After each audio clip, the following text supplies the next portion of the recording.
Hey! Welcome back, everyone. How's it going? Let me just get set up here.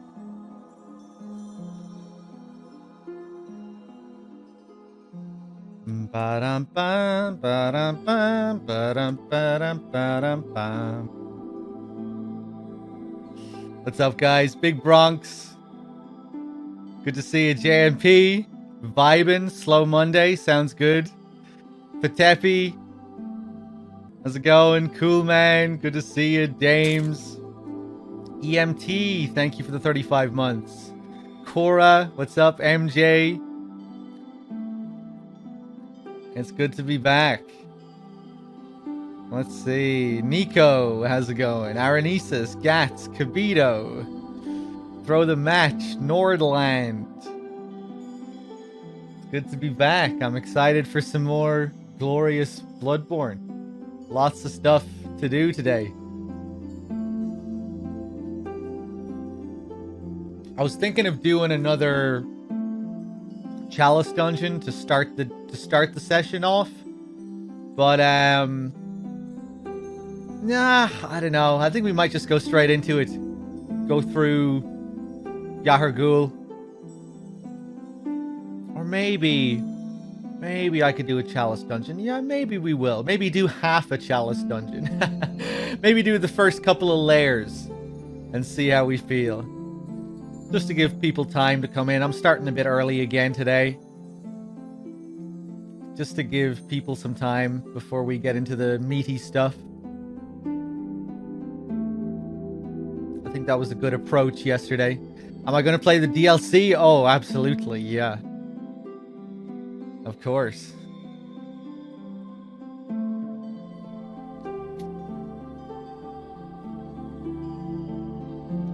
The best chunk of the game.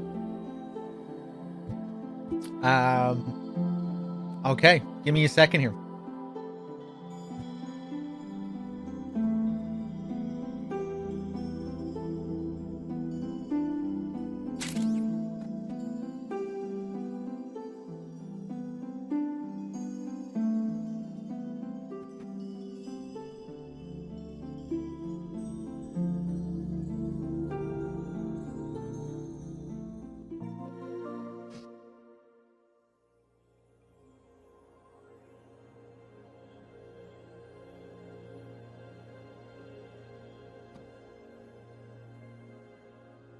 Ba-dum-bum, ba-dum-bum, ba-dum-ba-dum, ba-dum-bum.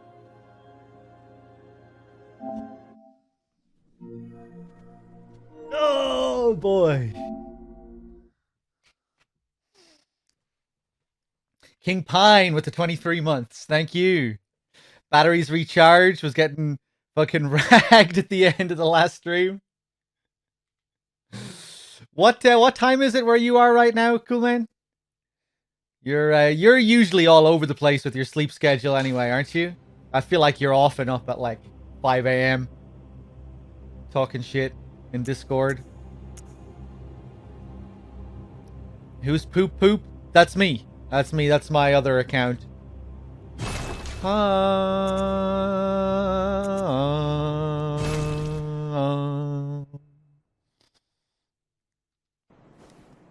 Oh, it's almost 11 p.m. That's rough.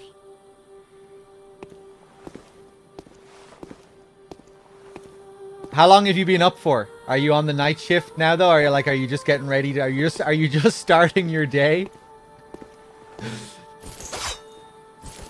Have you reorganized your schedule around my streams? Oh, what a gorgeous place this is, the Hunter's Dream. Those colors. Those sounds. Been up since about 5 p.m.? Okay, not too bad. German, you out here? The falling leaves. Beautiful. Can I make another chalice, I wonder? Oh, we have a load of cold blood here to use as well. Look at all this shit. Yeah, let's pop all these and level up a bit. Unspeakable blood echoes. Cosmically nightmarish blood echoes.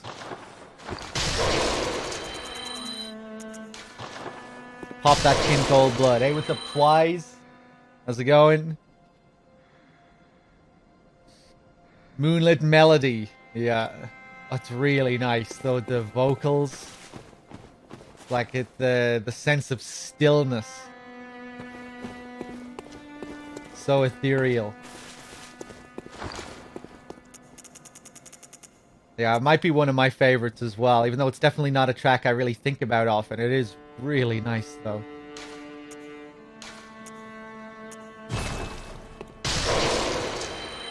Big fan of the Orphan of Cause theme, the first part of it. Gehrman's theme, amazing. Ludwig's. The Cleric Beast theme is just a classic, that melody, that main hook.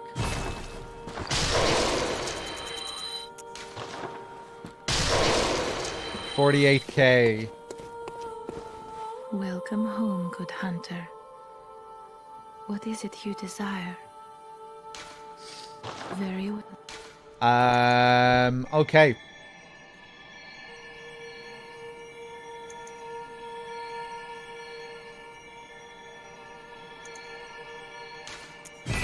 Bring that vitality up. Farewell, good hunter. May you find your worth in the waking world. Let's check our gems as well. We got a few new gems.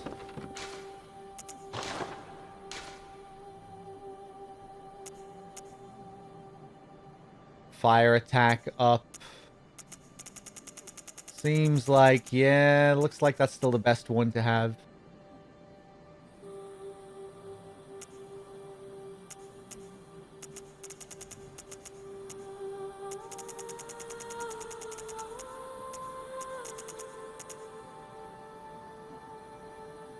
$9.1, I guess that's better. Tempering physical attack, 4.2. Yeah. Okay, cool. What do we need to upgrade this? Chunks?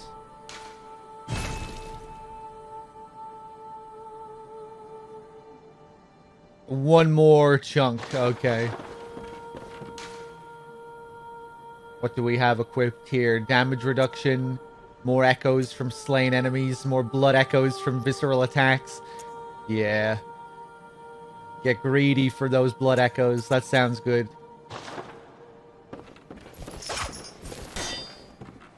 Hey, what's up, Yuto? How's it going?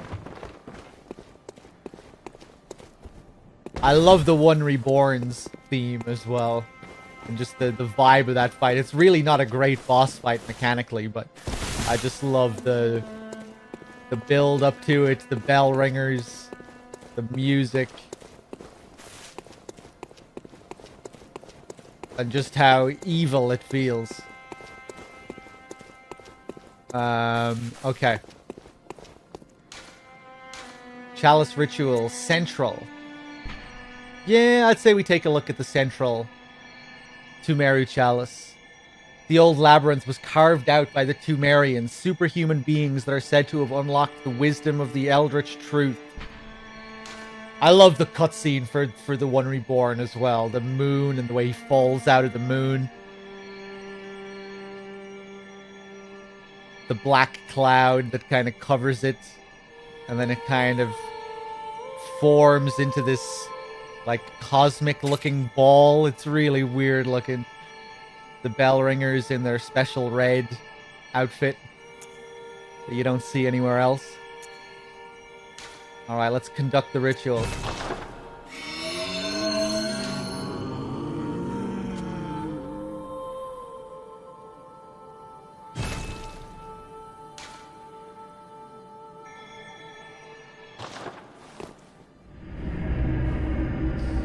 Ben, what's up? Thank you for the 16 months. Let's see what's awaiting us in the central dungeon. I really wasn't expecting to do any Chalice dungeons in this playthrough, let alone 2. But here we are.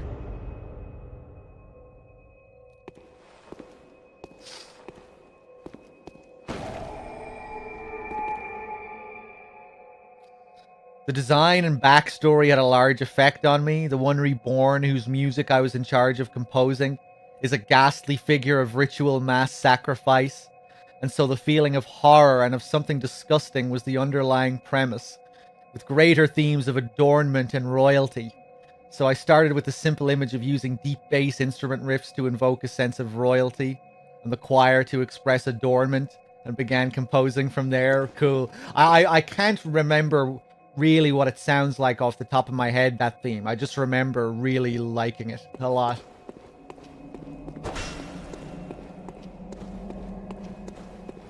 Especially when it really starts to get wild. And just how it looks, you know, that had the music combined with how the camera is framed when you're locked onto him, with the big red moon in the background. It's such a vibe. Extremely average boss fight gameplay wise, but I just don't give any fucks. The vibes are so good that I just do not care.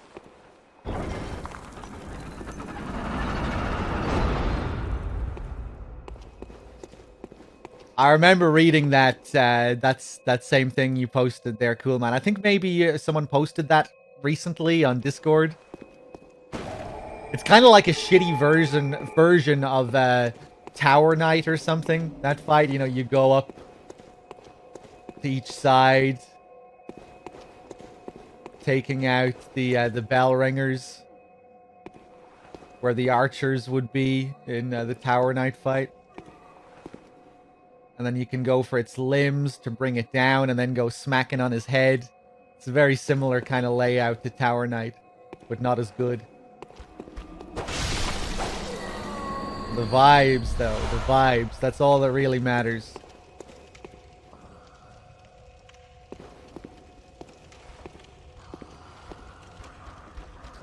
Yeah, Fatepi, I would.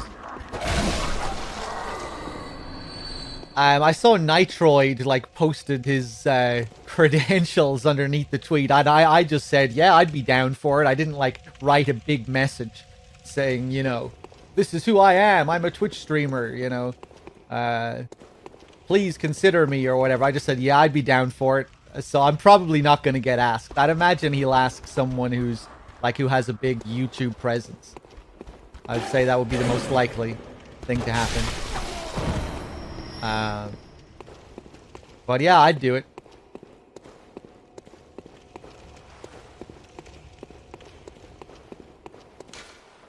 Locked by a device. Maybe I should post my credentials. But you know, like I'm not too bothered, you know. It's not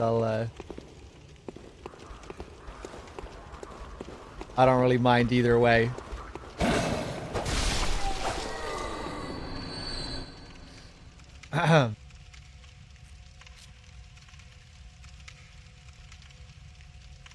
Him talking about royalty is cool there, because in Souls it's always synonymous with divinity.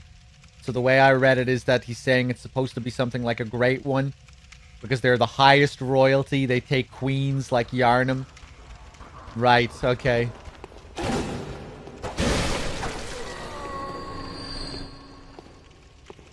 Those bell ringers are looking fairly royal in that fight. They're like really dressing the part.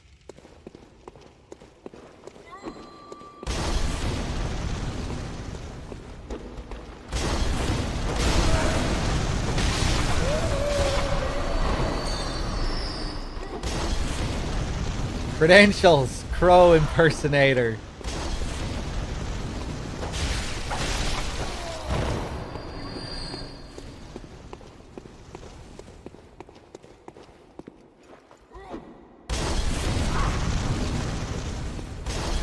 Oh, fuck off.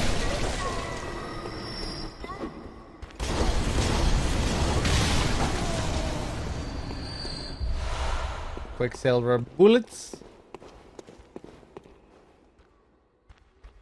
All the Blood Saints have names that mean noble as well.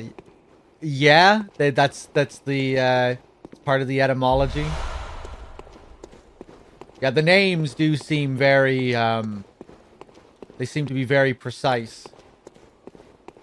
You know, they seem to have been chosen for a reason. They all have that kind of theme, or a lot of them seem to have that theme where they, you know, Adeline, Adela, Ariana. It's like a theme to it.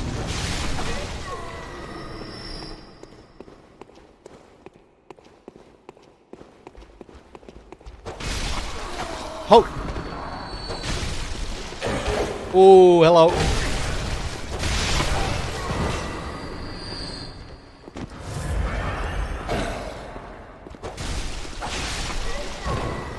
There are a lot of enemies in this game, like different enemy types. If you take all the Chalice dungeons into account. So many cool designs in this. A lot of animation work they must have done. Just thinking of all the different enemy types in the game. Hey, what's up, Wexford? Sanguine sanctum. Very better. Ba-da-da-do. Ba-da-da-da-da. Ba-da-da-da-da. Sanguine sanctum.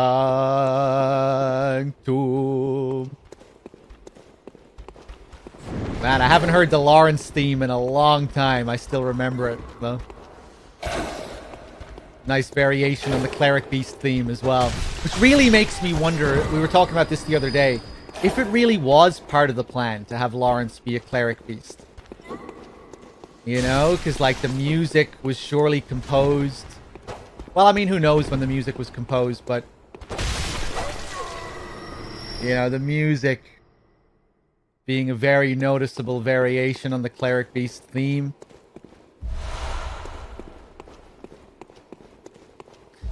Although he does have the Lawrence's skull in the base game is supposed to be the skull of an ape, right? It's supposed to be a big monkey skull.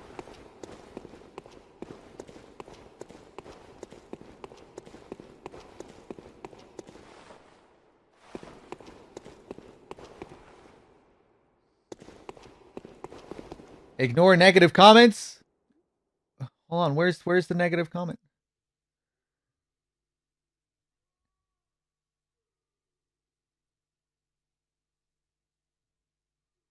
Not good in general? What do you mean? What the fuck are you responding to there? Explain yourself, Ebonic.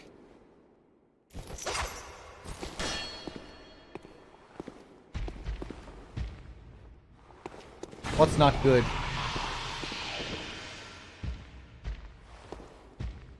It has the same gash in its face as the bloodletting beast. That was that was the original theory for Lawrence, wasn't it? That he was the bloodletting ape. Or the bloodletting beast. A donkey? So Ludwig is a horse.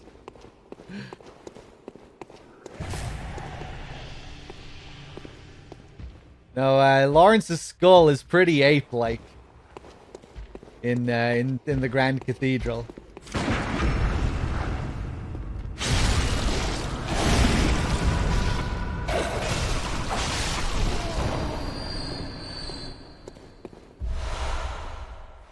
Bloodstone shard. Ebonic! You little shit. Answer my question. You little bitch.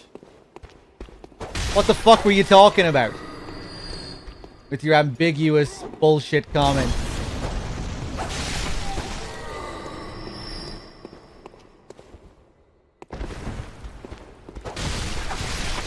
Quick now. You don't have long left. The ice is beginning to thaw. The cracks are appearing. Ooh, here's a chest. Almost missed it. Is he gone? Ritual blood. Wasn't ambiguous. Oh, you're such a little bitch. Get out of here, man. So boring. So boring, you know? At least fucking... At least be more entertaining. Let's see.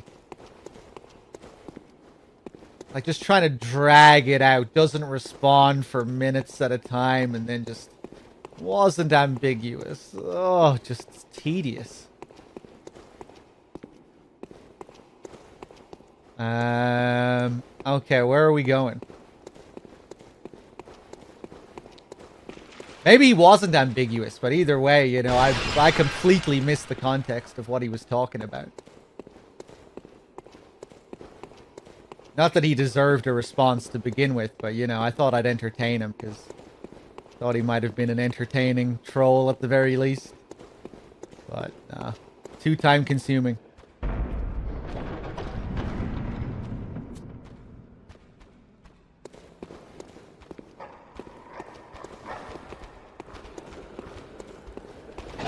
Whoop, hello. Oof. Pretty dangerous, this central dungeon.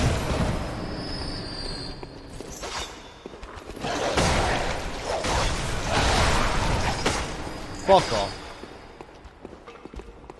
Oh, hello. Didn't see you there.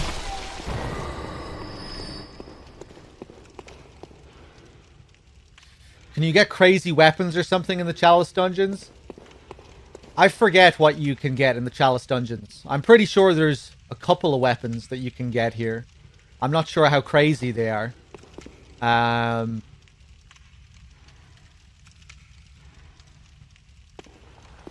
But there are some new bosses down here. Some unique key items. You can find a wedding ring and propose to Queen Annalise in the main game with it. But she refuses to marry you. That's one of my favorite things. That might be my favorite thing from the Chalice dungeons. Getting to fight Queen Yarnum is pretty cool as well.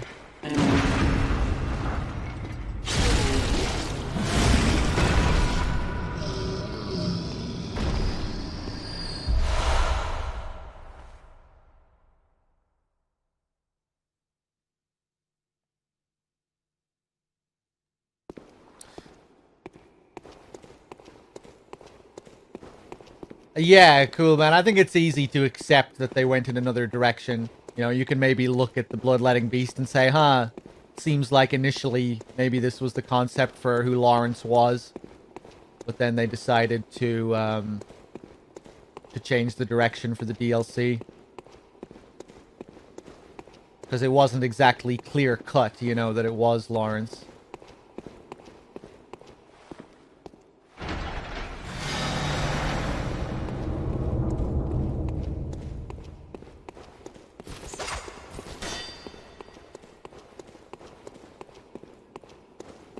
I really do love how he's just chilling there on the chair in the Grand Cathedral.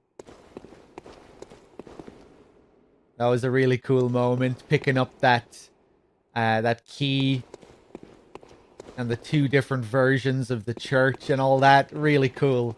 Kind of a lot of Silent Hill-esque stuff in the DLC with how they utilize the Nightmare Realms.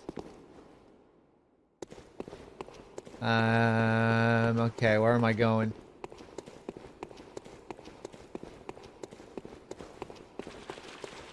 What makes you think we're never going to get 60 FPS for Bloodborne? I'd say there's still a pretty decent chance that this game will get a remaster at some point.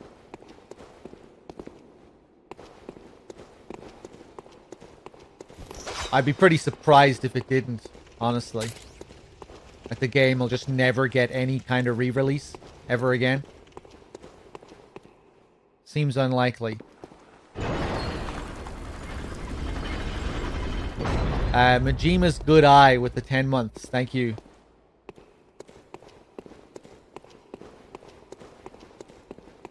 Bum, bum, bum, bum, bum.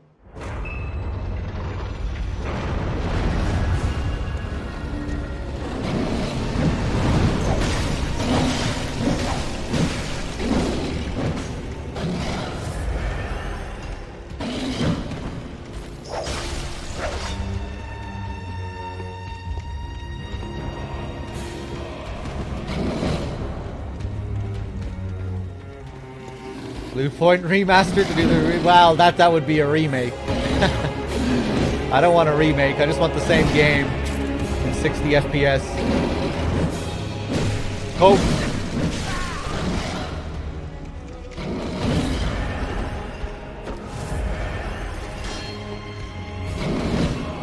Vice. Thank you.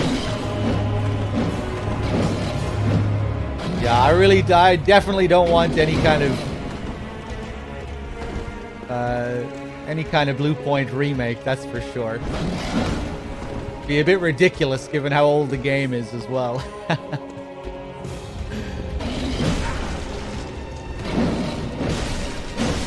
Oh, fuck off.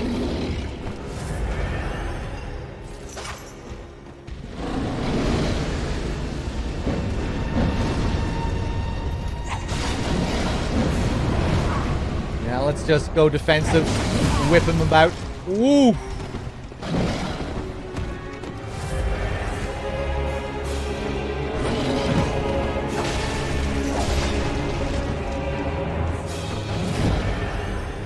What now?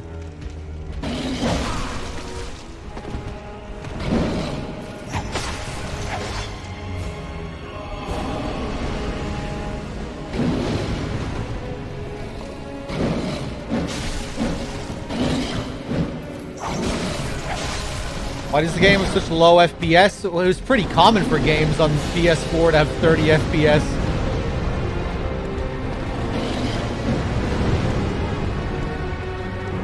It's the frame pacing where this game struggles more, rather than the frame rate. But yeah, it would really be nice to have this in 60 for sure.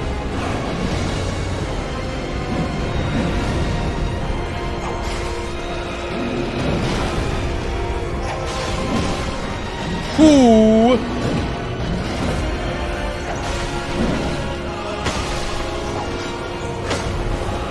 There we go. And a tempering blood gemstone.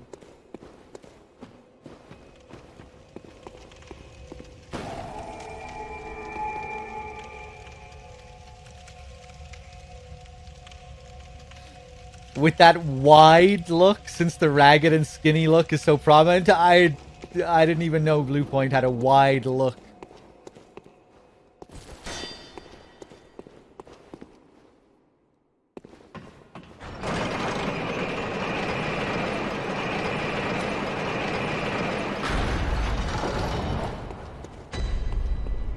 Central to Marion Labyrinth, Layer 2. Go on then, let's do Layer 2.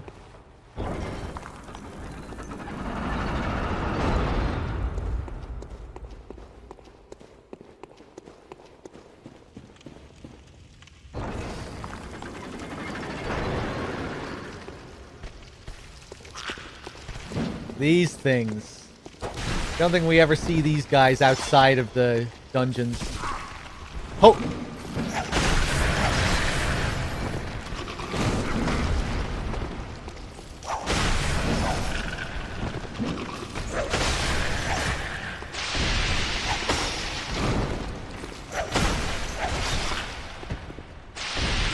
Ooh.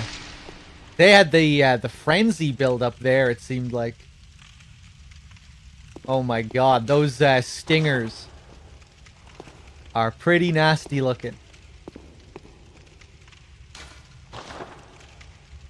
How far am I into the main game? I am after Rom. The ritual secret has been broken. The pale blood moon is out.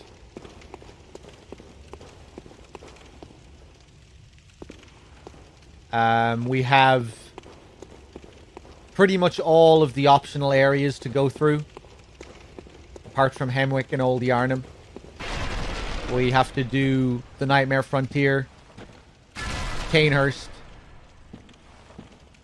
and the Upper Cathedral. And all of the DLC. So we have big chunk of the game left. A lot of juicy Bloodborne to go.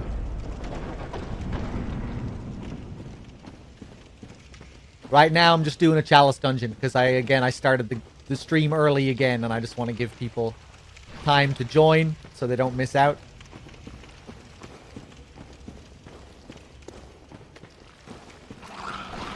And yeah, once we finish this dungeon here, we'll get back to the main part of the game.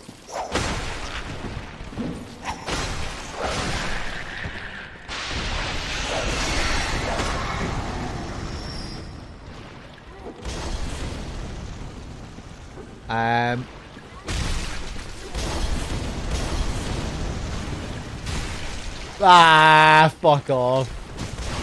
Oh! Oh, what a classic FromSoft abomination to get killed by there. Just a big pile of shit.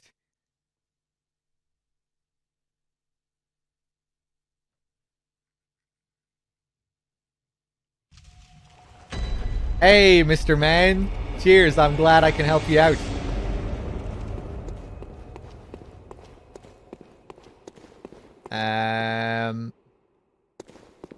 There we go.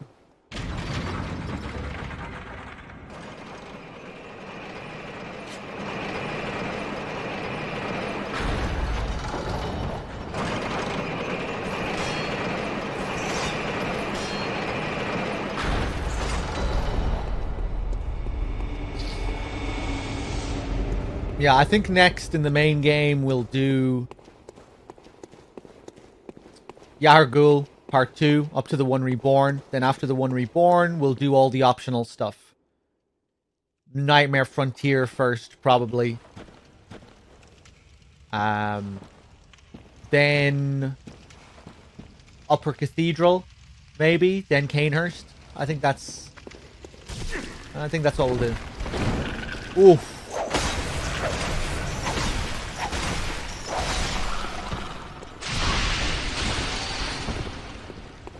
Fuck it, just go straight through. Bum, bum, bum, bum. Oh, scary looking. Ah! I did it again. Don't fucking kill me. The way he has to step out of it there. That was a cool animation. Kind of unique. You don't see that much. Kind of like he was stepping out of the sludge.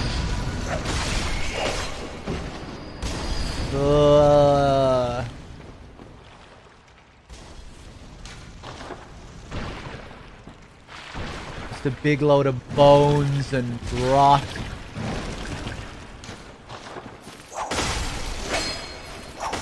Ooh.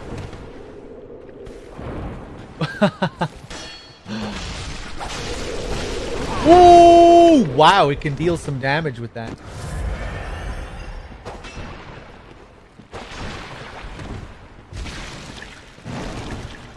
Oh! Is there some kind of creature inside it moving it around? That was some impressive movement. I kind of want to get a better look at this thing.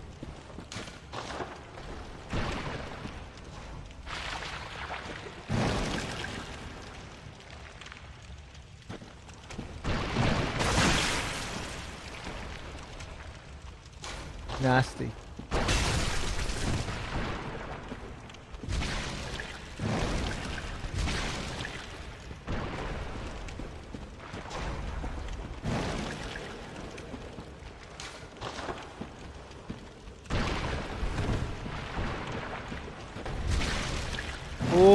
yeah! Look, is there some kind of humanoid figure inside it moving that around? That's weird looking.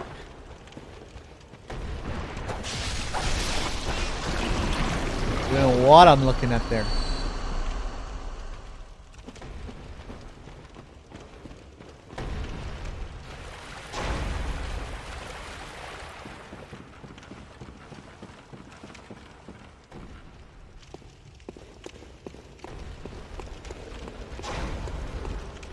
Okay, where are we going now?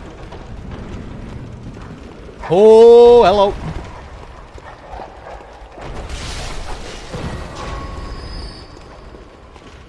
I can hear things.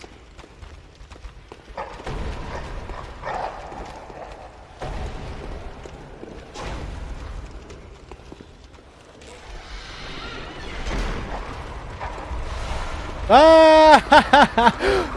I hear dogs, but I can't see anything. Give me that ritual blood 3.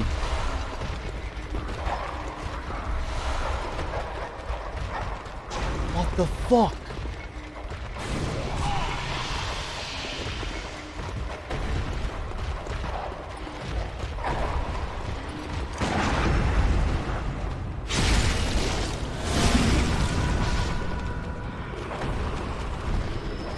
Imagine an enemy in one of these games that walked around with like a bag of dogs.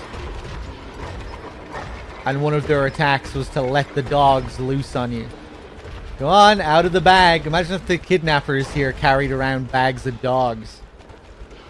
Sometimes the dogs would be dead, sometimes they'd be alive.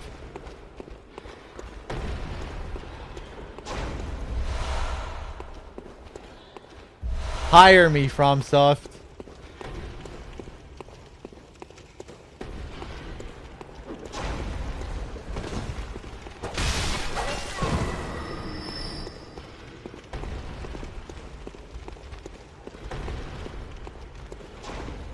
If the dogs were dead, they'd just whack you with the bag full of dead dogs.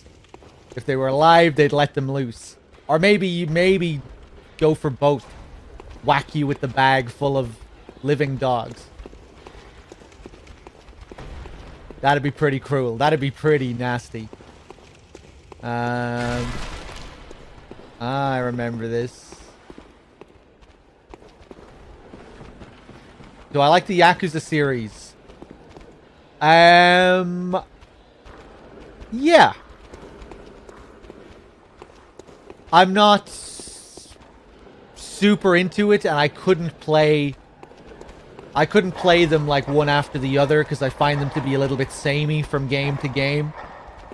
But I've played Yakuza 0, I played Yakuza 7. I had a good time with both of them. But I don't think I could. I feel like I could only really play them, you know, once every couple of years or something like that.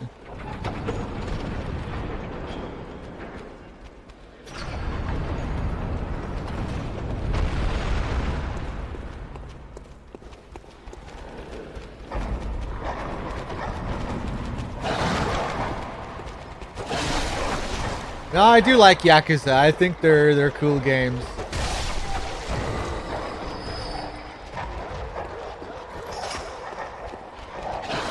But they are a bit. I just find just that gameplay. I couldn't play it all the time. You know. Once I finish a Yakuza game, I'm like, man, okay, I'm not playing another one of those for a while. That was fun, but I've kind of had my fill. That's how I feel every time I finish one of them.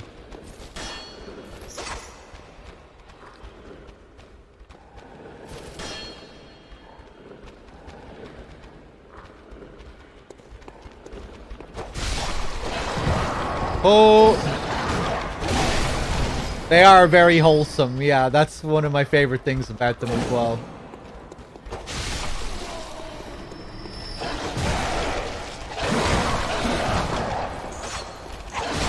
I played Judgment as well.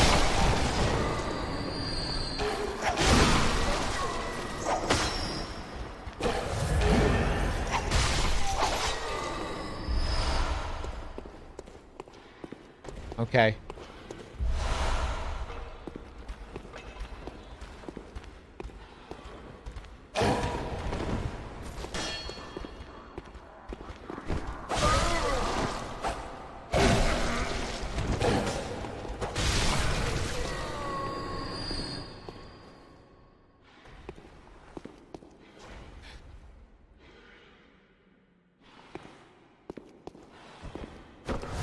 Yeah, I mean, I guess it's just that I don't find the Yakuza core gameplay to really be all that compelling in the first place, you know? Like I would with a Souls game. You know, I enjoy mashing around and seeing all the silly special animations when you're like smacking people over the head with bicycles and stuff. It's good fun, but it really kind of wears out for me after a bit. Especially with those games all being like really long experiences. You know, you go to the next waypoint, trigger the next cutscene, mash some buttons to beat up the next enemies, rinse and repeat. I just, you know, I can't deal with that for too long before I get tired of it.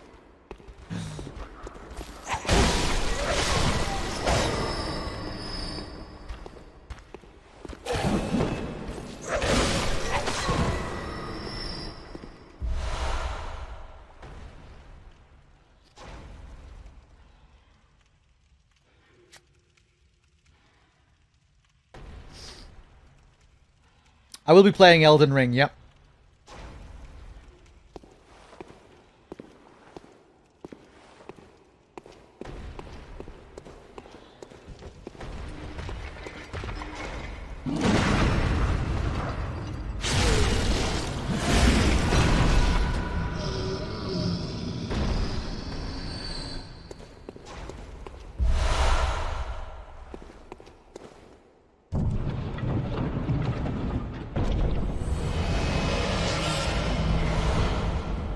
The Hintertomb Chalice.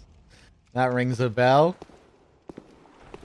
The Yakuza, the lead Yakuza director, creator guy, he's not, something happened recently with him, didn't it? Like he's moving over to another studio and he's gonna stop making, Yakuza games.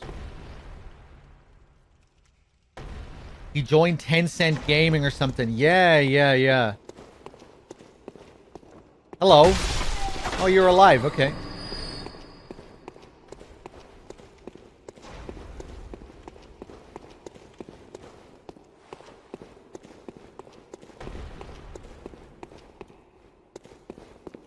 Okay, back down. Let's take a look at this Hintertomb Chalice.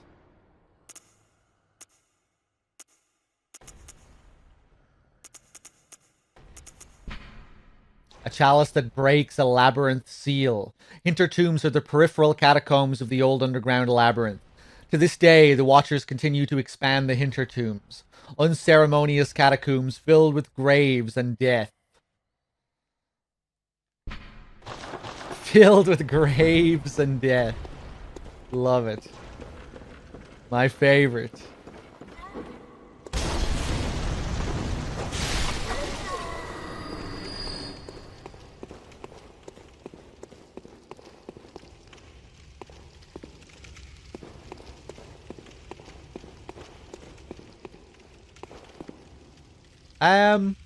I see.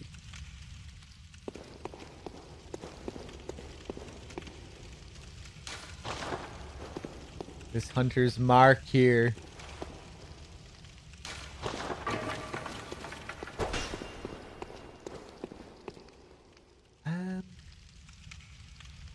Okay, now I think we go back. This whole area was like an optional side room, wasn't it?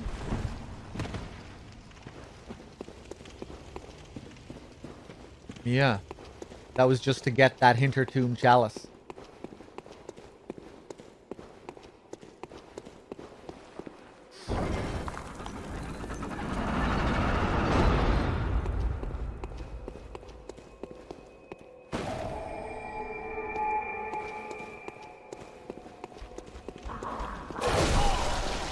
You know, maybe I'm just gonna do 2 layers of this chalice, and then we'll go back to the main part of the game. And do the final layer later on or something.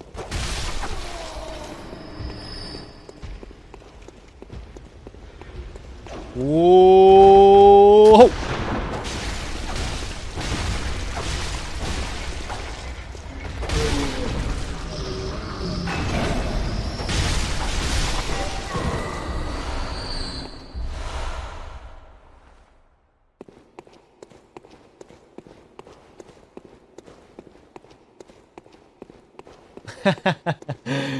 I don't remember having that hard of a time with any of the chalices in this. I probably did. I've just blocked it out. When people talk about like the cursed chalices and stuff, and I definitely did all of the stuff in this. I remember doing all of it and getting down to Queen Yarnum and all of that. I think maybe I just had, by the time I did all that stuff, maybe I just had so much practice with the main game that it wasn't too bad.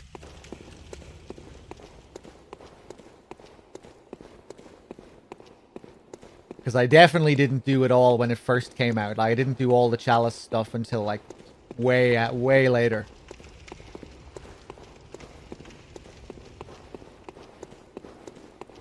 Like, after I did all the NG plus cycles and stuff like that. Although I think I did finish them before I did my level 4 run.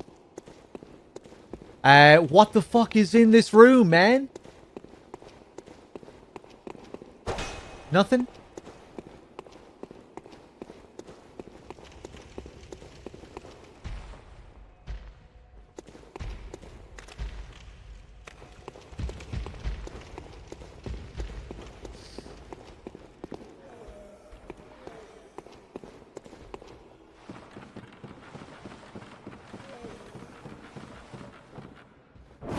Ooh, hello. Look at these guys. They kind of remind me of those Beyblades in Dark Souls 3. Just the, how their shawl looks, or whatever you want to call it. A mix between those guys and the witches. The Hemwick witches.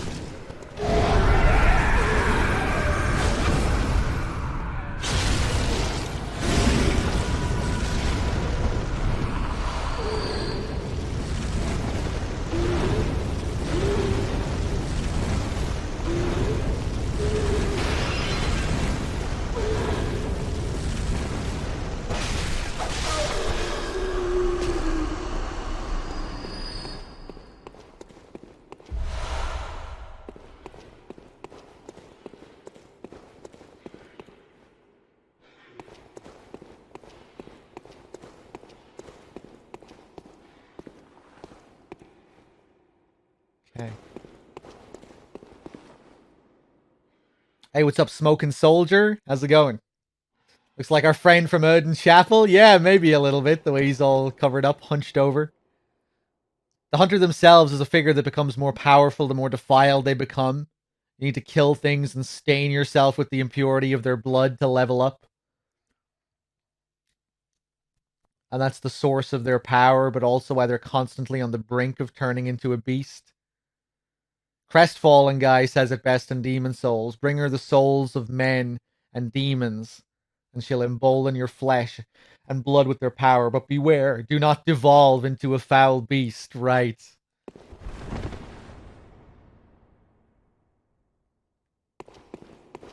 That's a cool little tie-in that you could make between Demon Souls and Bloodborne.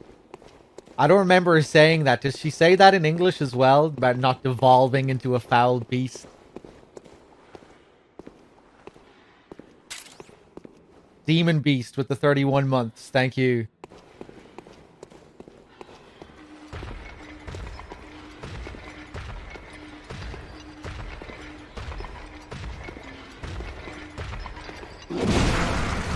Whoop.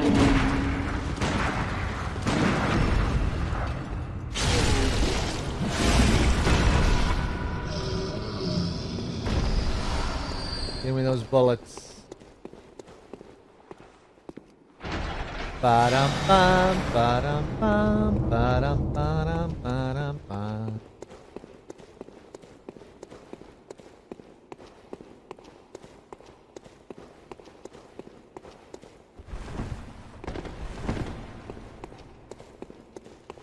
All right, nice. Next boss. That was pretty smooth. Maybe we will do this whole dungeon.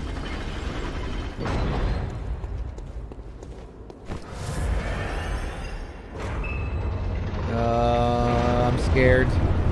Keeper. Oh, this guy. Keeper of the Old Lords. I think we can buy his set with insight after we kill him. I have a vague recollection of that. Something like that. We can definitely get this guy's set.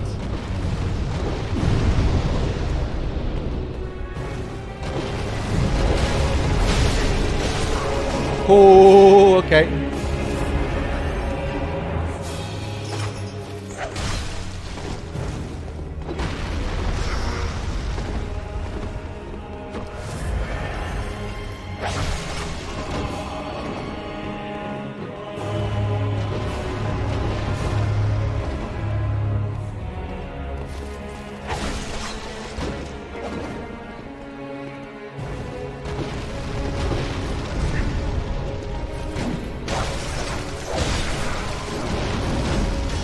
Oh.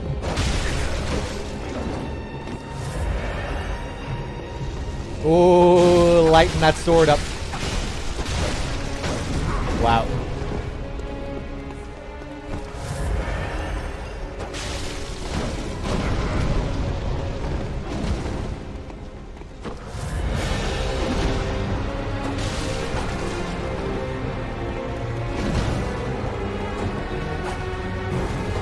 Nope. Nicely handled. Hey, what's up, Dom? Central Tumera Root Chalice and a Sharp Blood Gemstone.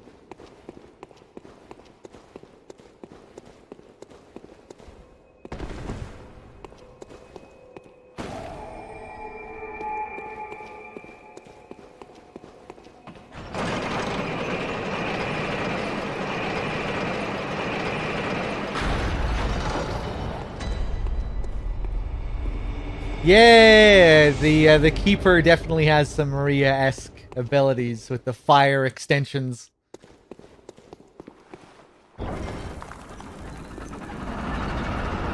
Okay. Oh!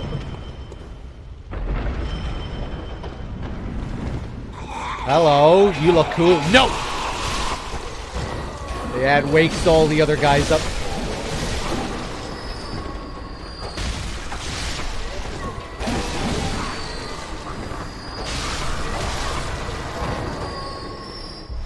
Bam, bam, bam, bam, bam, bam, bam. Oh!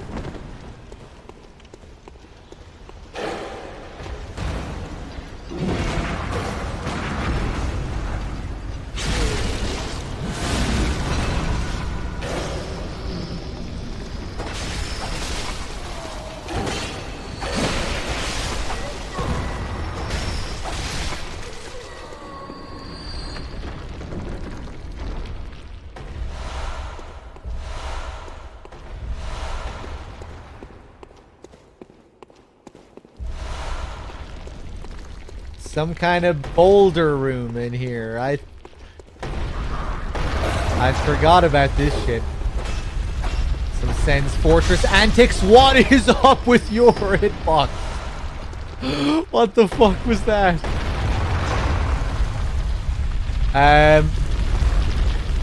Is there any reason to go all the way down there?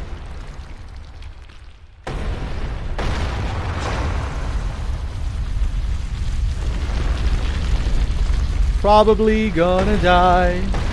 Oh no. Ooh, a gold room. Oh yeah, I remember these rooms. We get all the good materials in here. Oh yeah, and some cool looking messengers. Messengers with beast horns. Yeah, I remember that.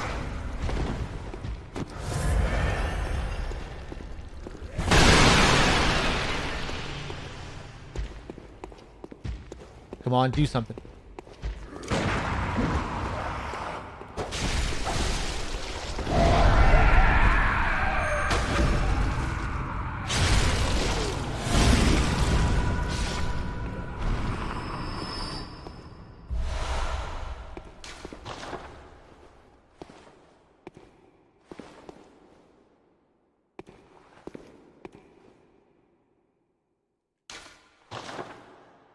Cool.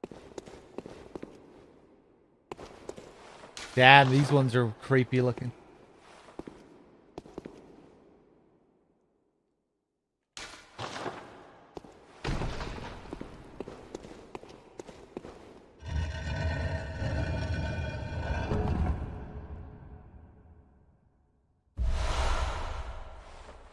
Sage's Wrist.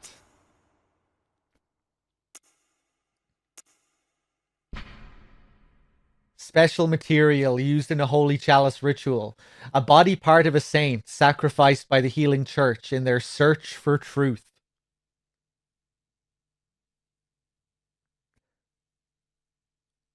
The additional rite, fetid offering, invigorates the watchers, making them more treacherous than normal, but also making them worthy prey for a special hunt.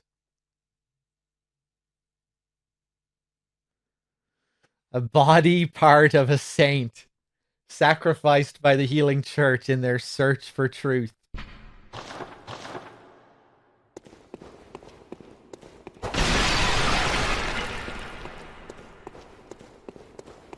A necessary sacrifice, of course. More tomb mold.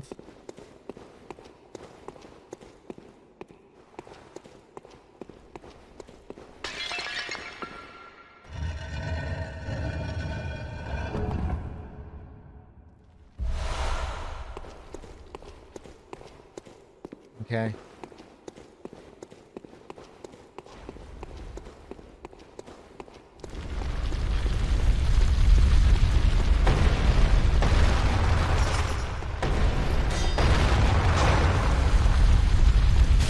Jesus fucking Christ!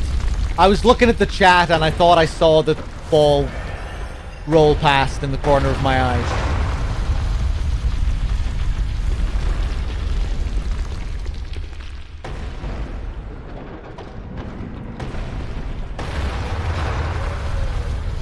Yeah, I'll be going into Elden Ring, keeping my expectations low. Especially hearing what you guys had to say about the network test, that you were pretty underwhelmed. And how I felt about the first trailer. The first trailer really didn't do much for me at all. That's why I stopped watching them. I was like, oh god, I don't know. This is anti-hype. If I keep watching these trailers, I'm probably not going to feel so good. Because they just, like, the trailers were just, like, really leaning into the tropes and whatnot.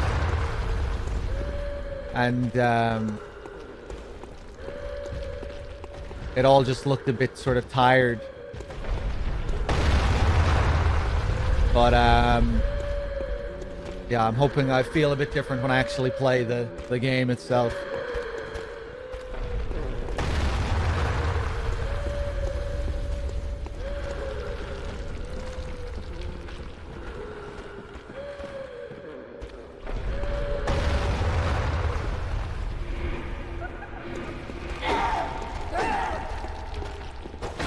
Really cool looking enemy, this one.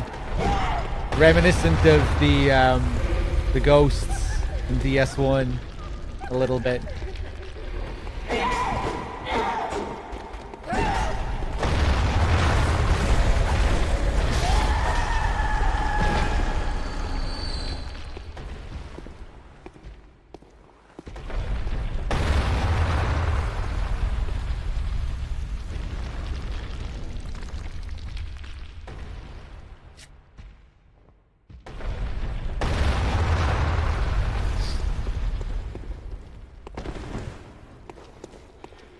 Yeah, well, I guess when I saw Sekiro, you know, I was like, oh, hey, look at all this movement.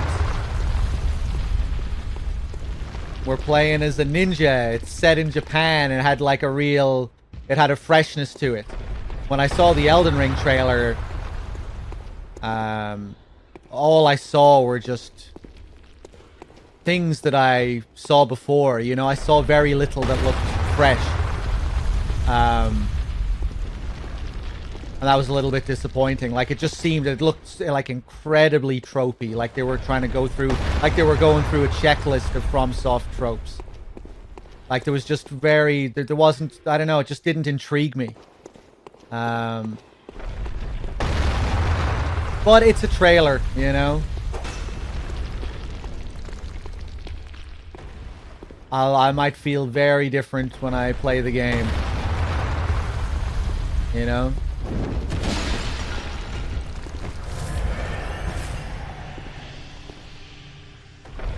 The trailer wasn't exactly trying to be subtle, you know?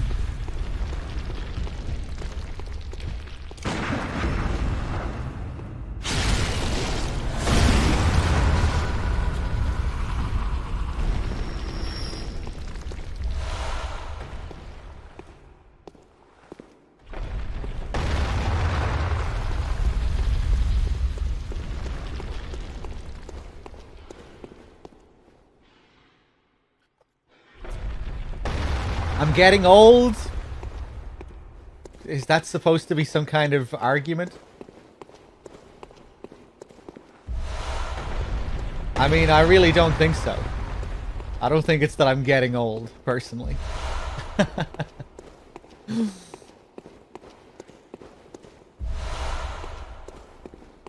And I'm not against FromSoft tropes in any way. You know? Like, I'm always got, like, I'd always be expecting it to, like, play off what they've done before in some ways. That's okay. It's just that but at the same time, you want some, freshness as well on top of that. And I guess I was just expecting Elden Ring to feel a little bit, to be a bit more of a departure. I mean, and maybe it will be, you know? Like, all I've seen is the first fucking trailer. Obviously, the open world aspect is going to be a pretty big departure, it would seem. That'll probably, whether I like it or not, I'd imagine that will certainly set it apart from the others. But, yeah, I don't know.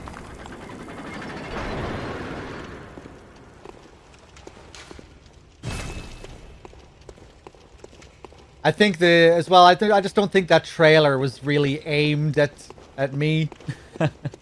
At the kind of player I am as well. You know, they were like just leaning into the epic nature of it and the boss quotes, and I don't know, just the way it was presented, I was like, oh, this feels a bit over the top.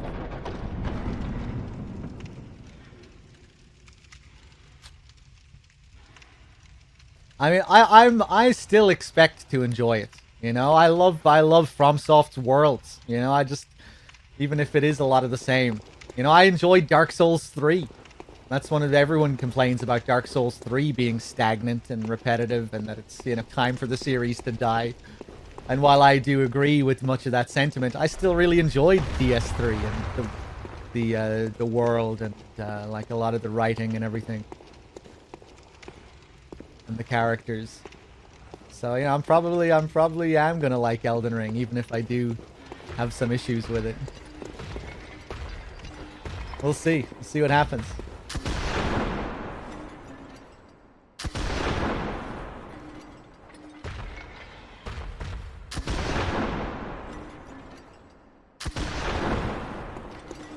I'd imagine the opening of the game is certainly going to do more to pull me into its world than the trailer I watched. I feel like pretty much all their games do a good job of pulling me in at the start. They're usually good at getting their hooks in me when it comes to the world building and the mystery and the intrigue.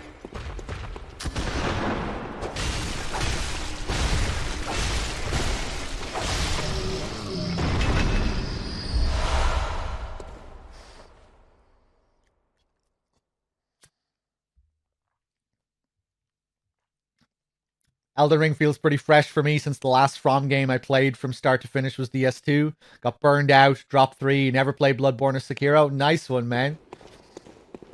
So you're ready for some ER? Yeah, I'd imagine it will feel pretty fresh. Playing Bloodborne again is definitely getting me in the mood for some From vibes anyway. Whether I end up enjoying Elden Ring or not, I'm still pretty intrigued to see what it's all about. And even if I don't like it, I'll be there for all the discussion.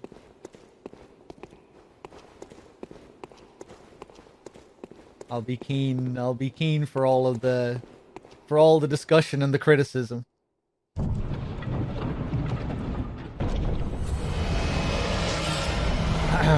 To mold.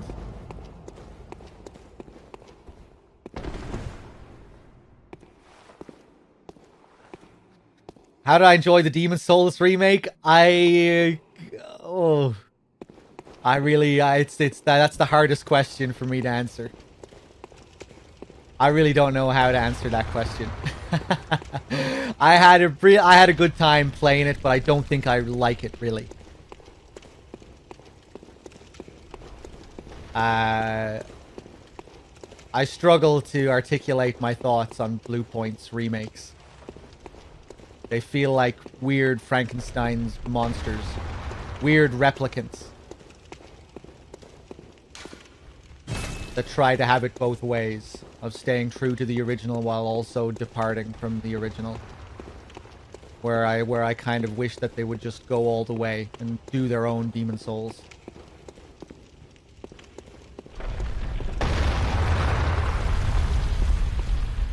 But, you know, it was fun. It was fun playing a super slick 60 FPS Demon Souls. I had a really good time getting to do the old monk fight as well with a very active player base. Because I never played Demon Souls back when it first came out. So it was really nice getting to experience the old monk fight like that.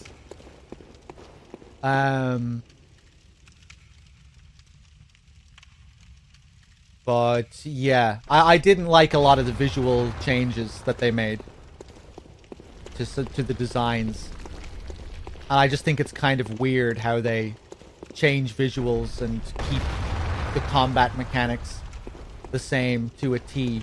You know, using all the same combat code, but while changing the visuals. I just think it's kind of weird. It's like,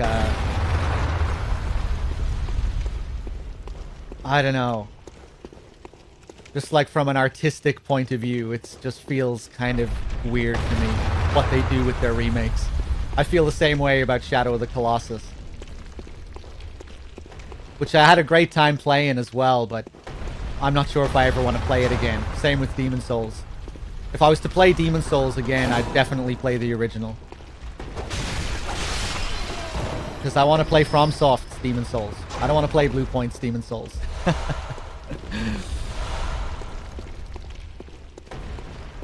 I don't want to look at their fat minister. That's not the fat minister. That's not what the fat minister looks like. We were talking about this yesterday. I always hate talking about Blue Point's remakes because I can never really articulate how I feel about them. The music is the main thing you didn't like about the remake. Completely changed the genre. You think so? I can't really remember how I felt about the music. But like on a technical level, you know, it's impressive what they did. Super polished, the frame rate, the visuals. Although I still prefer the original visually.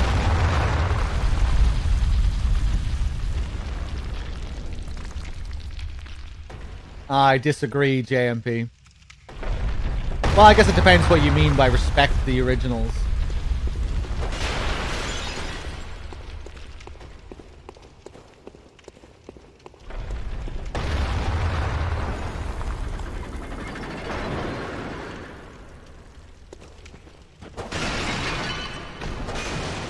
Like, I'm fine with them remake. I'm fine with a remake changing things.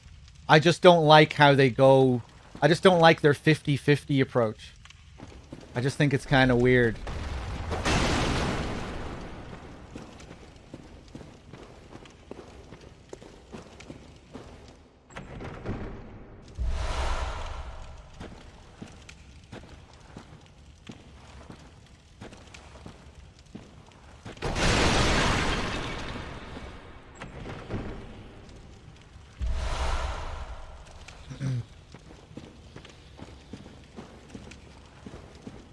I prefer when remakes just go their own way instead of trying to copy exactly what the original did.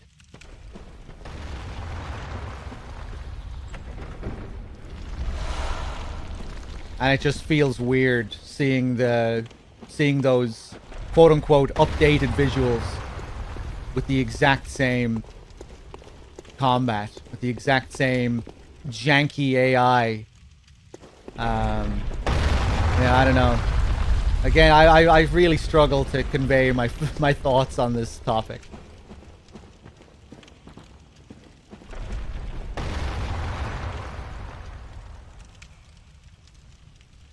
It's hard to see the respect when they change all the art and music to the point where it goes against the narrative in some ways.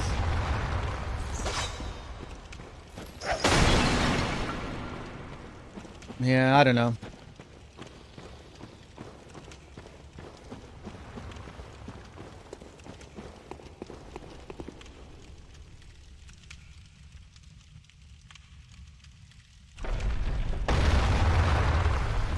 Remakes should be as faithful as possible. What the fuck is the point in remaking it then? Just play the original game.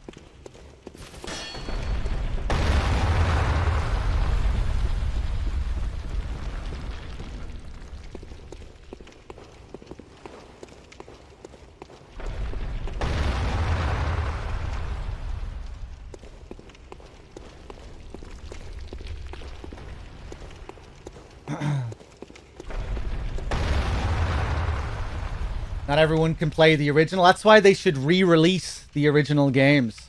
That's why games preservation should be in a better state than it is.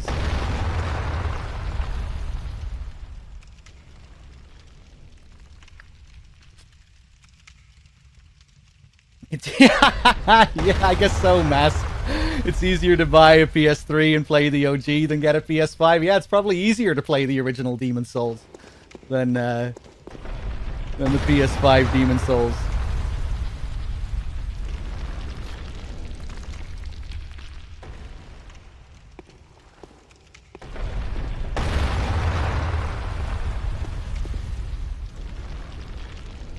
I guess I'm kind of like against the idea that...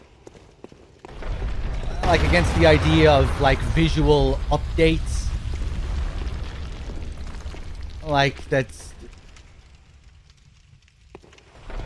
That like if you have higher polygon counts and fancier modern day textures that your game is like objectively superior visually to the original version.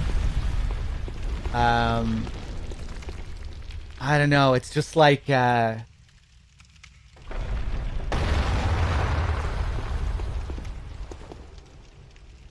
don't know. I never played Yakuza Kiwami. Like I really love the RE1 remake because it feels like its own thing. It's not a fucking... It's not just a visual upgrade with the exact same gameplay code. It's its own reinvention of the game. Same with the RE2 remake. Same with the FF7 remake. You know, just like a complete reinvention, reinterpretation. I find that to just be so much more interesting than what Bluepoint does with their 50-50 shit.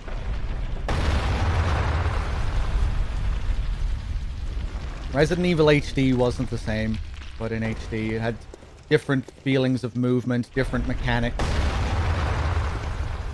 different gameplay elements. New boss fights, new areas.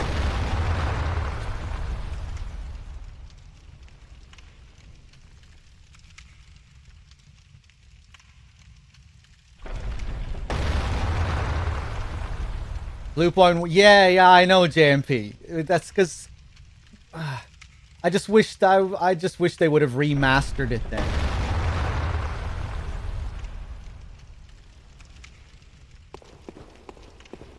Instead of like this, I don't know. I don't know where the fuck I'm going here. Did I pull the lever?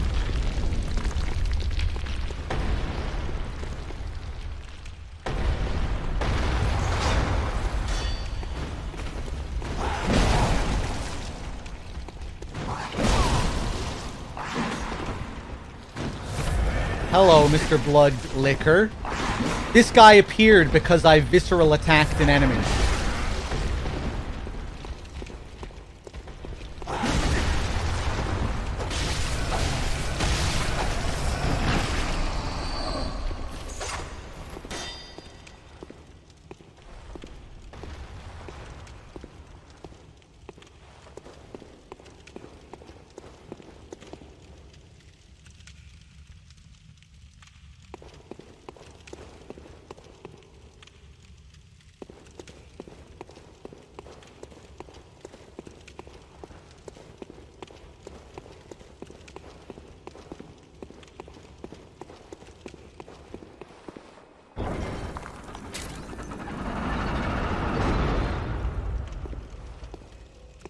I guess it just feels weird. Feels like as well you're playing the Demon Souls remake. It's like you're playing half a game made by FromSoft, another half made by Bluepoint. I guess it does, a lot of it does come down to like the artistry of it as well for me. You know? Like I was saying before, I don't want to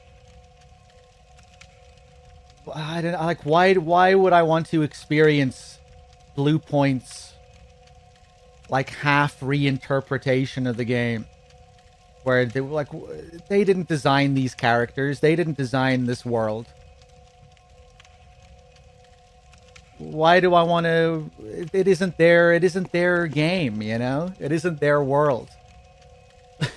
It's just weird. You know, when I'm looking at those character redesigns, and you're going up to the Latria cell, and there's that character who was completely changed, the royal woman in the cell, where in the original game she had that like mark around her neck where it looked like she'd been hung, and she has that weird mask, and in the remake it's completely different, so there's nothing you can't infer the same things about the story or the world. And it's just like I'm not really in the same world again, you know?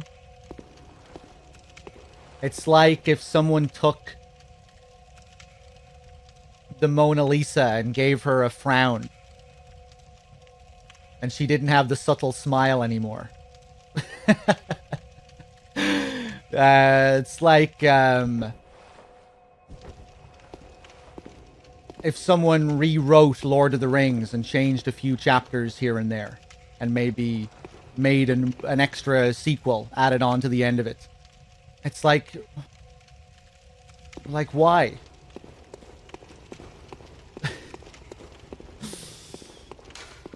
I really wish I could express my feelings on this topic a bit better. It really frustrates me.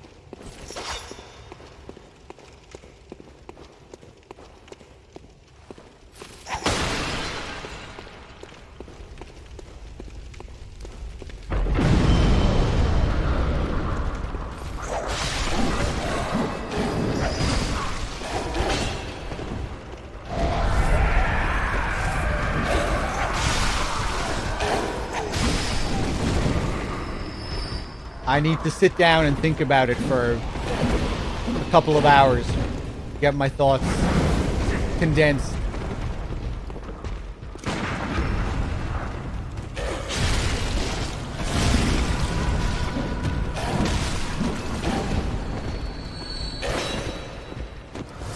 Are you talking about the creator's intent and the skill of working with limitations? No, I'm talking about other creators taking someone else's work and changing it.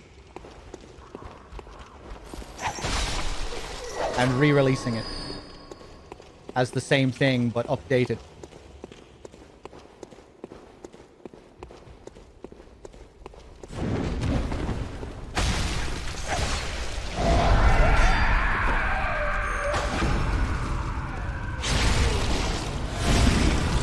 And that's why I like when a remake is just is its own separate thing, its own complete reimagining, reinterpretation. Because then I can look at it and say, hey, this is their version of it. This is their version of events that I can completely see as its own separate entity. With Bluepoint, I can't do that. And I can't look at it as just a remaster, because I think when you change assets and you change character designs, you're fundamentally altering the game. It's no longer just a touch-up. It's a remake. It's another person's vision of that story, of that character.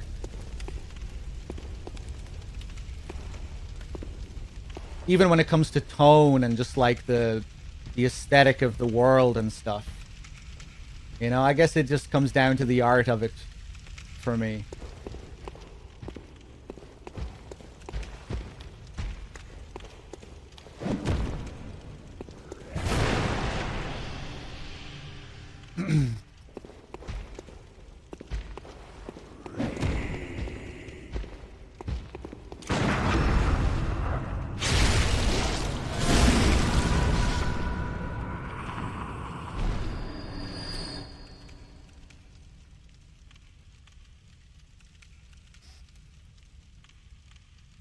The two Bluepoint remakes are technically amazing, but they just feel sterile compared to the originals. I'm not trying to talk like objectively here or anything. This is just like purely my experience. Like, I know, and like a lot of people would go through, you know, like it's not like everyone even cares about the lore or anything. So when it comes to changing character designs and stuff, you know, people play games for different reasons. And I think it's perfectly fine that someone vastly prefers the Demon's Souls remake because it plays better. You know, the super silky 60 FPS, none of those frame drops in the original. It you know, it plays better for sure.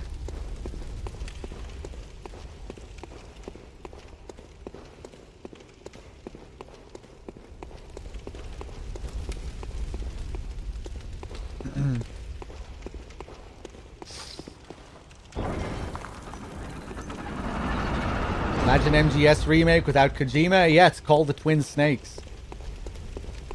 It's not very good. Although it's not like Kojima had no involvement in that. He did give the go-ahead.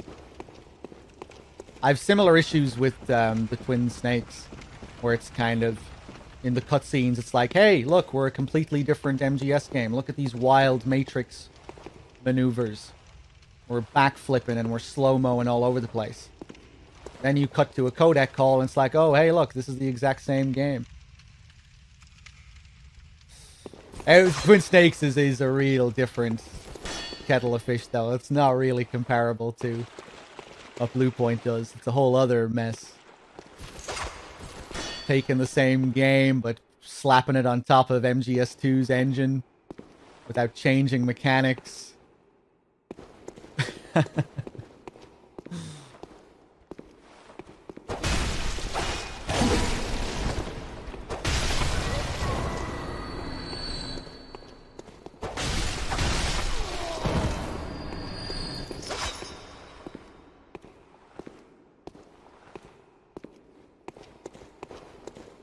Although it probably is, I can look at Twin Snakes as being more of its own thing than something like the Demon Souls remake.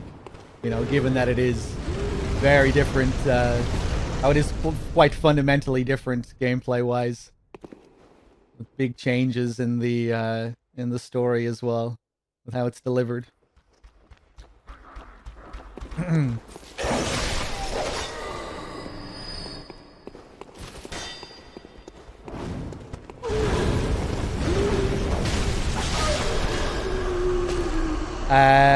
Let me see here.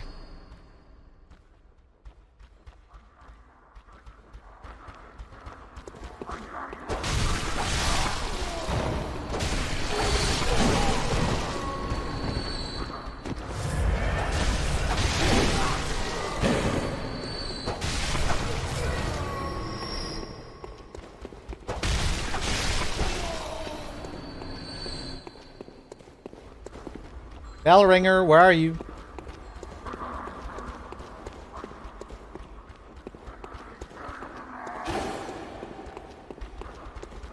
Whoever asked that question about the Demon Souls remake, fuck you.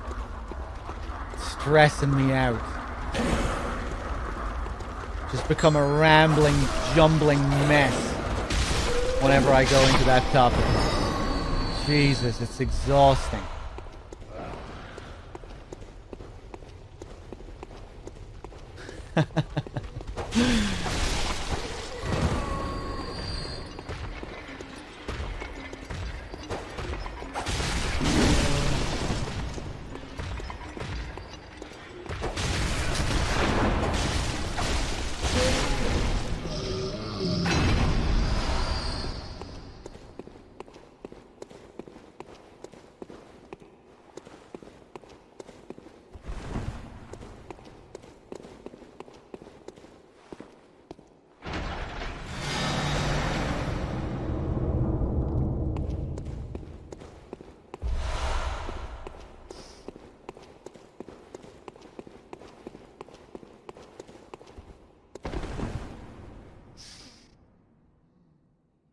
Aris is smart to ban question askers. No, I love question askers. I really do. I'm only playing. Okay, last boss of this place. And then we can get back to the main part of the game.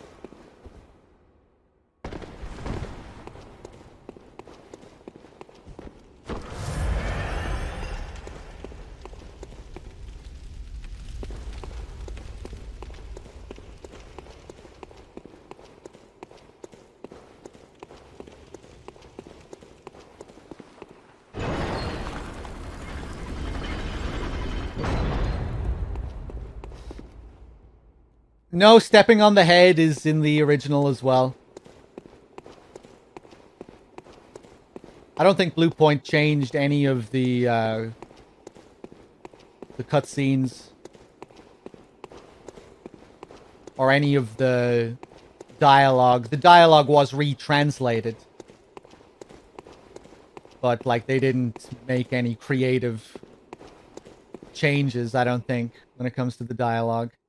Other than that, it was retranslated.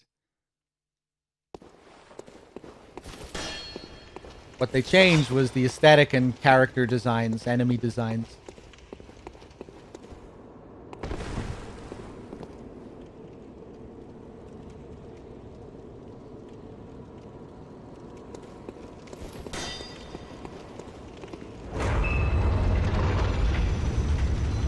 What was the purpose of the Chalice dungeons? I think they were an experiment to see what they could do with procedurally generated areas. And they expand on the lore. The old dungeons carved out by the Bergenworth scholars, which led to knowledge of the Tumerians and the Great Ones. You know, they're pretty important lore-wise.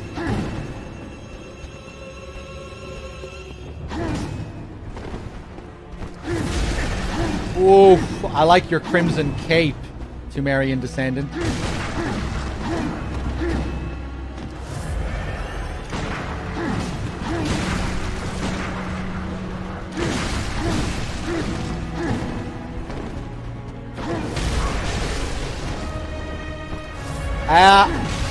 Okay.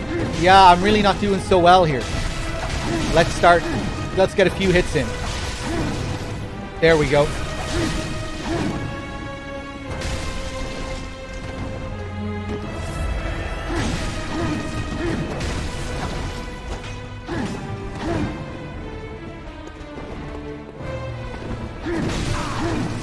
You know, I guess I think Coolman brought this up a few minutes ago.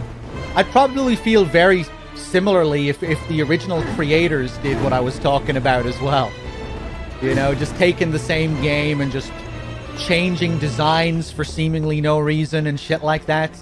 Which, like, altering your interpretation by changing, like, little things here and there. I think people disliked George Lucas for doing similar things when it came to Star Wars. Although I guess in instances like that, it would probably be a bit more understandable as to why they were changing certain things. Or it would be easier to get an understanding as to why certain things were changed. I don't know.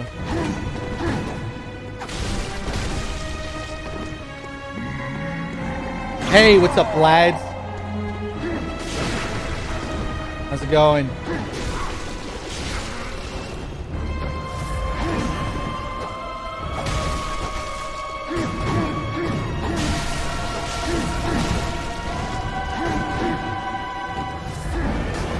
At least then it would be the creators, at least. It's their story.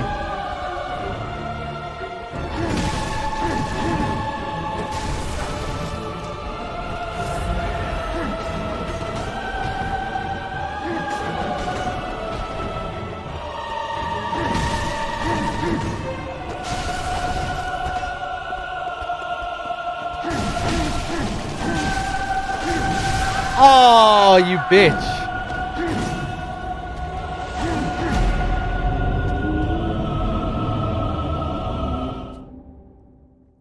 I think the Chalice dungeons were always intended to be like a procedurally generated kind of thing.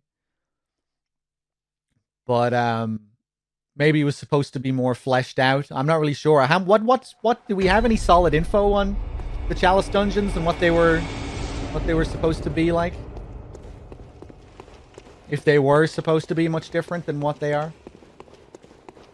I think I remember Miyazaki talking about them before.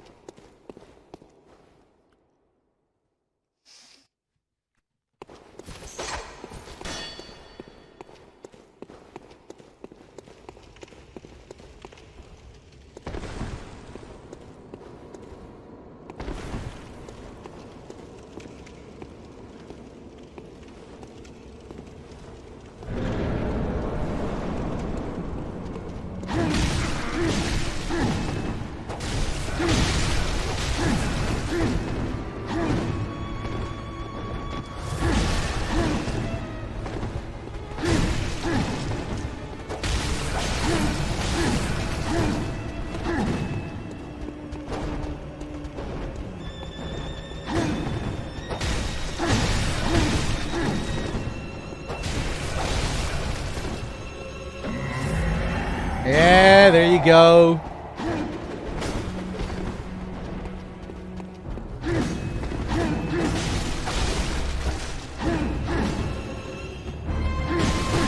That is a fast attack.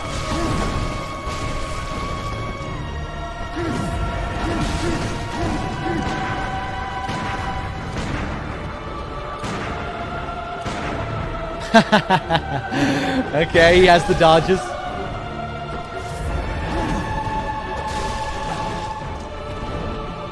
Oh!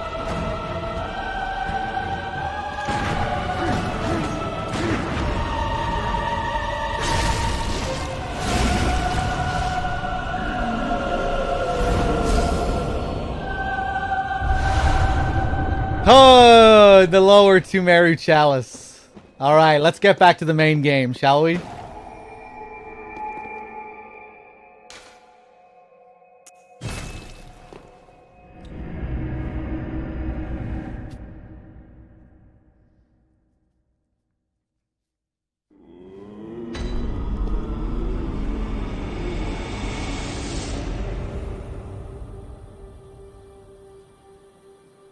obviously not the same as known great game releases, but I wanted to remake my older drawings, which were relatively popular.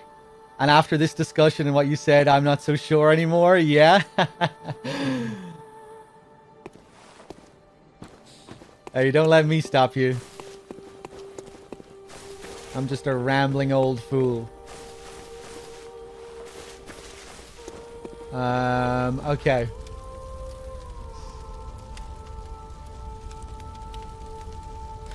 Oh, my echoes! I can still get them.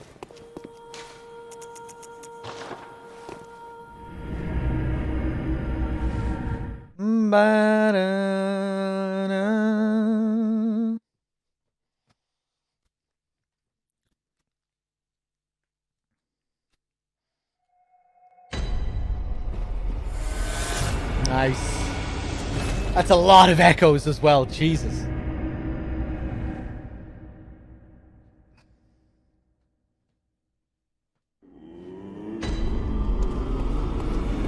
Welcome, Edith.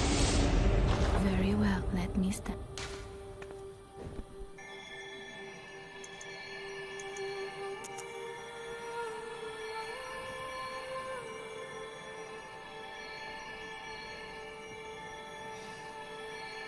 I'm not really sure what I want to upgrade. I feel like endurance is a waste. I don't need endurance. Endurance does give me physical defense as well, though. Which vitality does, too. I don't think I need any more stamina.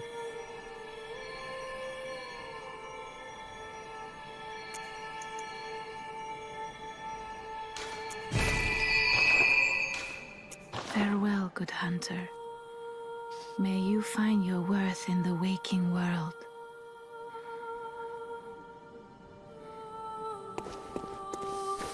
Did Dave beat Ligarius first try? We'll see how I get on with Ligarius. Ligarius isn't one of my better fights, I don't think. But I'll be doing Canehurst late enough. So I might be in good shape for Ligarius. We'll see by the time we get there. Let me take a look at these gemstones.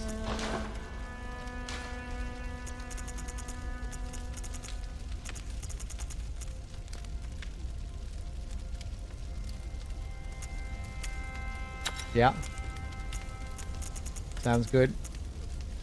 10.5 buff.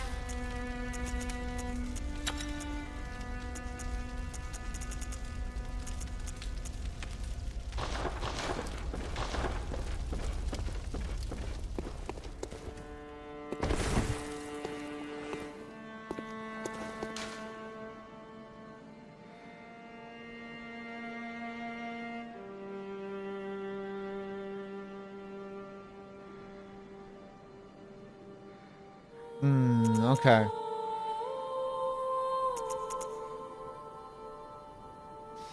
Back to Yahar'gul. Let's do it. Yahar'gul. Then we'll do Nightmare Frontier. Then Upper Cathedral. Then Canehurst. That's what's on the agenda for today.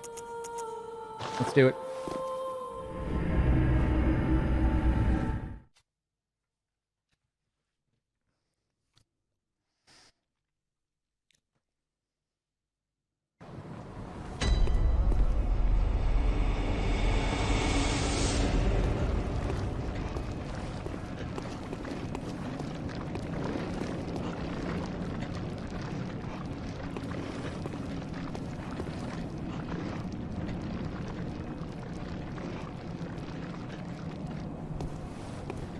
That sky, man, those shades of blue, purple, those dark clouds, those blotches. Kind of looks like you're like a bruise almost. Especially when you're thinking of this as a body drained of blood.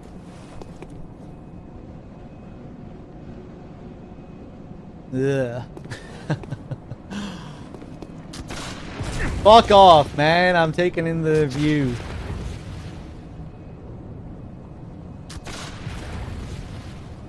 All the amygdala. So yeah, we want to keep an eye out for all these other Mensa scholars in their seats, in their chairs. Because I think they all face the moon. Like this guy's looking over in that direction. I think all the others are as well. The statues not covered up anymore, if these are even statues. Kind of look like amalgams of other creatures, people.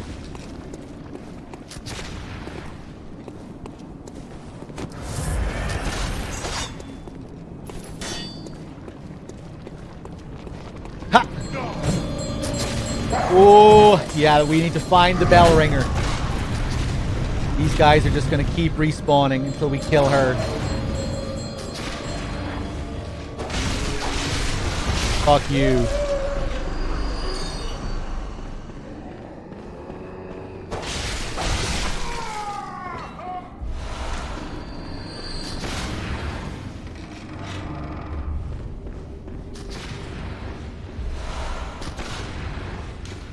The Mensis ritual must be stopped, lest we all become beasts.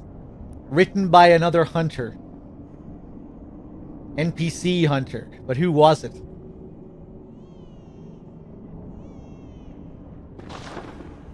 The Murgo's cry.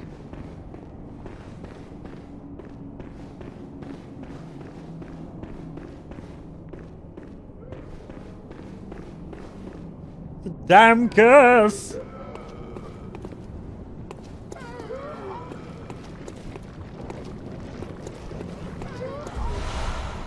Wallpaper.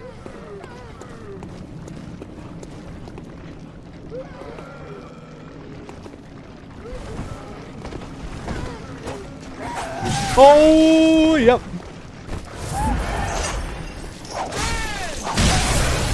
Yeah, I forgot you saw the witches here as well.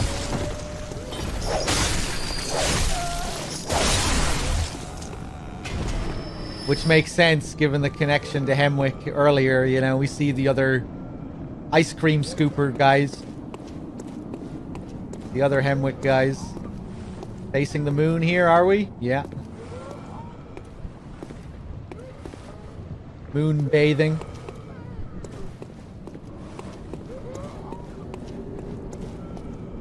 Oh, yeah. I love how you can get right up close to some of the amygdala here. Those hairs. Oh, my God. Hello, Mr. Amygdala. Yeah, respawning.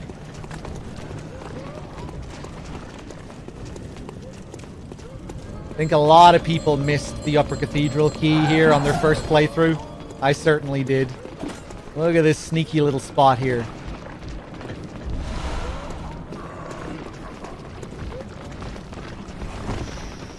And the bell ringer is down here as well. That is so nasty. Putting the bell ringer in a secret area. An area that's tucked away. That is rough.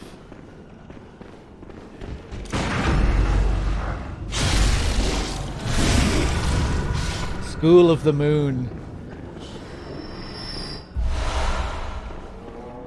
Oh.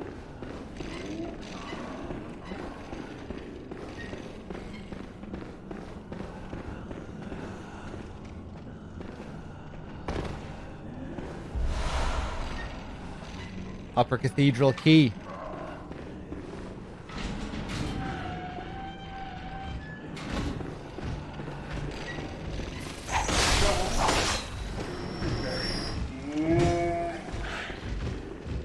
Come on.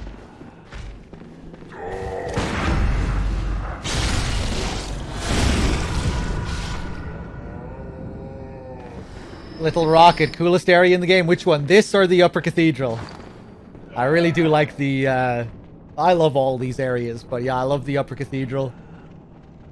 The music, Abriatus lurking behind the Grand Cathedral underneath the floor, underground. The key to the Upper Cathedral Ward seal. The upper echelons of the Healing Church are formed by the School of Mensis, based in the Unseen Village. and the choir occupying the upper cathedral ward. This key brings one a step closer to the choir.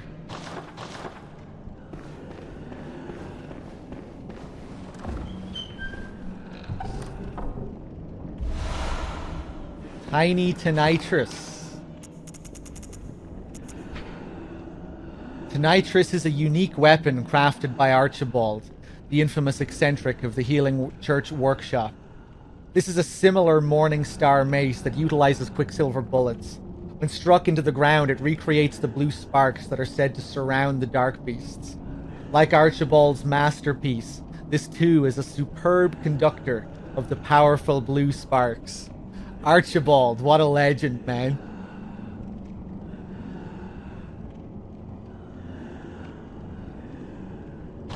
Finding lots of bolt-related stuff here again, because we're back in Yahar'gul.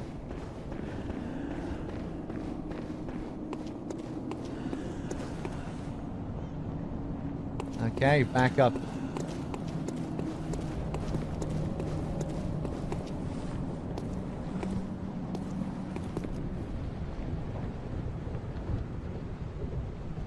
So cool. What happened to the beggar? I killed him. We fought him as a dark beast. Hello.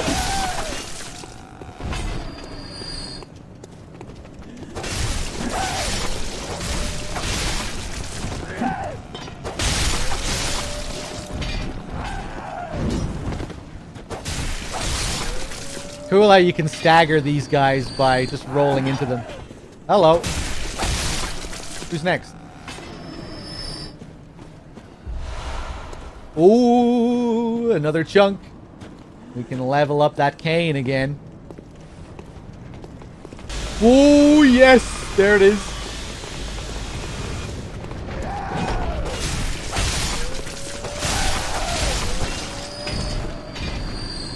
This is the only amygdala we see that has its eyes jutting out like this.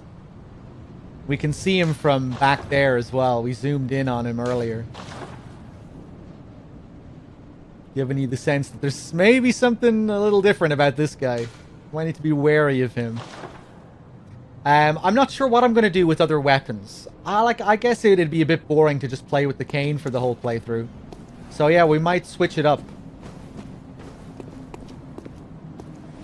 Yeah, we'll see.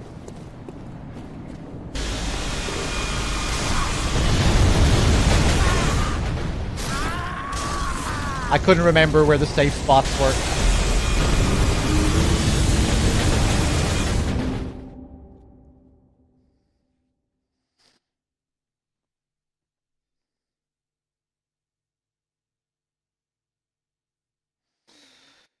The amygdala at Odin Chapel also has its eyes visible, yeah.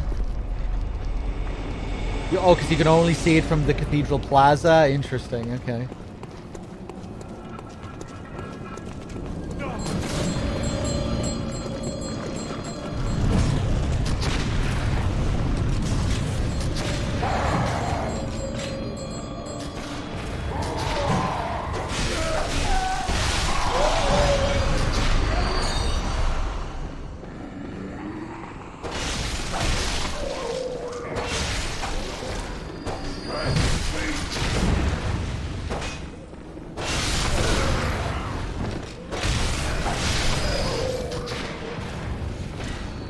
Oh, hey, wasn't there another door here? No, that's not yet. Hey, yeah, this area. We skipped this last time and we jumped straight down there. Okay, I'm kind of glad I died. Because maybe we would have skipped this place entirely. By mistake.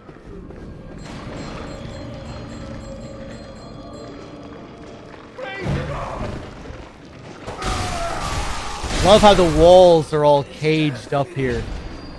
Really interesting design.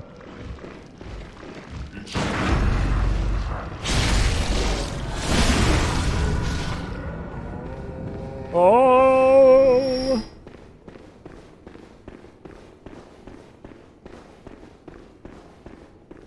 Oh yeah, these guys.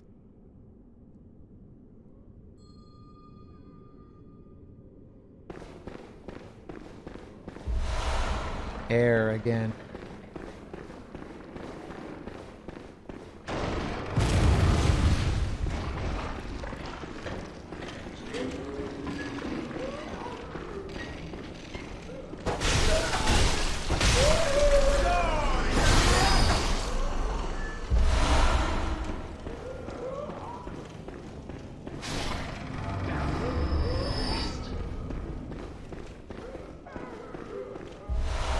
Frenzied cold bloods. These poor guys.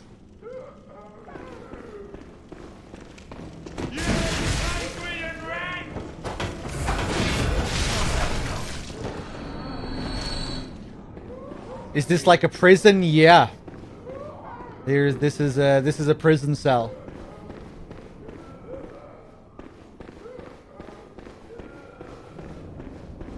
We got locked up here earlier on in the game as well.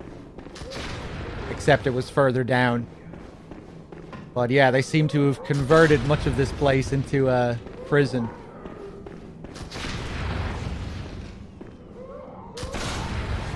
Because they take people to use them as part of the ritual they're performing here. They kidnap people, bring them back here, lock them up, and then use them to summon their god.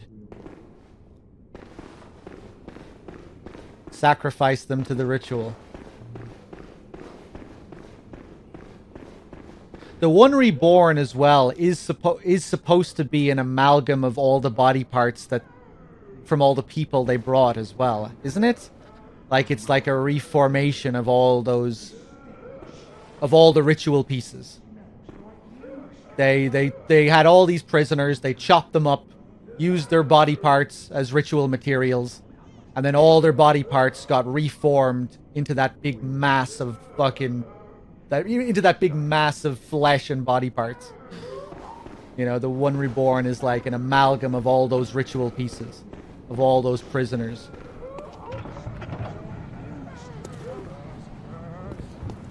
Yeah, I love the One Reborn theme.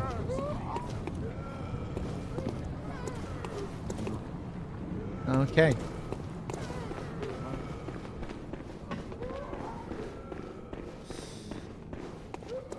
Yeah, the One Reborn is like a failed great one.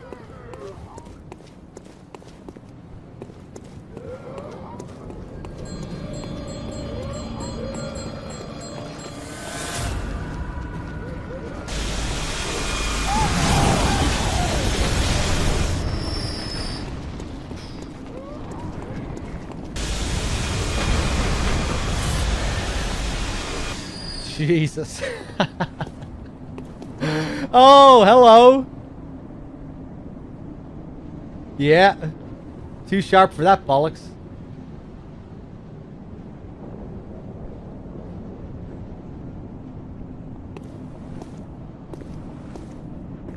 So cool.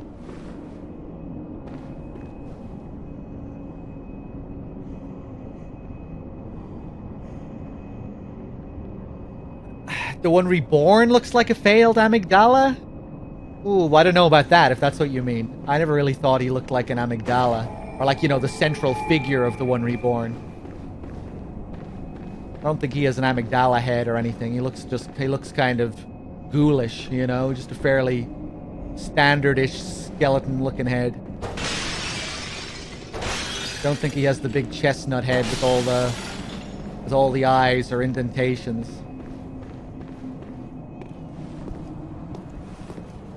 Oh, hello. I love how they track you here.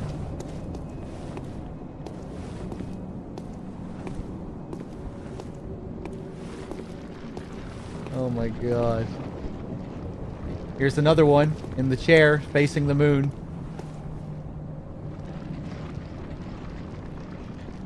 I wonder what the deal is with this. Like, is this a necessary part of the ritual? Do they have to have Mensa scholars sitting here? And are these Mensa scholars, are they dead for good? Are their consciousnesses still in the nightmare of Mensis?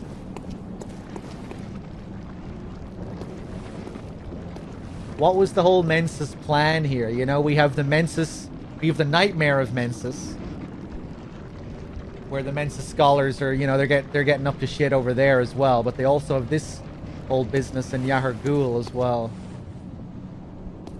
What is the extent of their operation?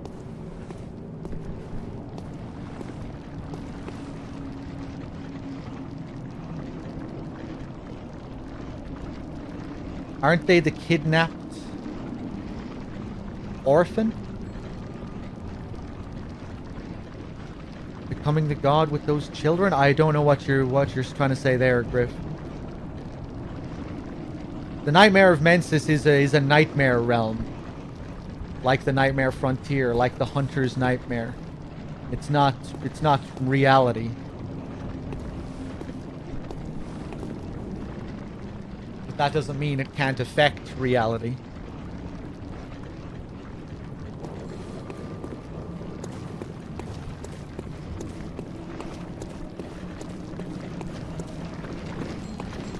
The nightmares kind of run on something close to Silent Hill logic. You know, where we visit representations of another place. Like in the Nightmare Frontier, we're in a manifestation of Loran. We're not actually in Loran, physically.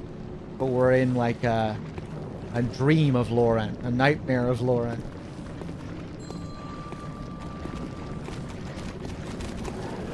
When we're in the Hunter's Nightmare, we're in another version of Yharnam.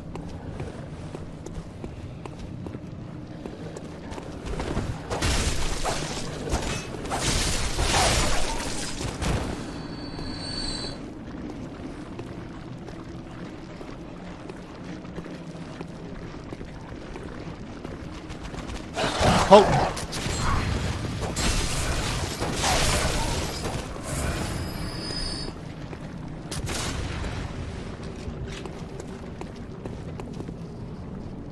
Dreams, nightmares. It's a composite of memory and the world of the dead, which is what the underworld was translated from in Sekiro.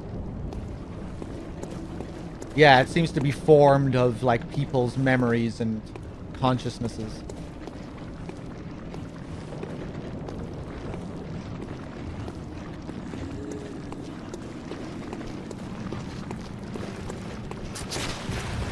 Hello.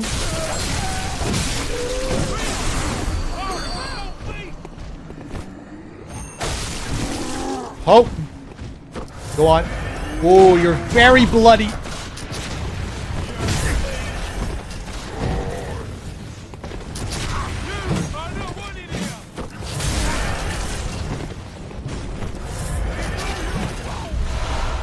This isn't good. 8 blood vials there.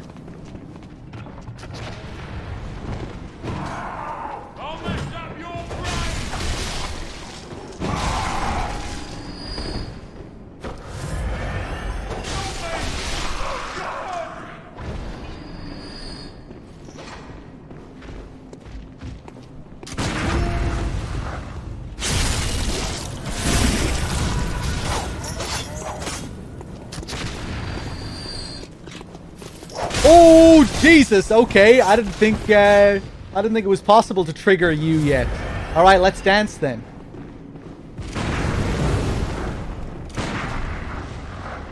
Oh my God! Oh yeah, and the lantern is broken. Forgot about that. Cool detail. Ugh. Come on, come out.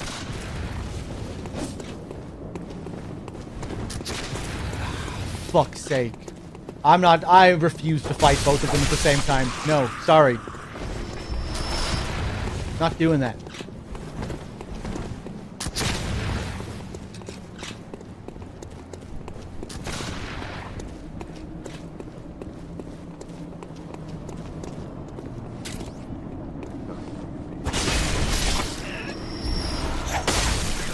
Wow. Oh my... I didn't have iframes on the ground there? Jesus. Anaxa Gore, thank you for the 4 months. I didn't think it was possible for him to kill me there. I thought I'd get at least one roll.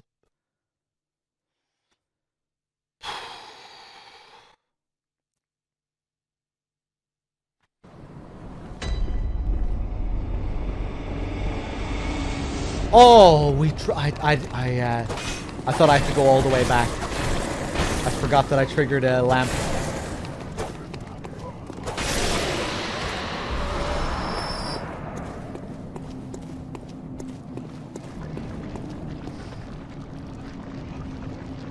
With the one reborn, you're summoning all this dead shit from the nightmare cosmos. The way it seems to work based on Durasane is that you can exist as a mortal or as a spirit like Orphan, or you can die as a spirit and return to somewhere far away by floating down a river or sinking to the lowest depths. I think that's why nobody is sure if Kaz can hear them too, because Kaz has died for real. So she's physically far away. Okay.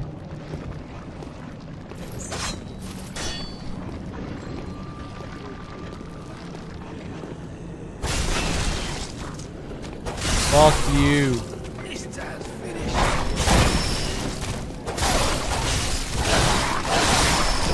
Give me those echoes.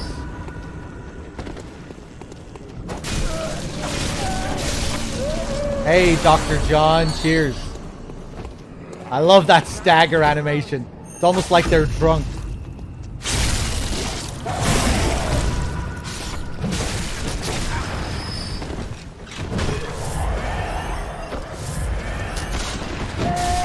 Oh! Angry. Angry. You're better off dead.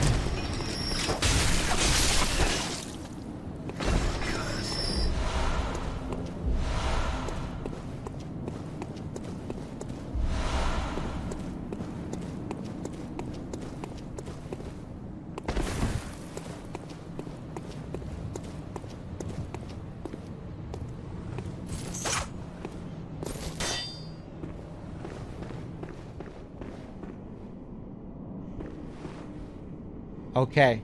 One at a time.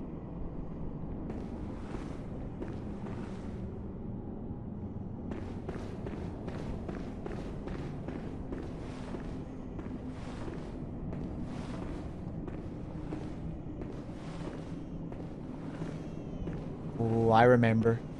Yeah, we can be cheap here.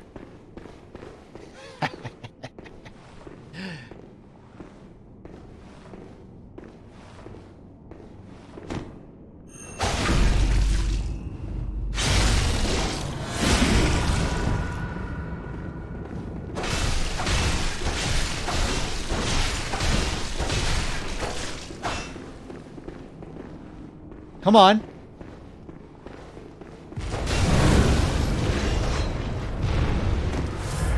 Ah! I guess his friend always comes to join. Yeah, let's play it cool.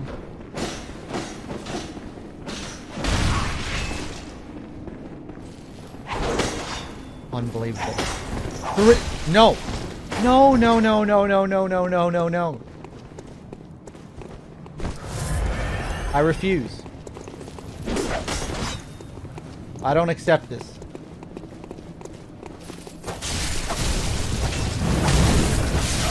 There we go.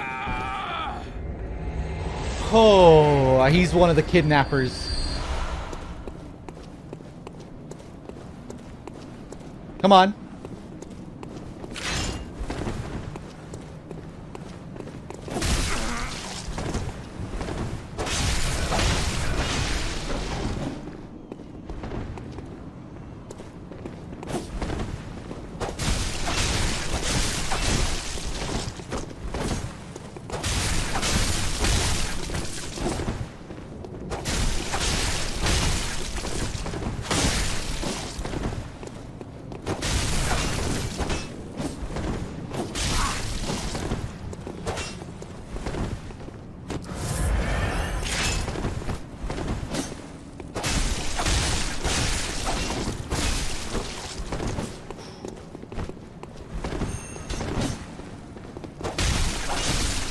Easy.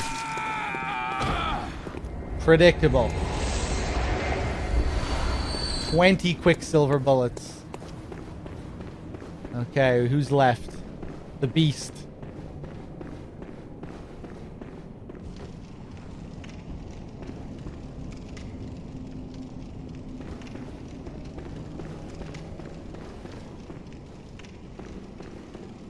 What are these hunters doing here? Well, one of them is a Yahar'gul kidnapper, so he's working for Mensis, right?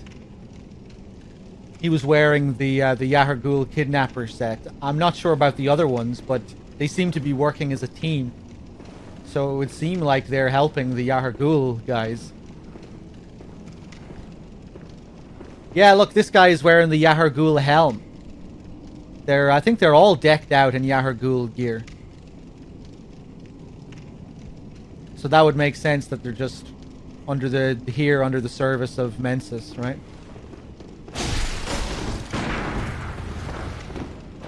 This guy's a bit of a lunatic.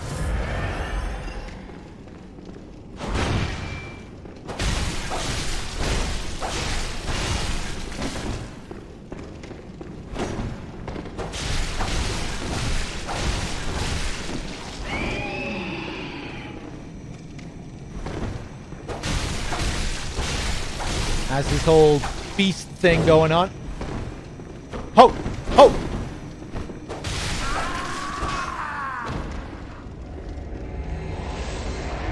Where am I in the game? Yahar'gul Part 2.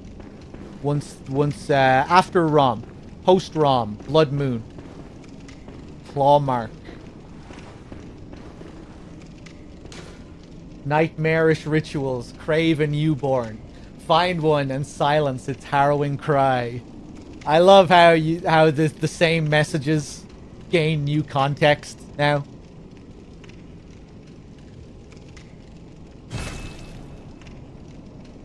You come here for the first time, you're like, what the fuck does all this mean? You come here the second time and you're like, what the fuck does all this mean? But you have more context.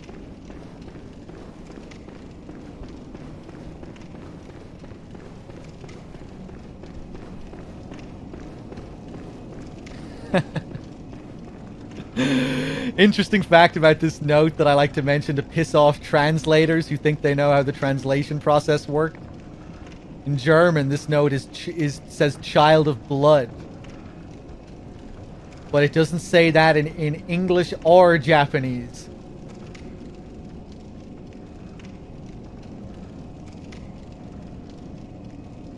What are you getting at there? To piss off translators because it's clear that the German translators had that they knew what the story was about, calling it Child of Blood.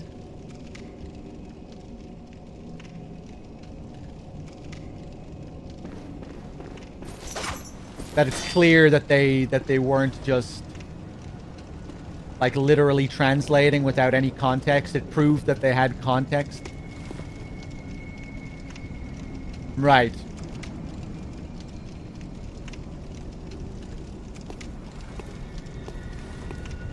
Oh, this sound, this chime. Forgot about this.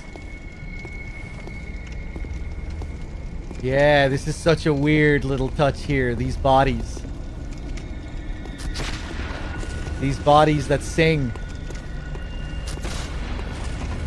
We can lure the pigs up to this as well. Oh, and the other enemies. The other fucking amalgam guys. Yeah. Let's do that.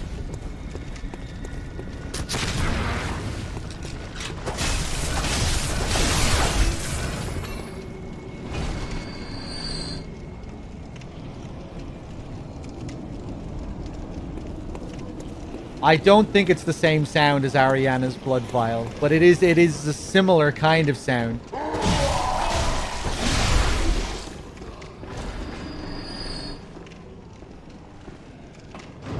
It's a chime like Ariana's vial.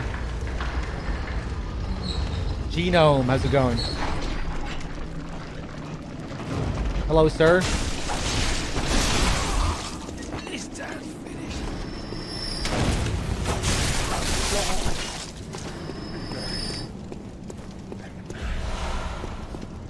Iron Yahargul helm. That's what that lunatic was wearing. With the beast claws. Let's take a look at it.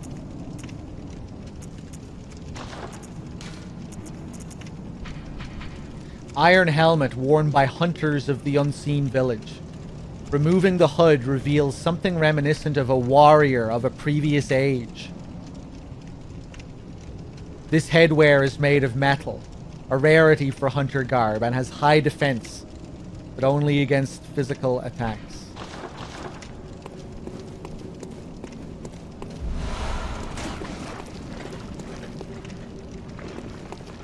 He's coming back.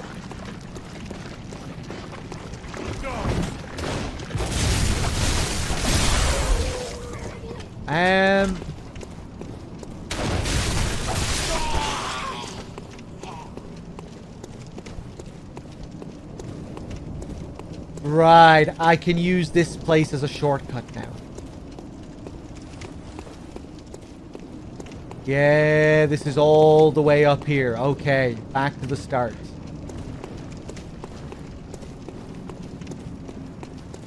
Cool. Let's go back to the Hunter's Dream. We have 84,000 echoes.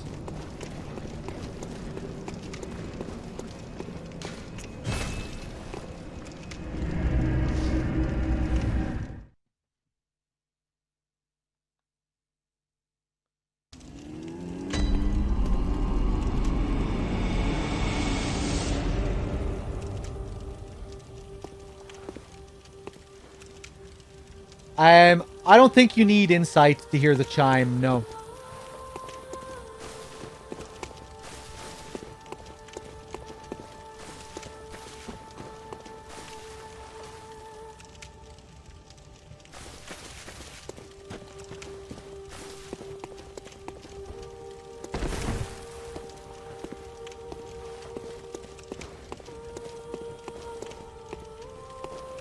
Yeah, old Yarnum does kind of foreshadow this part of the game when you're reading the notes about the Red Moon and that it happened once before. The night that they burned old Yarnum down when the Red Moon hung low. It's like a warning. The sins of the past. Achilles with the 1,000 bits. Thank you very much. I'm not going to be streaming the entire game today. You know, this is my third session. Wait, or is this the fourth Bloodborne stream or the third? I think this is the third. Or fourth? Third or fourth? No, I definitely won't be finishing it today. We have a lot of the game to go. But we'll be doing another sizable chunk today. We'll try and get through Yahargul. And, well, we'll definitely get through Yahargul. Then after that, I think we'll do the Nightmare Frontier. Actually, no, after that, I think we might do Upper Cathedral. Wait, no, we'll do Nightmare Frontier, then Upper Cathedral. And if we still have time, maybe we'll do Canehurst. But I might stop after Upper Cathedral. We'll see how it goes.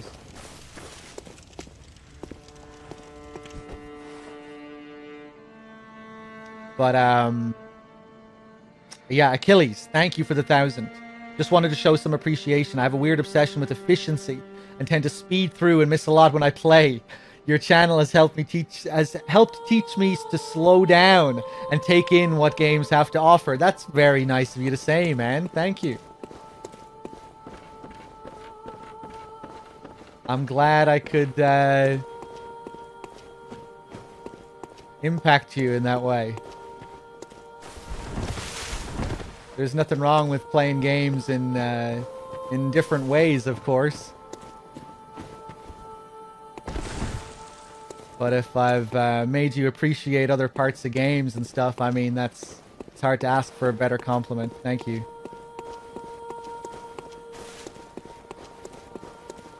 Welcome home, good hunter. What is it you desire? Cheers, man. Very well. Yeah, let's keep boosting that vitality. Farewell, good. Let's take a look at the Insights shop as well. Because I think... Yeah, look at that. we can now get the armor set of that guy we fought down in the Chalice Dungeon, the Watcher of the Old Lords, or whatever he was called, Keeper. A mask made of bone ash, worn by the oldest keepers. The keepers who mined the slumbering great ones gained eternal life, preserved in ashen form, in a ceremony of flame that cremated body and soul. Very Souls-like, this one.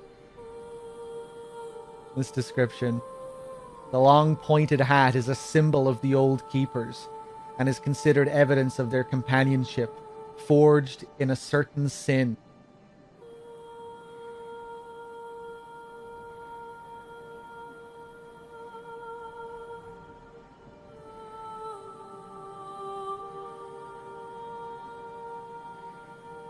Forged in a certain sin. That's interesting. Armor made of bone ash, worn by the oldest keepers.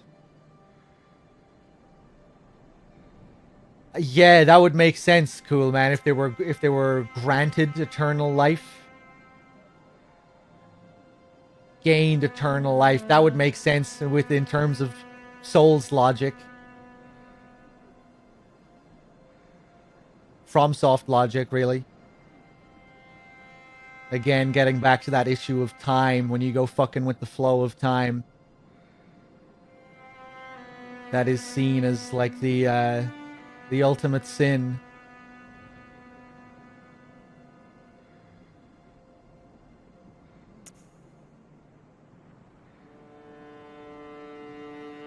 The keepers who mined the slumbering great ones gained eternal life. Blah, blah, blah, blah, blah. Now their frail armor is white and sinewy, a window into an arcane lost art.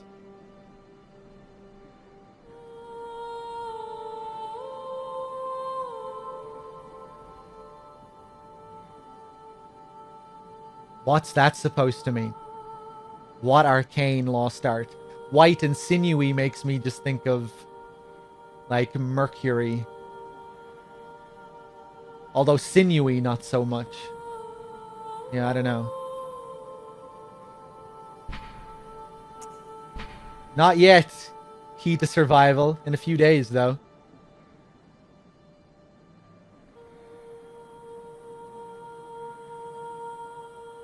That's a pretty cool looking piece of armor.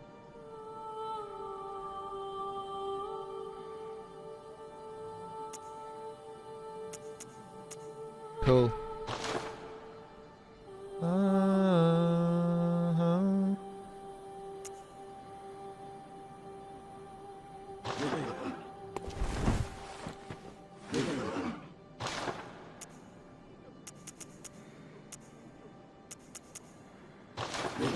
Okay, I think I checked to see if Gehrman was out here. Yeah.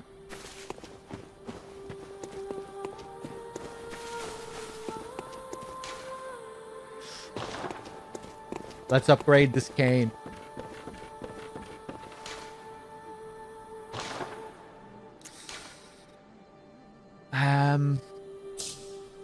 Or should I keep the chunks for another weapon? Oh, I wouldn't mind a bit more damage now. Fuck it.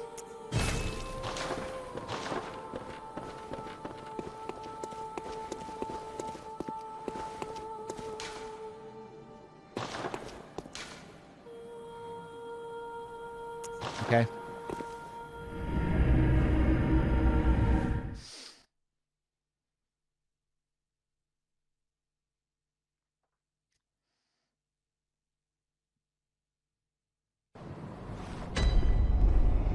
The whole set even visually feels very Dark Souls. Yeah, I guess it would remind you of Souls, that set. I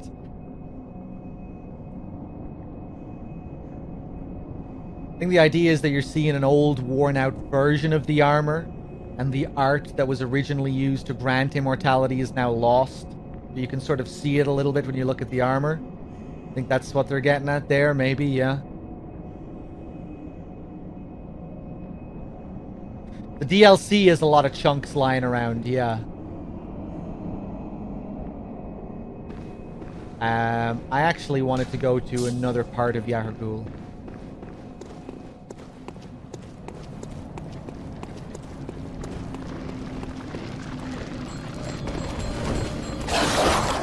Just let me run past, please. These hunters don't respawn, do they? No.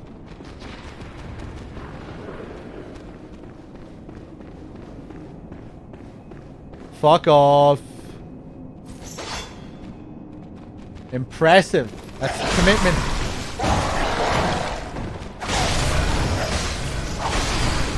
I think I remember there being something interesting here. If we go back down around where we fought Parl, I think we see some dead snatchers.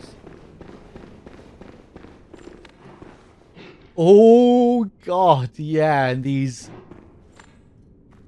fucked up scourge beasts. Oh my god. Oh yeah, with the legs sticking out of their asses. Lovely. Would you mind, sir?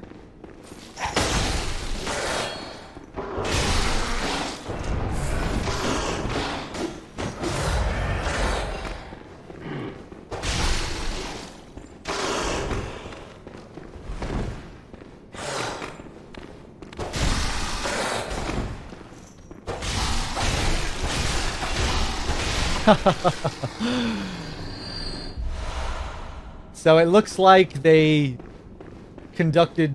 It looks like their rituals created these monsters as well, right? Because it's very reminiscent of the one reborn. These beasts, but with like random body parts sticking out of their asses. Was this a part of the Mensis ritual? Was this like an unintended side effect of the ritual?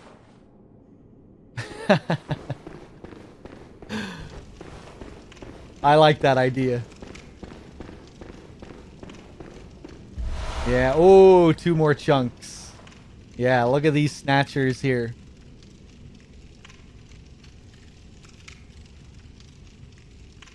That's something new.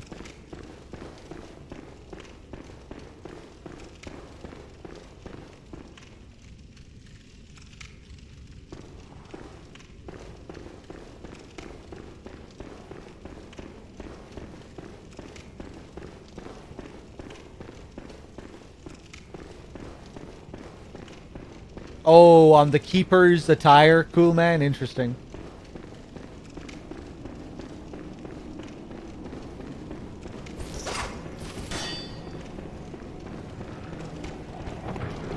Oh, yeah. Here he is. Hello.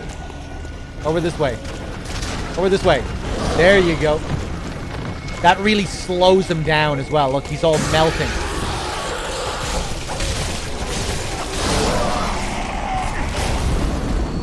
So cool.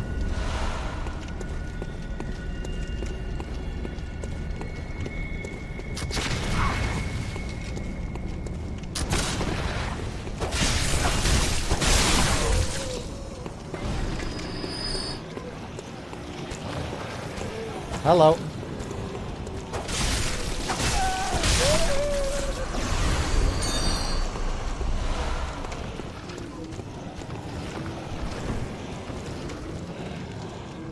Three of them over there.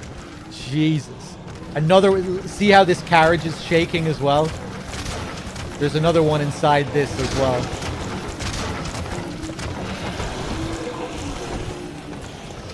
Come here. Come here.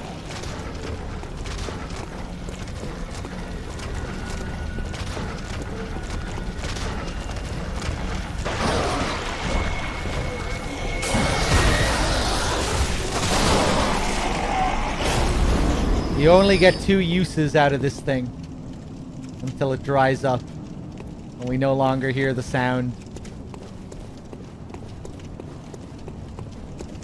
Another one down here.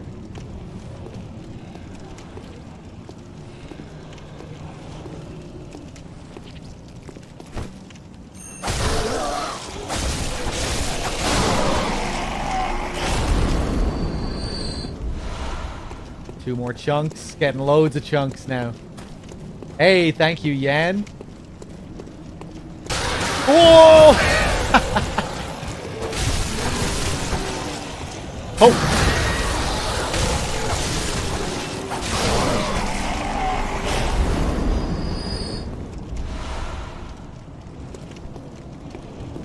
Any pebbles? Still the best strat. That's how we can break these guys up.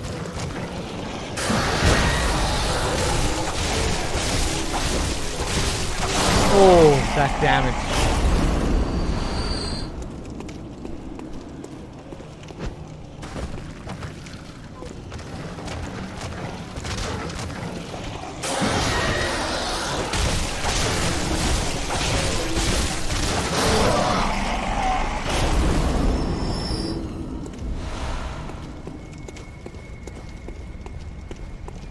Was there any point to that? Is there anything up here? No.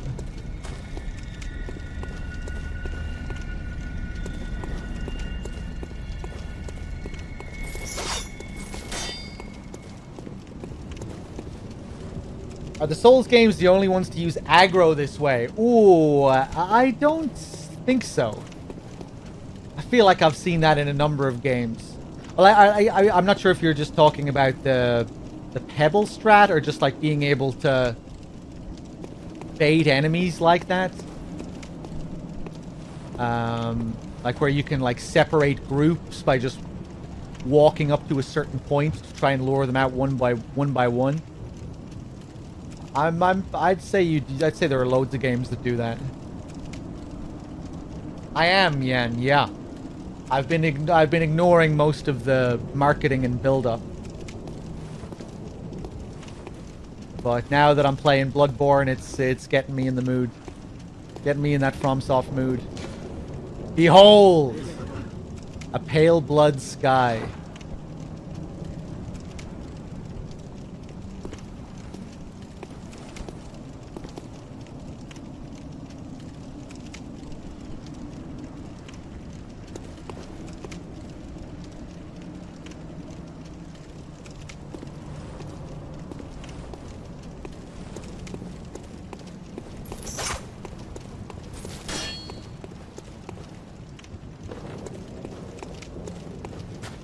Now we can pass through the gates.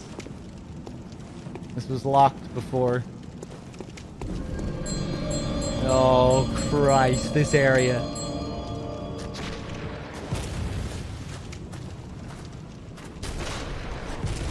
All the people here, what happened? They were all trying to escape. It looks like desperately trying to climb up the walls to get anywhere.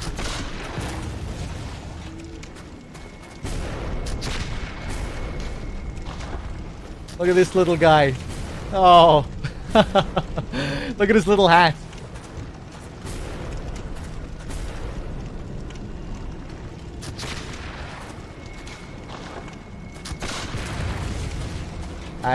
I don't, Sis. Nope.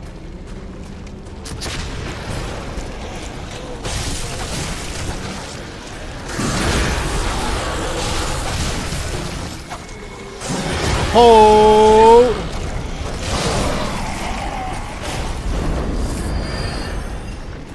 It's like Pompeii. I wish you could get those hats. This guy, is he facing towards the moon? He is, but we can't see the moon.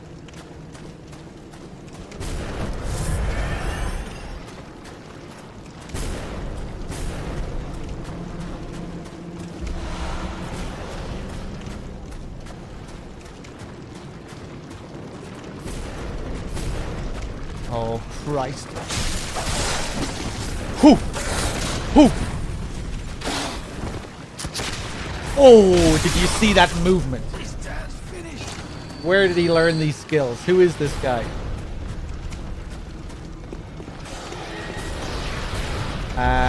Where is the bell ringing bitch?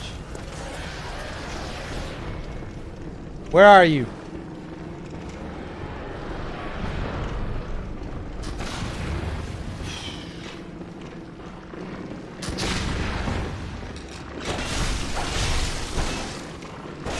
Oof, that was close. Those shots at point blank range are no joke. Hello.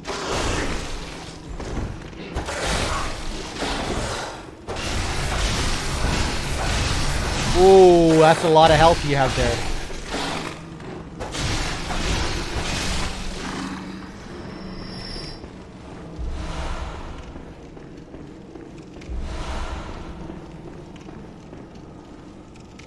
Wow.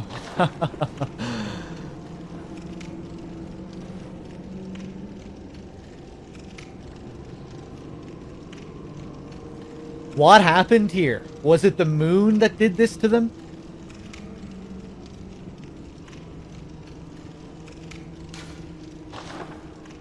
What happened?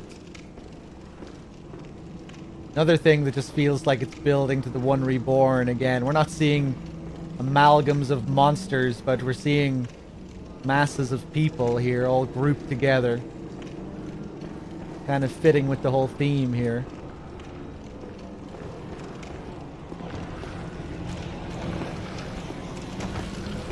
Oh, Christ.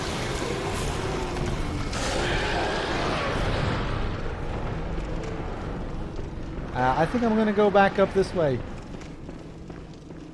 Seems they wanted to beckon the Nightmare to talk to Kaz and ask for her aid. Suppose with the Nightmare of Mensis, it was just more secure or safer or something. I'm forgetting. I keep forgetting like fundamental parts of the lore. It's been so long. I just remembered that that's what Mensis are trying to do. They're trying to call Kaz. Yeah. Forgot that that was even what they were trying to do.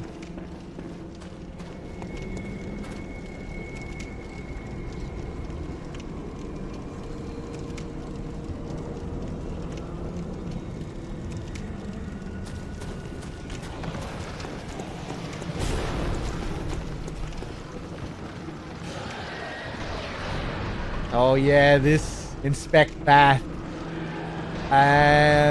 Do I want to inspect this bath? Sure.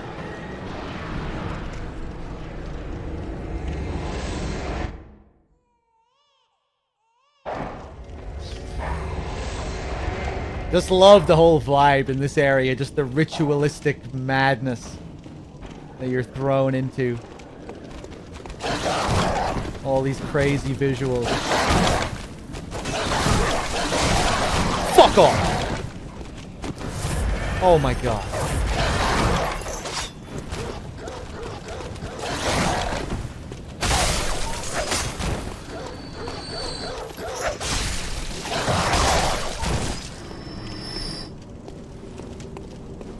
They want to be granted eyes, yeah.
So cool.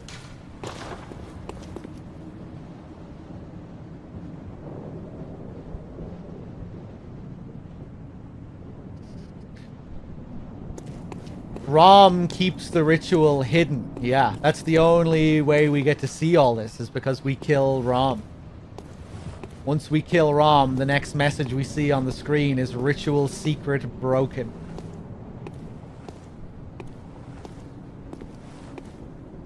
Find the Nightmare newborn or whatever. Now that Rom is dead, we have the ability to go and kill Murgo. We can now access Mensis. We can now see what was once unseen and prevent the Mensis ritual. The Bergenworth spider hides all manner of rituals.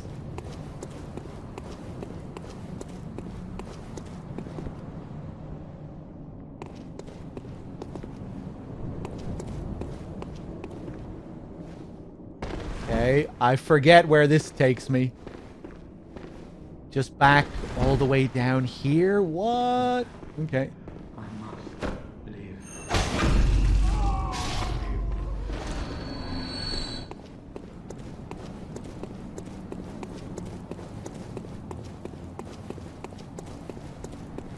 I hope I found everything there. I think I did.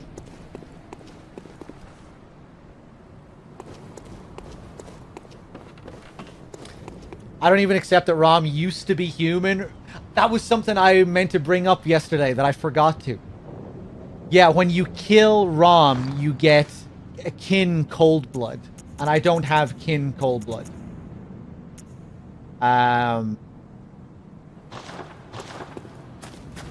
I think isn't that like the main thing that people use to support that Rom used to be a human because it's kin cold blood, and you only get kin cold blood from, like, you never get kin cold blood from actual great ones or something like that.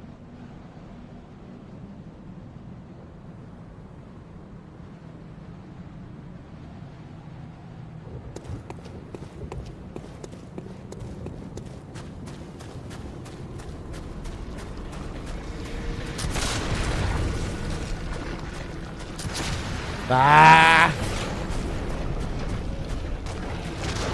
Ah! Arcane Lake.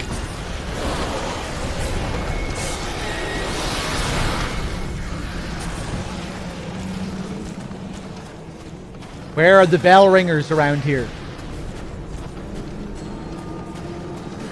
Oh, the sound here as we get closer.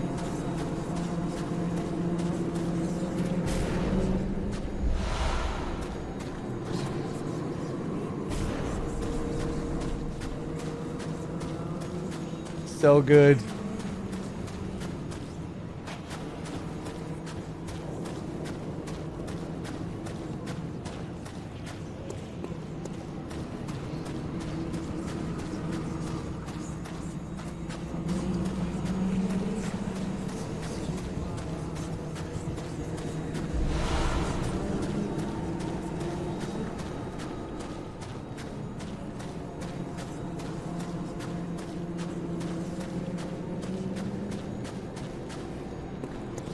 Okay, I think we got everything more or less. No, there's a whole other part that I didn't go to up there.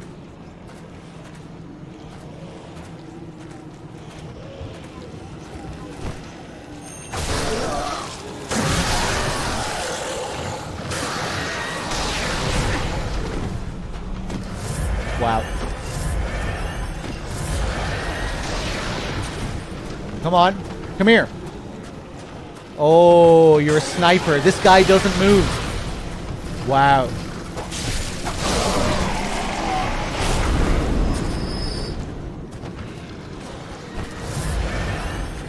You.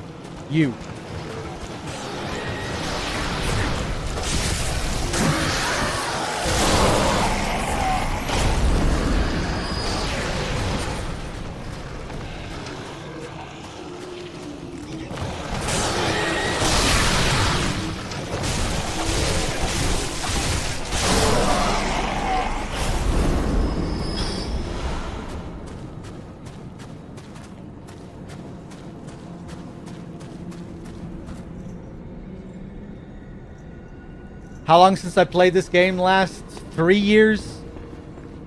3 years. But when I played this game last, I was a Bloodborne fiend, you know? I've finished this game like 15 times or thereabouts. I'm fairly well experienced. But thank you, I appreciate the compliment. I am pretty proud of my performance in this playthrough. I'm happy with the skills I've retained. I'm doing pretty good. Not as good as Dave though. Fucking asshole. Oh, here you are, you bitch.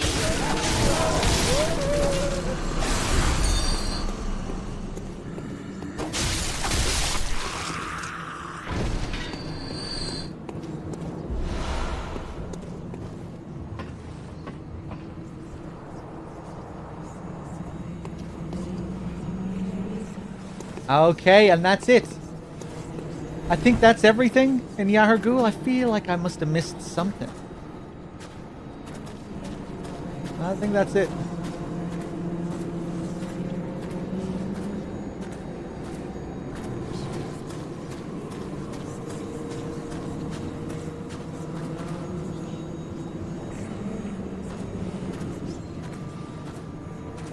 Love how we can see the bell ringers before the scene triggers as well.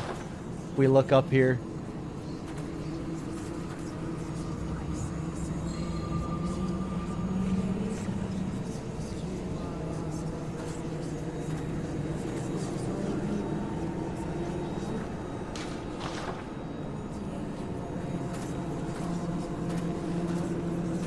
"14 vials."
Beautiful baby boy.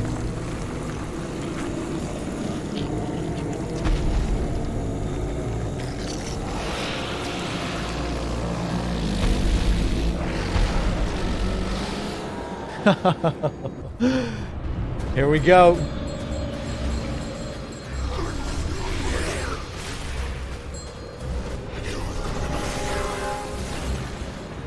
So, we want to take out these bell ringers first. No, let's...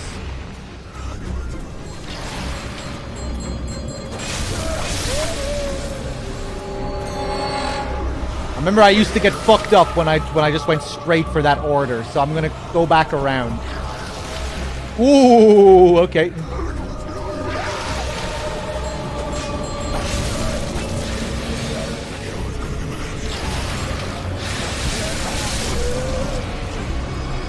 Bum bum bum bum bum bum bum bum.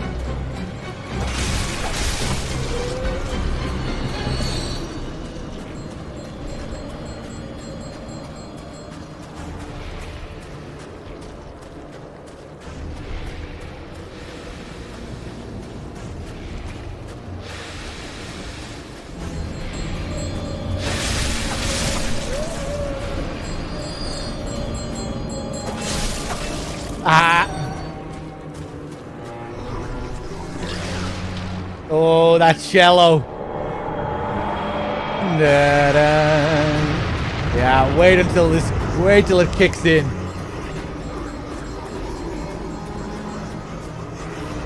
The harmony.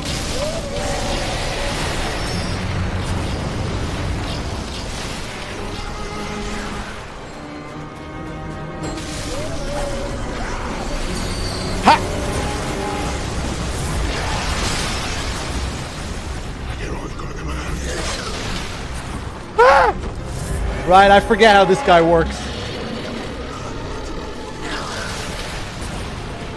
Oh yeah, the shit that he pukes all over the map.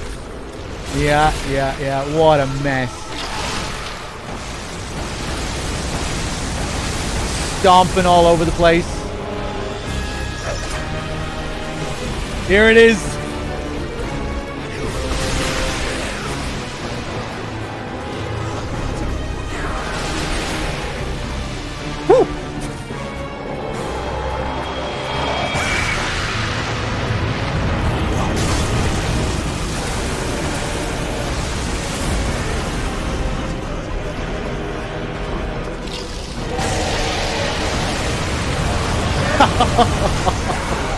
So sick. Woo!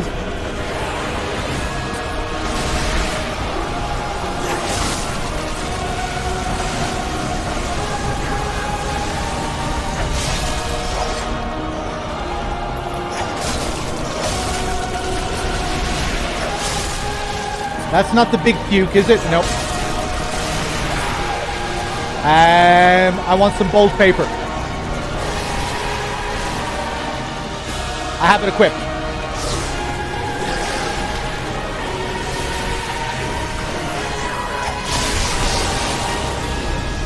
Go for the head. Go for the head.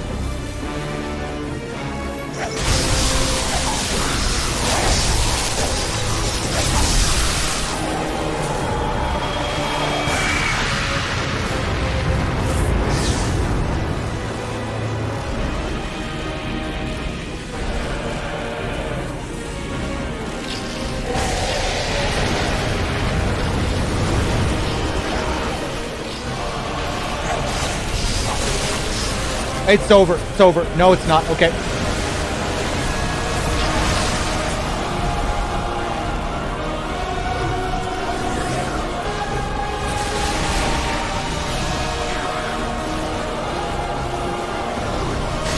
Big puke, small puke.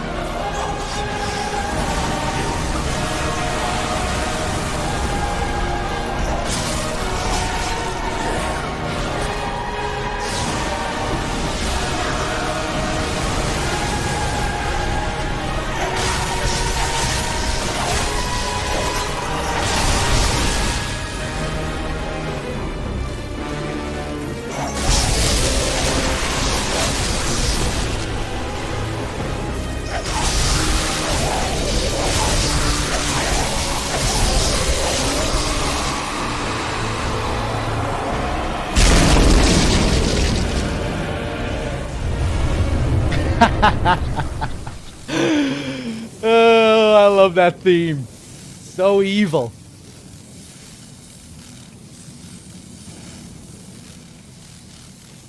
Before it transitions, it's so good as well. Just that cello melody when the harmony comes in on the violin. Da-da, da-da, da-da, da-da, da-da. Can't go that low. Yellow backbone. So we get 3 yellow backbones, 3 ritual materials, further implying what it is we just fought.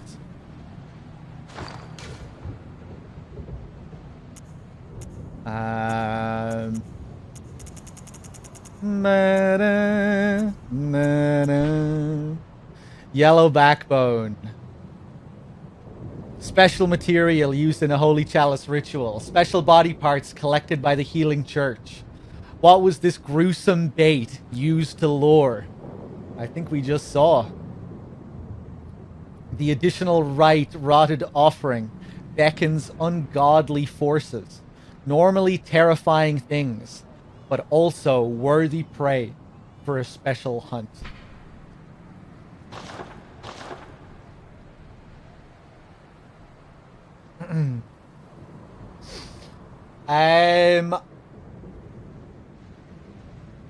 I don't think Elden Ring's score is being recorded by a real orchestra like Bloodborne's soundtrack was. I think Bloodborne's soundtrack is a pretty special case in that regard, where it was all recorded by a live orchestra, the London Symphonic Orchestra or whatever it's called.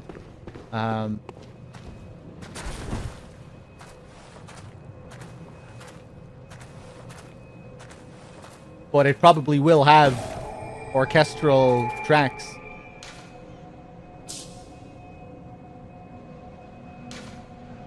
Okay.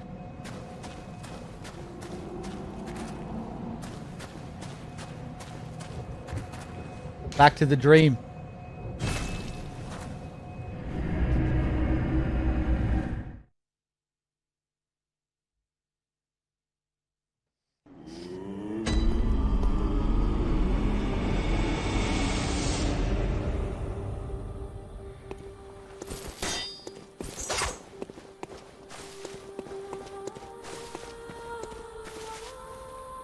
Gehrman, Gehrman is a bit shy lately. It's been a while since we've seen him. Welcome home, good hunter. What is it you desire? Good hunter. Very well. I'm not sure what I want. Bit more vitality couldn't hurt. Bit more endurance.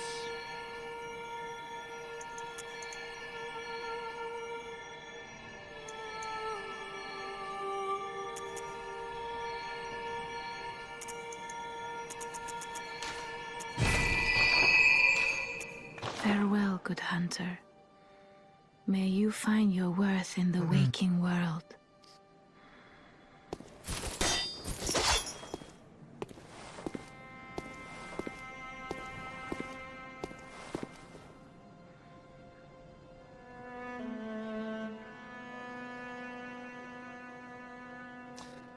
Let me scroll up here as well just to see what I missed. Bam, ba-dun, ba-dun, da-dun, da-da. So good. Yeah, very similar to the Tower Knight. Not as good as the Tower Knight mechanically. It's very messy. Although in a way it kind of feels like the One Reborn should be messy to a certain degree. Like just shit flying all over the place. You know, limbs going all over the shop. Puke going all over the shop. Random body parts falling out from the sky. You know, it's like it's... it feels like it should be that way. But at the same time, with how it's all balanced, it still just isn't as solid as something like the Tower Knight. But the vibes are just so good. I love the music. I love the design of it. And just, yeah, just the whole feel. Definitely greater than the sum of its parts. I love the vibe of the Tower Knight as well in its own way. You know, the Tower Knight is iconic. I love the design of that guy. The big hulking Tower Knight. Just it's just different, you know. Let's see. We could probably upgrade our weapon again. Yeah.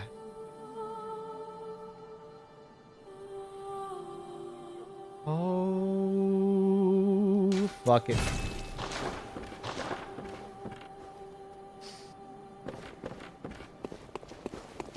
Okay, next, the Nightmare Frontier. Let's do it.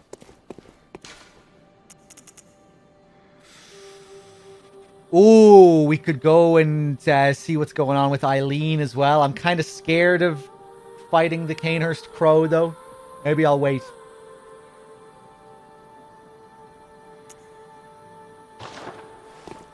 Maybe I'll wait a little bit longer before we do that.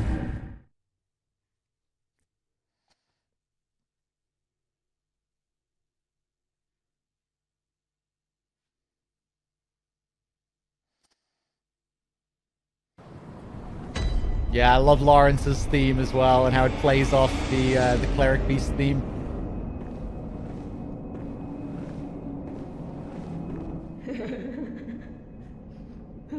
Granny, you're back. You have more sedatives for me? Ah, welcome home, dear. You've been very, very patient. Here you are. This will help you forget. Forget your troubles. Forget your cares.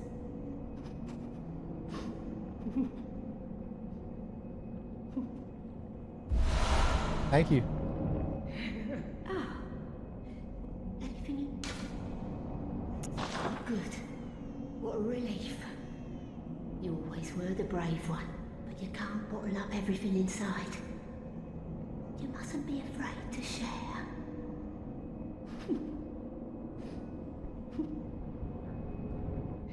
If I say no again, I'm assuming she's the same thing. Oh, good. Yeah. I just wanted to make sure. Oh, my. I'll let Mother will make it. Oh, she only has one sedative to give me now.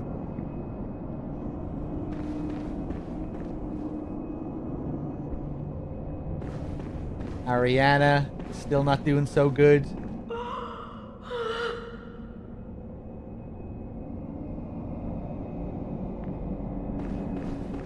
Poor old granny.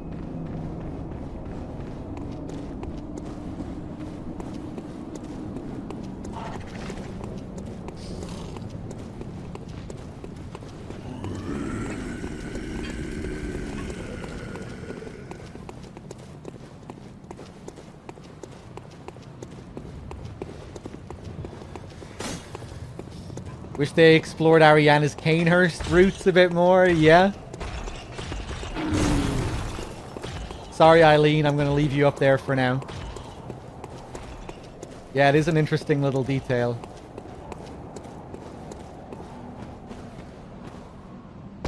So, when we were in the Forbidden Woods, we spoke to Patches behind a door. And he gave us a mysterious item. The tonsil stone, which looks like an amygdala head. A latticed deformed rock. Or perhaps a meteorite. Appears useless, but possesses some odd gravitational force that prevents its riddance. A dubious soul once said, "Step lightly round to the right of the great cathedral, and seek an ancient shrouded church. The gift of the Godhead will grant you strength." So that's where we're going. To this ancient church, which is the same church that leads into Yahar Ghul. And I could have just accessed this from that second Yahar Ghul lantern. I forgot.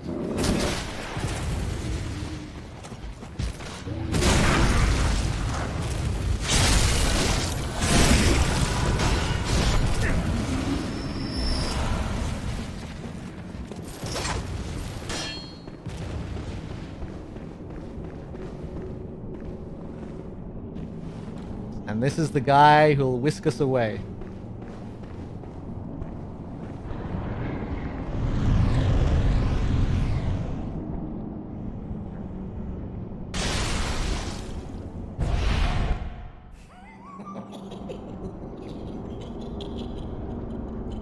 Oh, Amygdala. Oh, Amygdala. Have mercy on the poor bastard.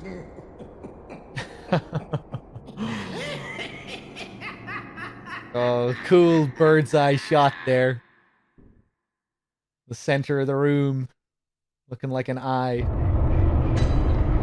Yeah, and we don't go to the frontier just yet. We get teleported to the lecture building.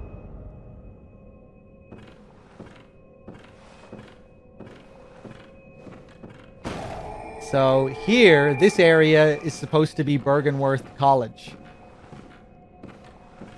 The area that we visited earlier on, where we fought Rom. See, look, we even have these jarred eyeballs again.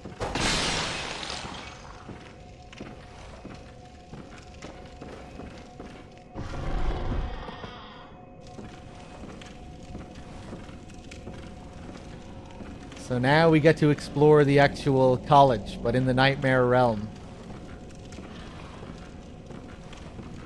Here's Patches. Oh my god. Looking a bit creepy there.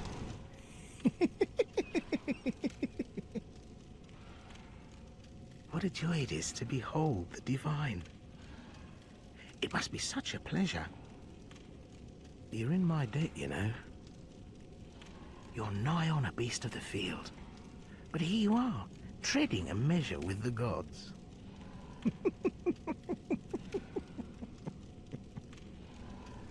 Love it. You're nigh a beast on the field, but here you are, treading a measure with the gods. It must be such a pleasure.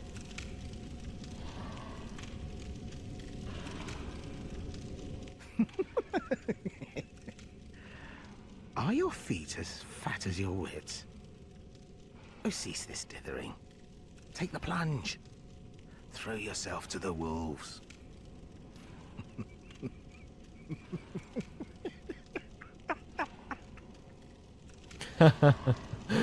Love it. So sadistic. Just relishing in my misfortune. Loving every bit of it. I think that's all he has to say for now. Are your feet... Oh,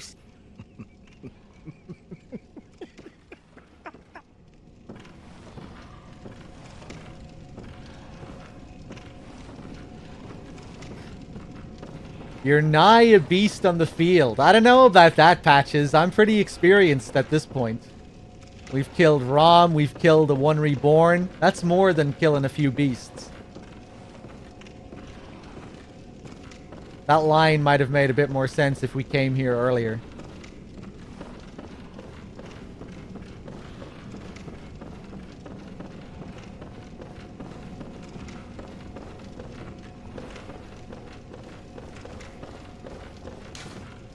Can't open.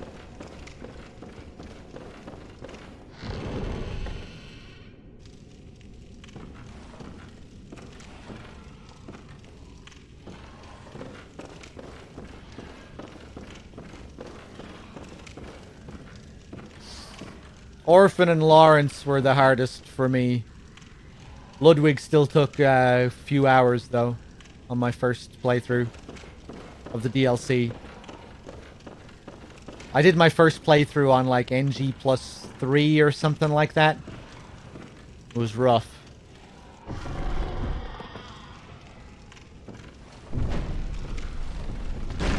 Hello! Trying to ambush me there, are you? No, you get ambushed.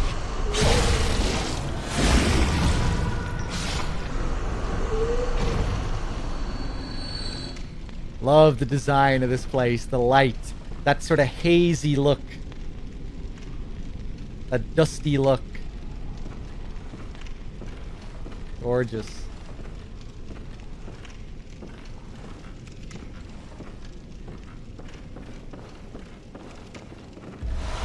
Lecture theater key.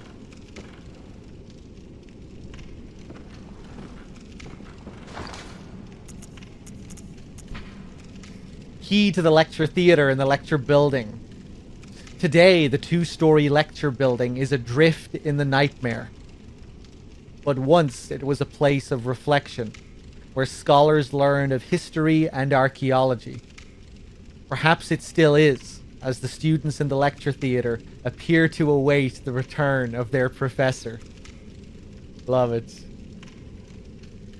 The way that's written, it's almost as if, you know, the building was physically moved from reality to the nightmare. But I don't think that's what happened.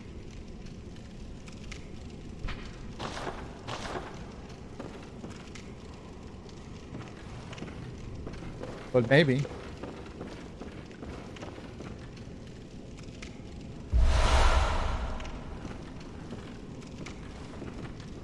Student uniform.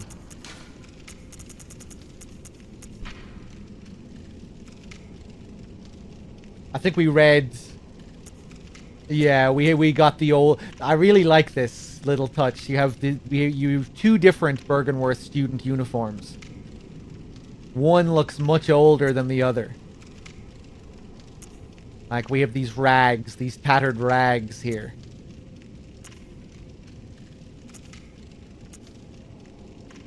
Featuring a thick cape. This alternative lacks the thick cape. I think Mikolash wears this one, doesn't he? Mikolash wears the Bergenworth student uniform. I think he wears the old tattered one, yeah. The Healing Church has its roots in Bergenworth and naturally borrows heavily from its uniform design. The focus not on knowledge or thought, but on pure pretension, would surely bring Master Willem to despair, if only he knew.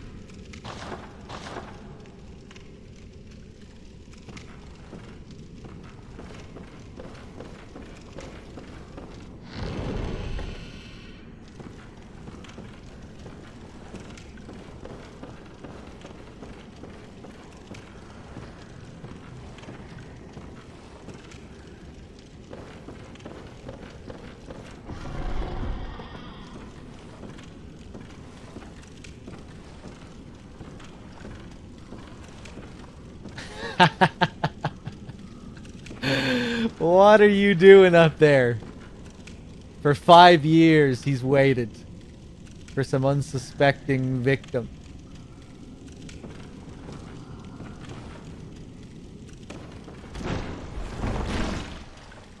Love the design of the students.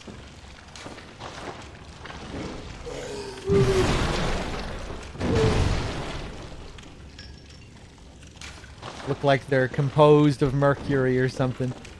Oh!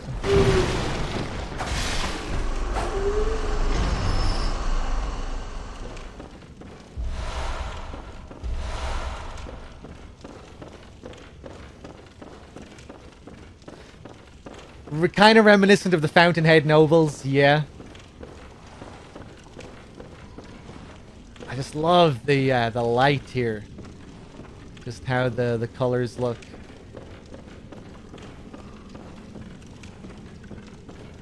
Let's see.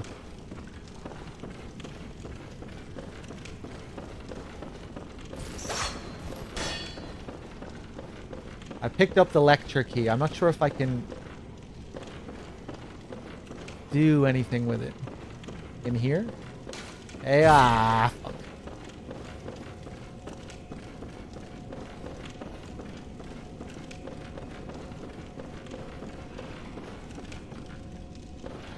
Yeah, I think we have to wait until later on.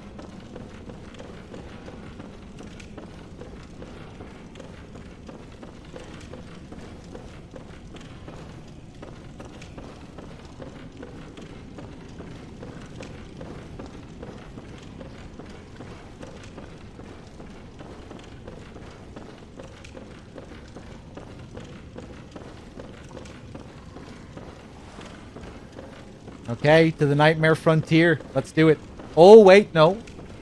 Hey, okay. Here we go.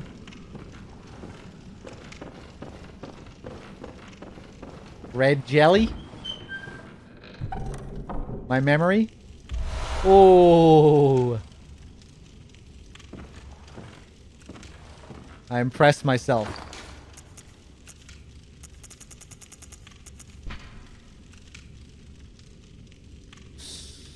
It's not so easy to forget this item and what this item looks like. Material used in a holy chalice ritual. Stillborn infants born of a creature of unknown origin, of the type found in some corners of the old labyrinth. Red jelly. What a twisted name. That's steam coming off it as well.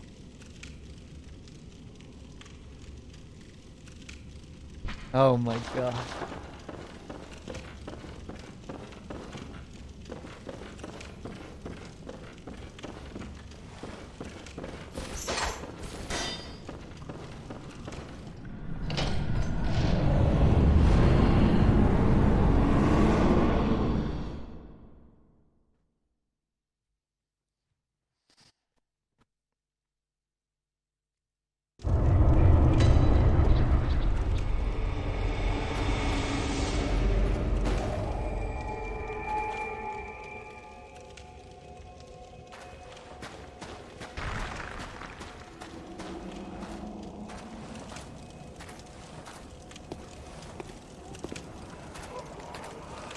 Ooh, hold up.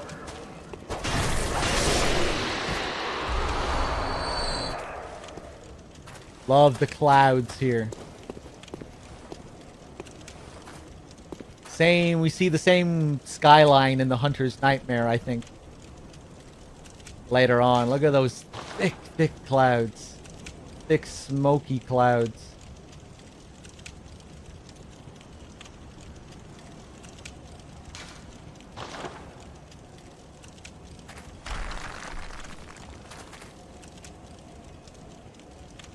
These fleshy gravestones. The final gravestone in the Hunter's Dream. Really crazy architecture and visuals here. More penis graves. More phallic graves, of course. The Great One graves that we saw in the in the Forbidden Woods popping up again here. Or something similar to them. Yeah, no, they're the same.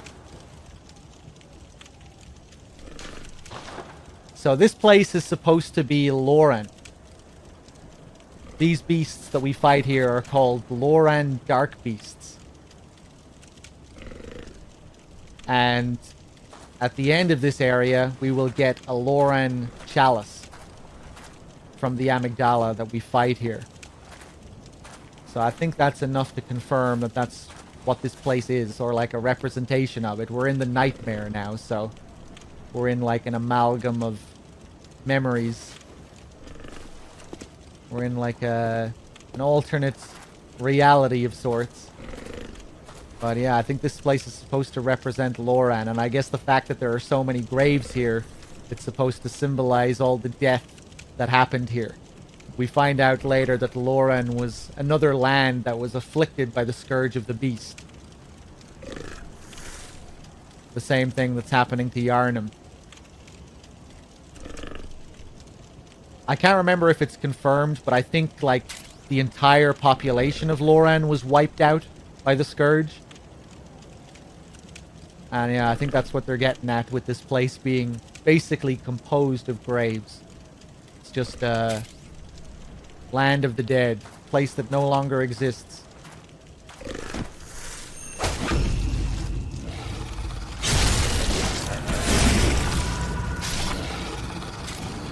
Hey, Grokar with the 3 gifted subs. Thank you. Thanks for gifting a sub to Rando. And to you son of a gun. And Sniper. Yeah, the clouds are gorgeous here.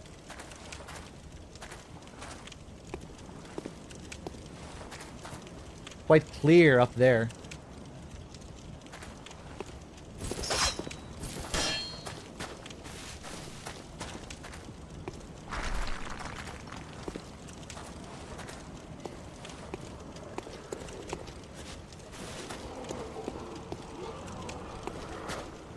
Hey.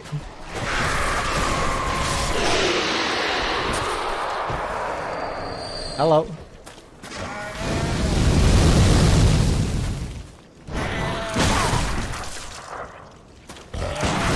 I say Loran Dark Beast earlier. Ooh, I meant to say Loran Silver Beast. I think that's what they're called. Although they do have that Dark Beast power. They do emanate those sparks, which is a Dark Beast trait. Oh.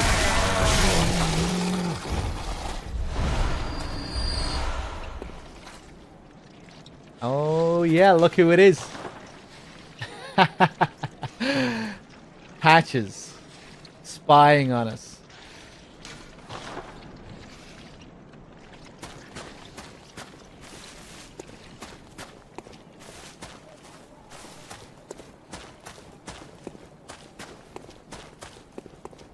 Strange elevator here. The green lights. Hey, thank you, Grokar. Glad you've been enjoying the playthrough. I might be misremembering, but I think it's possible to knock him off with a pebble. Yeah, you can. You can.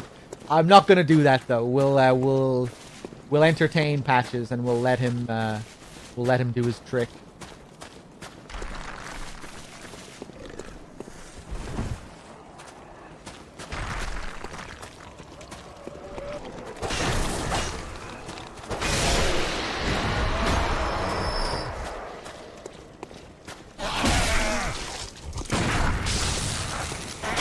Amygdala is probably going to be a pushover.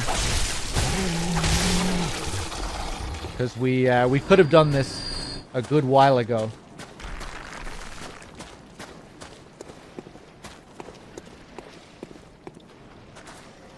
Oh, nasty, these things. Oh, yeah. These guys and their crazy, the messengers that are inside their bodies. That's something we're going to have to take a look at. There's kind of a theme of flowers here as well. We see those lumen flowers later on.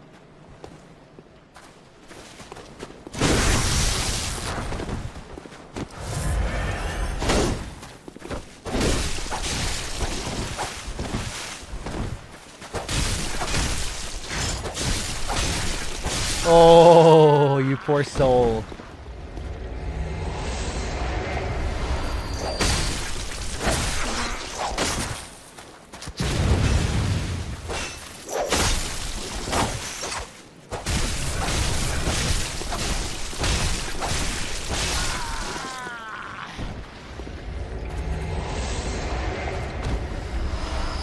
Lead elixir.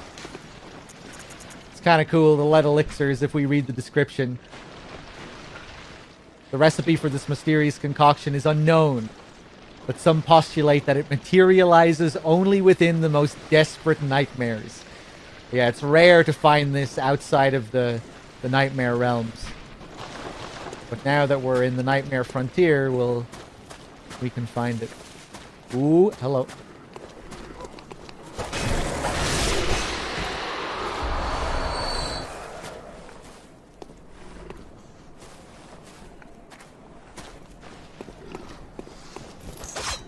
Yeah, I should have, we should have done this a bit ago. We're a bit OP for this area now. I shouldn't be able to just R1 spam my way through those guys. Hold on.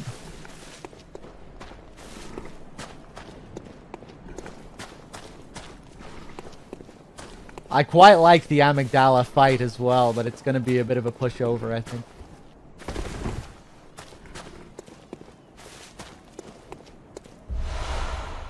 Fading lake. Right beside this poisoned lake.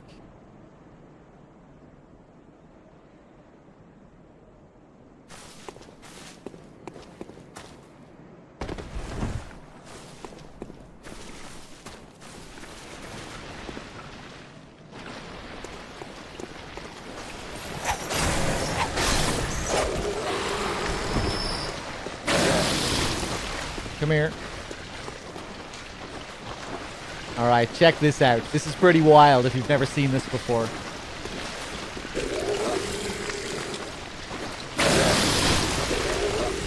I'm gonna try and see a certain attack.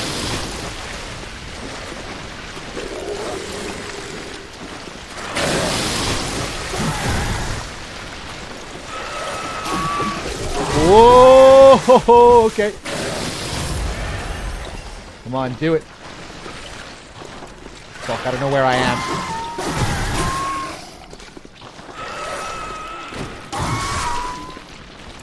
What the fuck?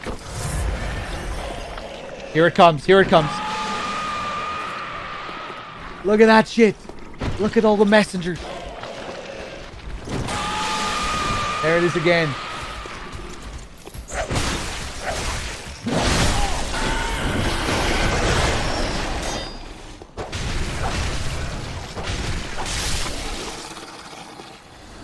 That's a crazy detail, isn't it?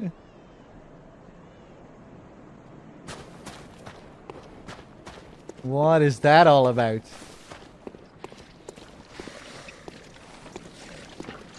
What is the official name for these things? I think people theorized that they were like little like deformed great ones or something like that. I think they are classed as kin, aren't they? These things?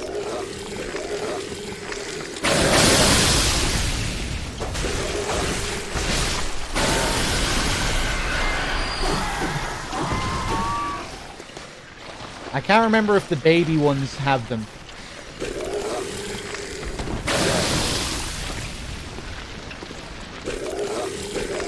I don't think the babies have that attack.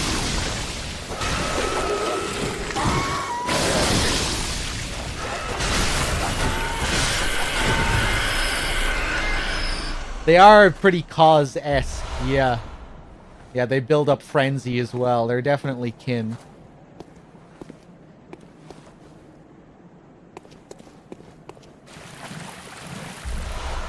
Crawler, but not kin. Really? Okay, I thought they were kin.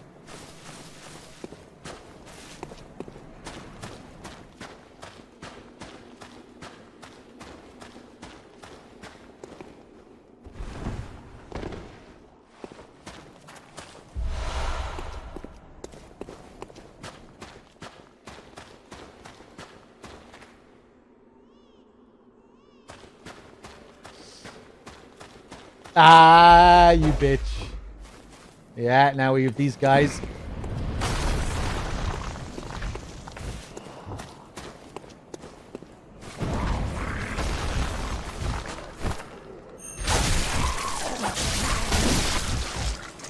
I'm missing more of them. Oh, fuck.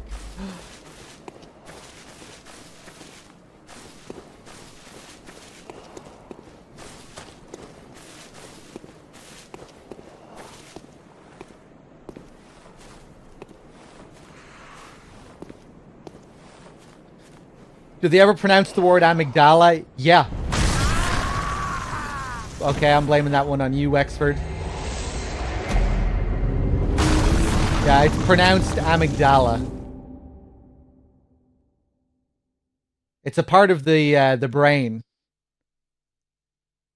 He says it the way I say it.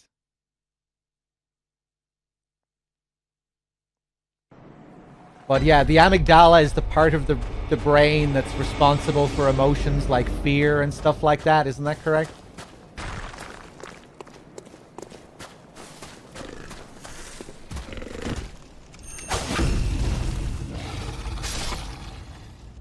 I think it might be, like I've heard people pronounce it as amygdala. But yeah, in the game, they say amygdala.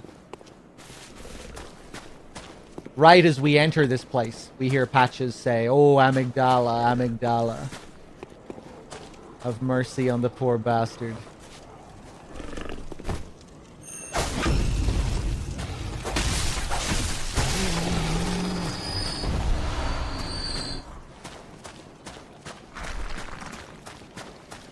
Ba-dum bum, ba-dum bum, ba-dum ba-dum ba-dum bum.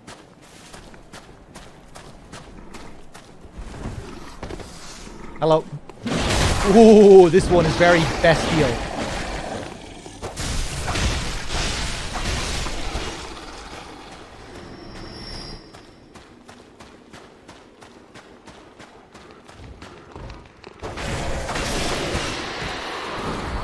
Don't even think about it. Yeah, they really bait you there. Ba-dum bum, ba-dum bum, ba-dum ba-dum ba-dum bum.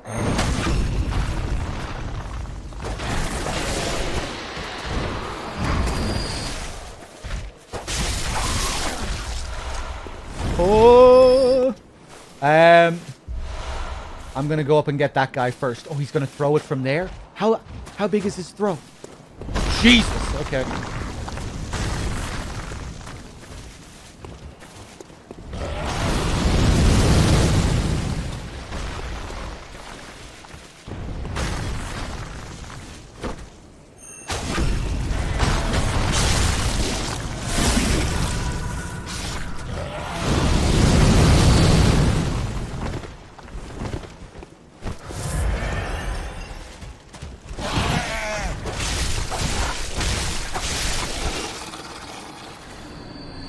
Oh, okay. Hey, see you later, cool man.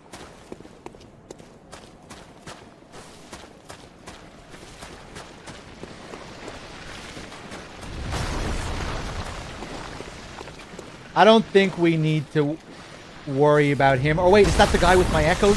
That's the guy with my echoes. We do need to worry about him.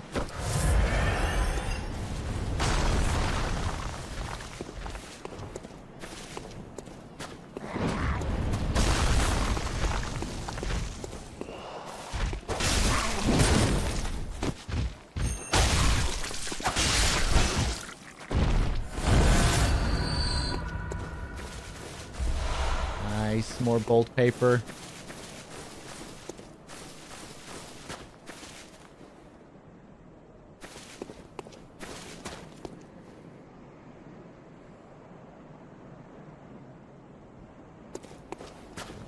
The cool man went AFK, Mask. You're gonna have to ask him that question later.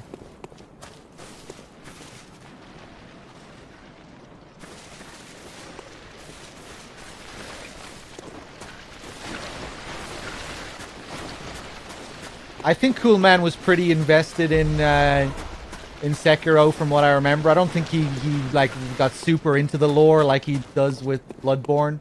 or probably even compared to Souls. But I think he enjoyed it.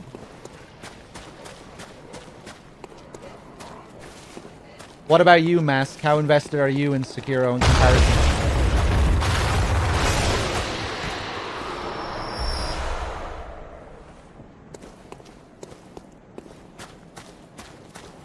I don't think anything will ever top Bloodborne for me in that regard, in terms of like how invested I am in the world and how intrigued I am by the world. But I really do love Souls and Sekiro for those similar reasons. Especially after replaying it, like I really had a great time playing Sekiro again. Last time I played it, it was a lot of fun just talking about the story.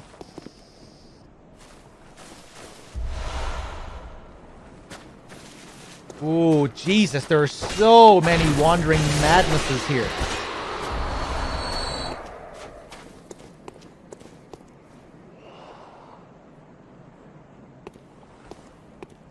I liked Senpo, yeah, the monk seeking immortality.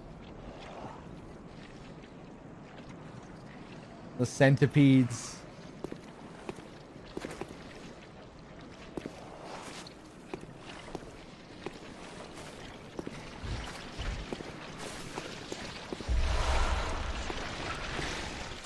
Ah!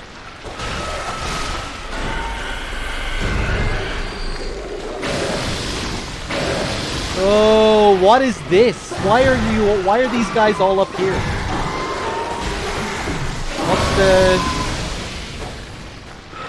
What's going on up here? Shouldn't you be down in your little poison lake? Aren't you outside of your natural habitat here?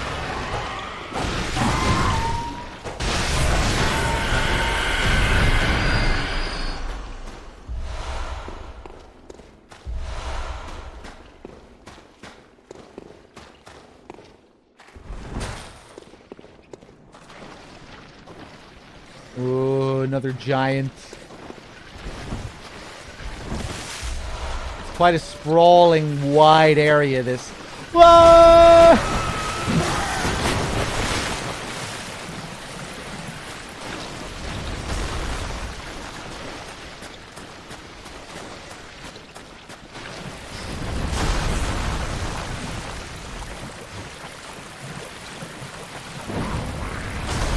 Okay, I'm not sure how we get up there.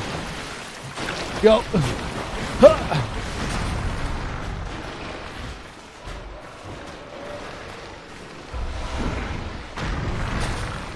Another one of those things that I'm missing. Yeah.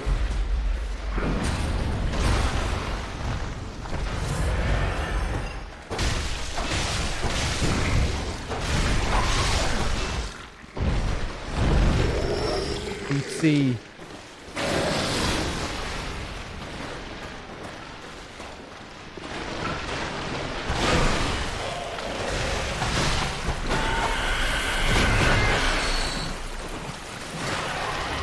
Oh God.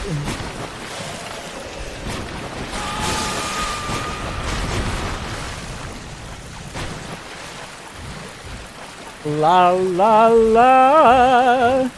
First winter lantern coming up. Everyone's favorite songstress. Hey, what's up, Bloody Crow? How's it going? La la. La la la. La la.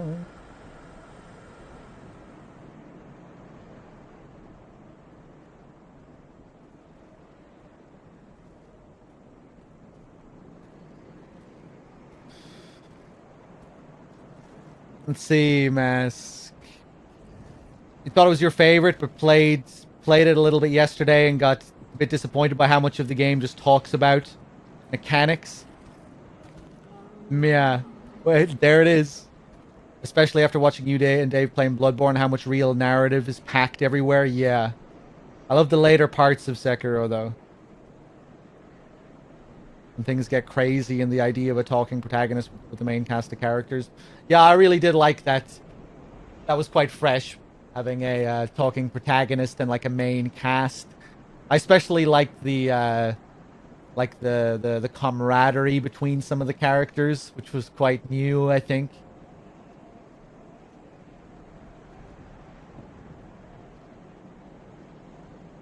Loved Ishin.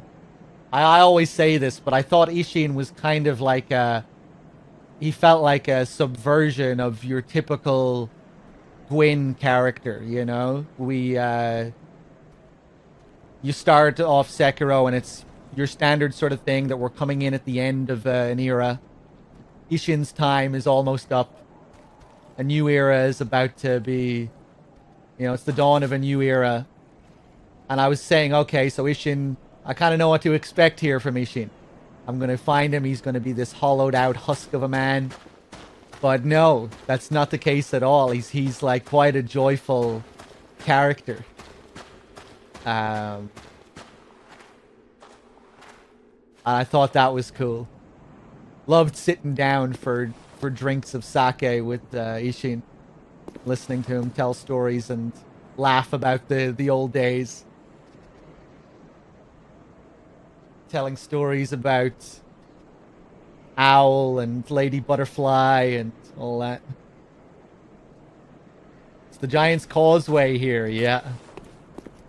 Oh, yes, this fucking detail. All the ship masts down below. One of the theories being that this is the fishing hamlet. Because later on we get a heavy implication that the nightmares exist in layers. You know, that the fishing hamlet could be underneath here.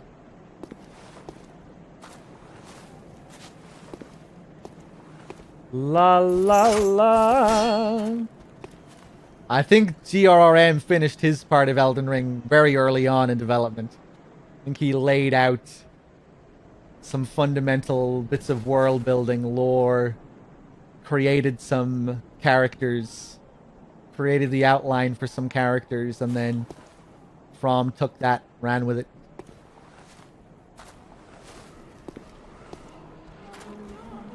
Whoa!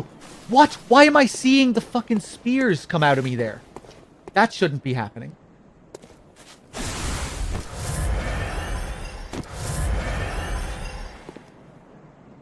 Or maybe it should be. But the sound effects weren't playing correctly. Let's equip some sedatives. And let's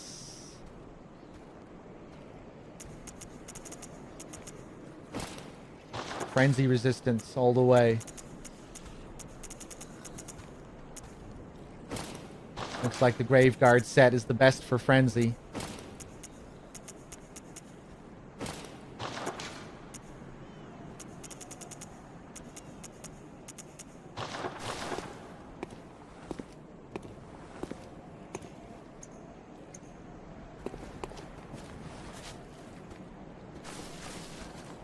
Oh god.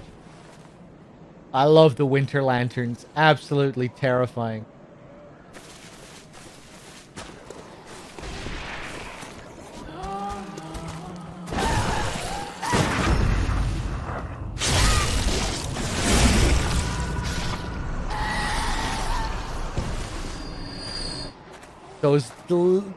Those like 20 mouths inside her head. Those tiny little mouths with those sharp teeth.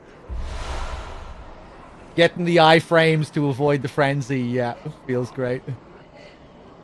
Get that cursed gemstone.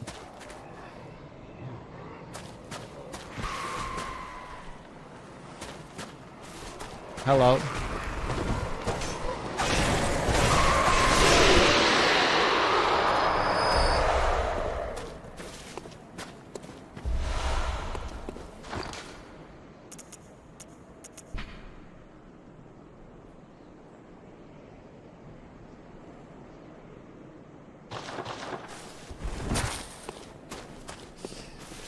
So, of course, one of the really crazy details about the Winter Lantern, we might take a closer look later, is that it wears the doll's outfit.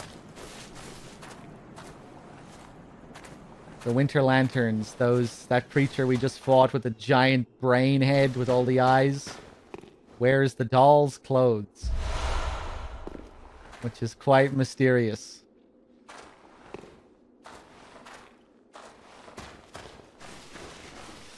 I remember there was a whole, remember Redgrave had an interesting theory about the doll. I think that was his theory originally anyway. Something to do with how what they're called in Japanese. Referencing some kind of Japanese ritual. I forget what the whole theory is. Maybe Mask can remember if he's there or someone else. But yeah, they kind of feel like a twisted perversion of what the doll is. You know, the doll is like your motherly figure in this. You go back to the Hunter's Dream, she's there, she loves you, she protects you, she levels you up. This doll, you can't even look at her. You look at her, you go insane. The grab attack that she has as well, like, come here, give me a hug.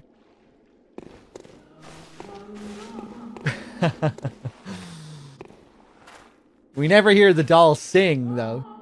A part of me wondered if that melody is supposed to be like the Hunter's Dream melody or something.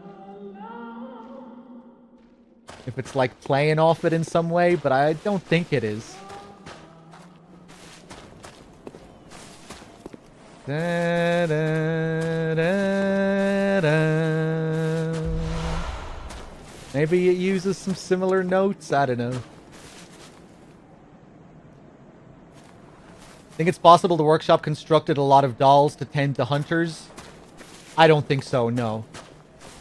I think the doll is like a one-of-a-kind thing. I don't think there's any implication. I think there's only implications to the opposite of that, you know, that it wasn't, you know, that it's like that it was a special, unique thing made by one person for a particular reason with great care. Not that they were like mass-produced for some purpose, you know? It was made for very sentimental reasons.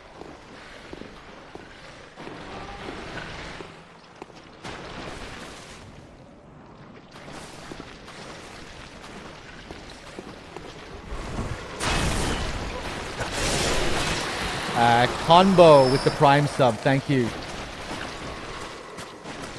The fanfic about the doll you find in the Hidden Workshop? No. I don't believe so. Yeah, Combo, thank you very much, man, for the Prime sub. I'm glad you're enjoying the stream. Cheers. And Ricky, what's up? Winter Lantern is the name of a plant. In Japan, its seeds are used as part of the Bon Festival, as offerings to guide the souls of the deceased. The Winter Lantern fruit is both used as a food and a sedative. I think it's called, like, Hazuki or something like that, isn't it? In Japanese. Yeah, Procedure, I might have to take a look. Yeah, in the story of the game, the doll was crafted by Garamond. Crafted in the image of Lady Maria, one of his student hunters that he had a great affection for. A character we'll see later on in the DLC.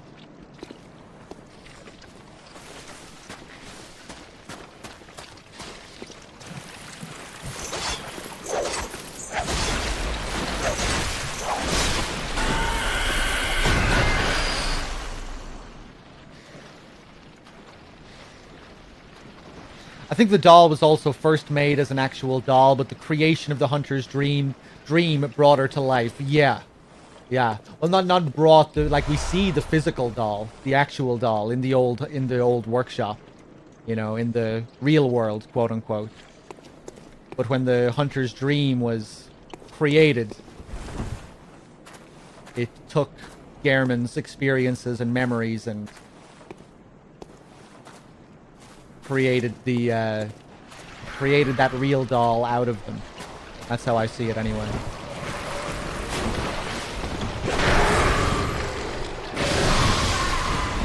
Okay.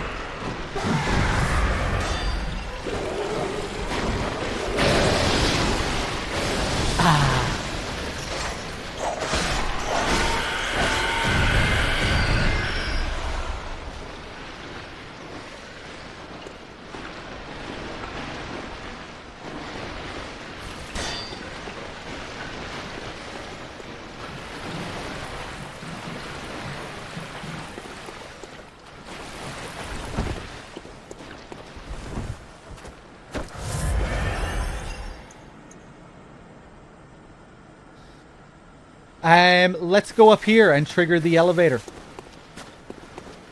And then I guess we'll fight Amygdala, and then maybe take another quick look around this place just to... We still have to go... Oh, I wonder, can we still get pushed off by patches, or did we go too far?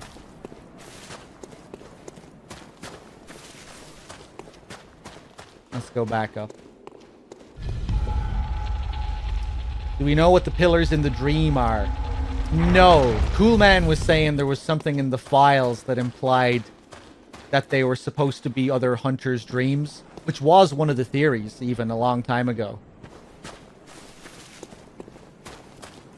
But I think he was saying that maybe originally they were going to be other players' hunters' dreams, and you could actually like see them and see the players that they were attached to. But again, that's just speculation based off code in the files and stuff like that. In the game as it is, you know, we have no idea. They certainly are enigmatic, though. They're quite mysterious. Let's go up here.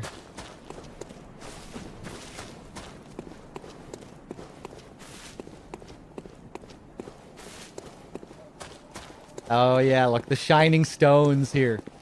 Hold on, let's go down to this guy first.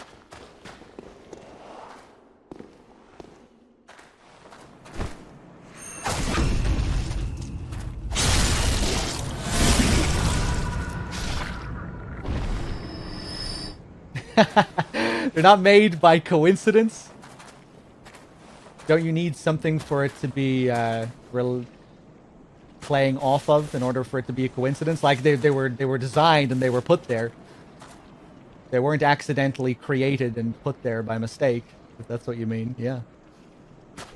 Someone created them, someone put them there. But whether they're supposed to symbolize something like very specific, that's another question. Do they have some grand meaning? I don't know.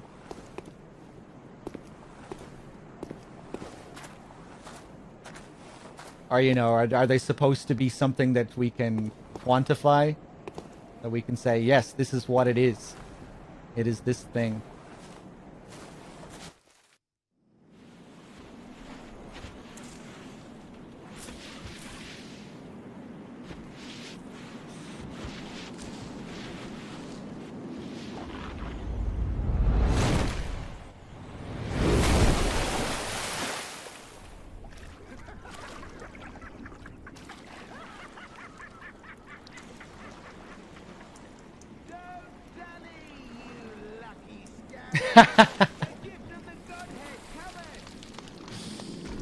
The gift of the Godhead. He's talking about Amygdala there. I'm aware of that, Bloody Crow. Although I didn't think he dropped a madman's knowledge, does he? But yeah, I knew you could knock him off.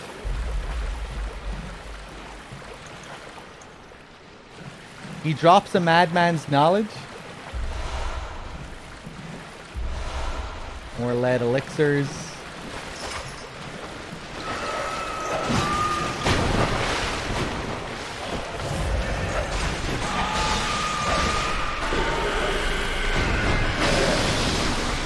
Oh, fuck off. I'm gonna die.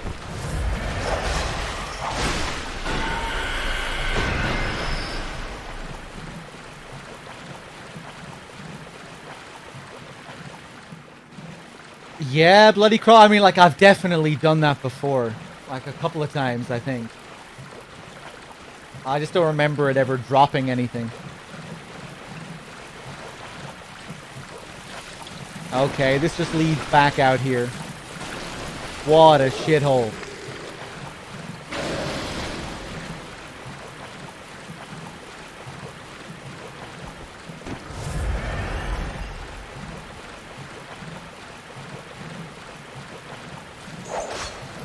That was hilarious, Miyazaki's quote about creating poisonous swamps. Did you see that? Does anyone have that quote? Where he was talking about Elden Ring.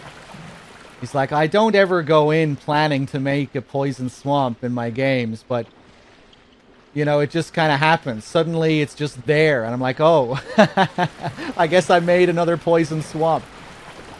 It just kind of happens without me realizing. And then I just look at it and I'm like, oh yeah, look. It's another poisonous swamp. It's just what I do.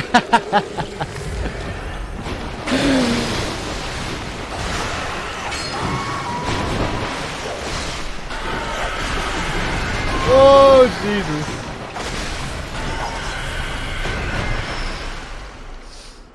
I thought it was actually quite endearing, the, what he said there.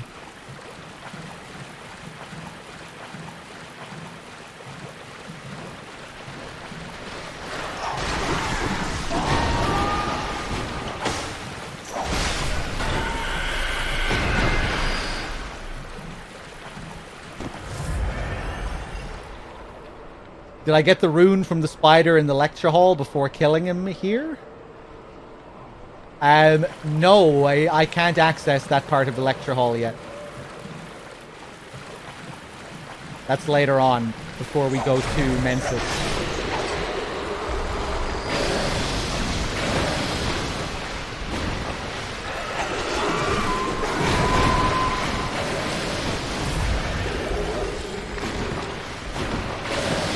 Oh.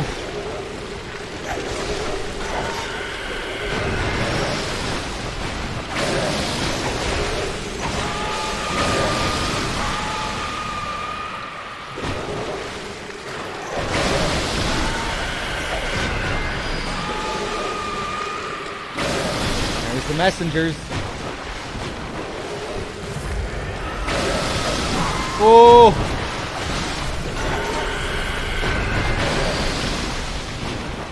Yeah, no, we'll be saying hello to Patches inside the lecture hall later on. Well, we did say hello to him earlier, but we'll be getting inside his room later on. And here we have these flowers. These lumen flowers. With their glowing moonlight. Oof!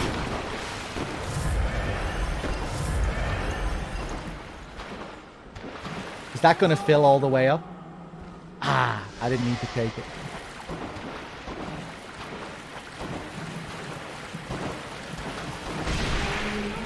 Come on.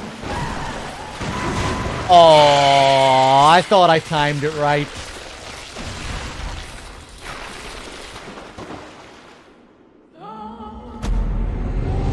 Has to be precise.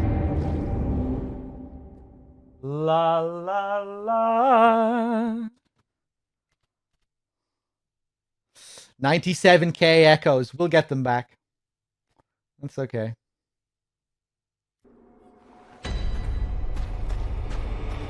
Yeah, it's hard to get consistent at the Winter Lanterns.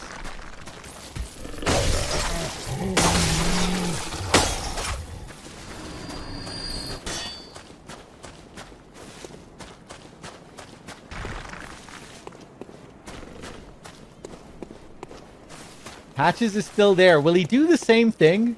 Surely you can't trigger the scene twice, can you? That'd be funny. Cold blood flower bud.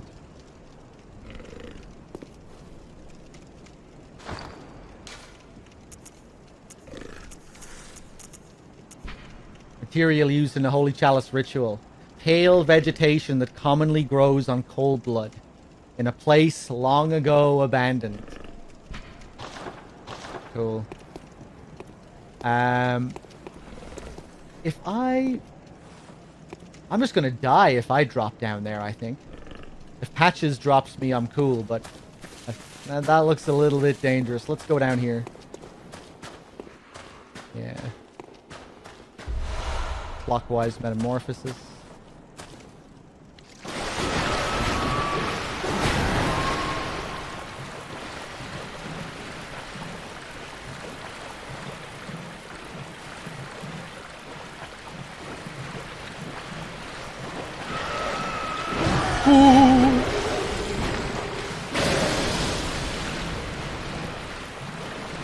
Hey, nice one, Hemp Mind. You.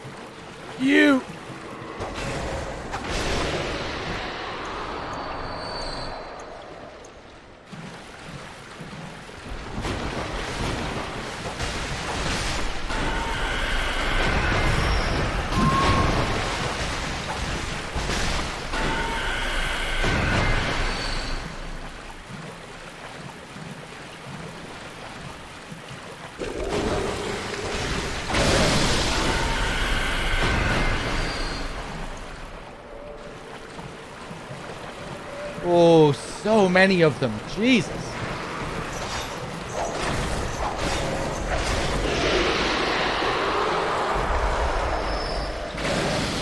Oh, this winter lantern. We have to work so hard to get back here.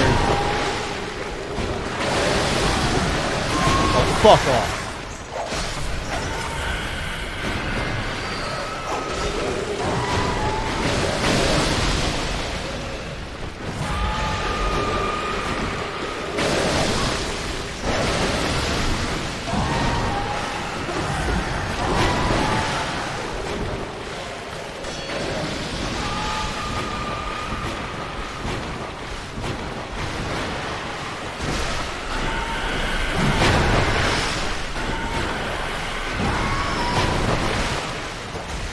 Oh, God, what a pain. Okay, take 2.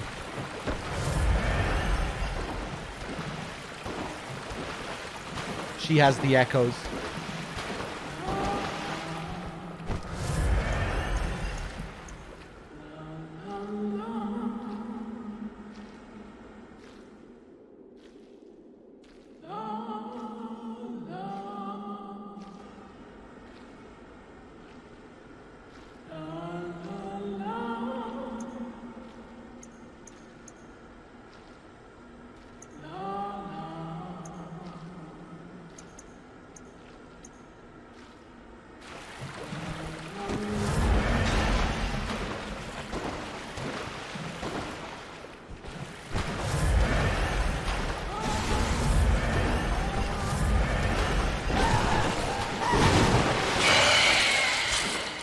Unbelievable.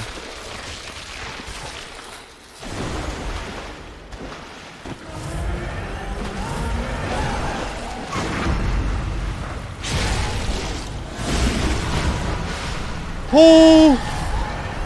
Okay. The tracking she has on that grab as well. Jesus. 109,000 echoes. Yeah, first I thought I was just going to try and dodge the attack. Wasn't going to go for the parry. After I fucked that up and just about survived, I said, fuck it. Let's just try the parry again. Oh my god. A messenger's gift. All of this for a messenger's gift. What is this item again? Cool image. A strange gift from the messengers, inhabitants of the dream who revere the brave hunters. Used to envelop oneself in a black nightmarish mist, then transform into a messenger. The illusion is a parlor trick, and any large movement will break the spell. To preserve the guise, proceed very slowly. Yeah, it's the cardboard box. We need 10 arcane to use it, though.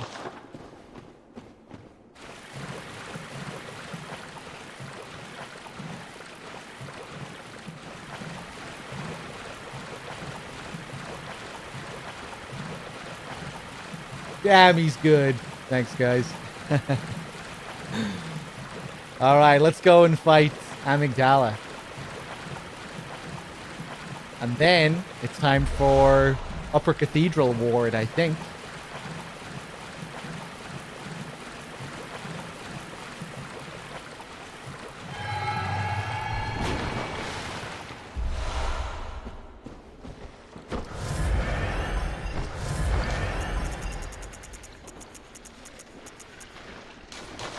Fuck it.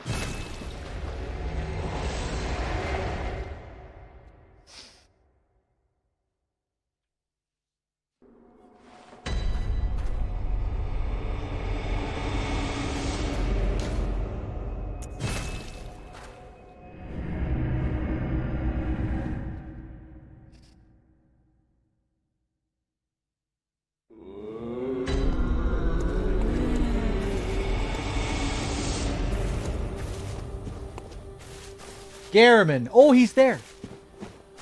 No, he's not. I imagined it.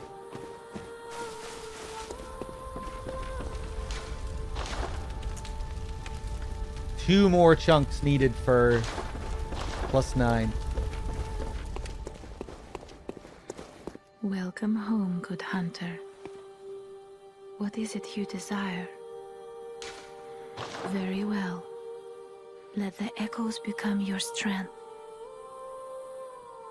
Let me stand close. Now shut your eyes.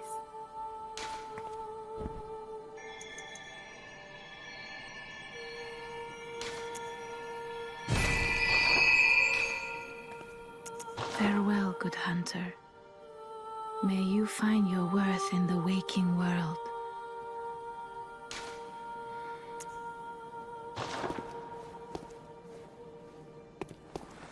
Almost forgot about the bow that you can do. She has other reactions as well.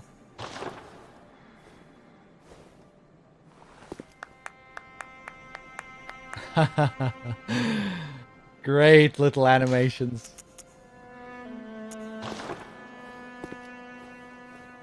Huh?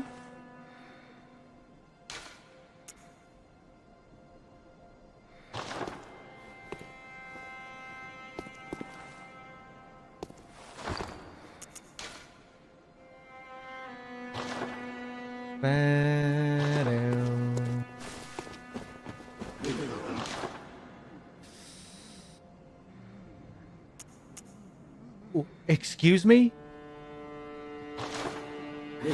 I'm all out of blood vials?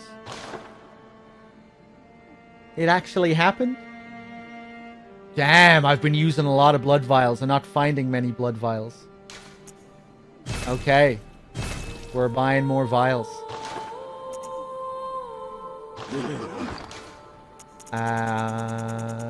We have some frenzied cold blood. Yeah, let's stock up.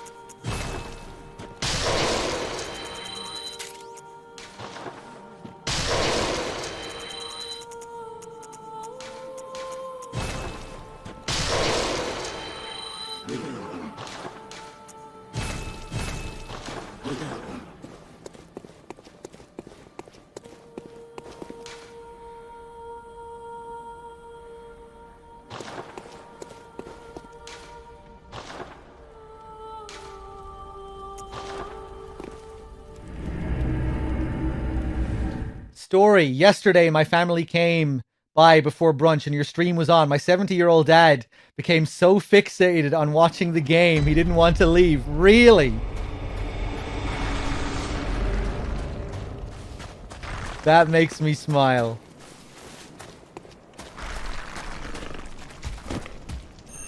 I'm glad he liked the game. Bloodborne is a fascinating game. I'm not surprised he was compelled.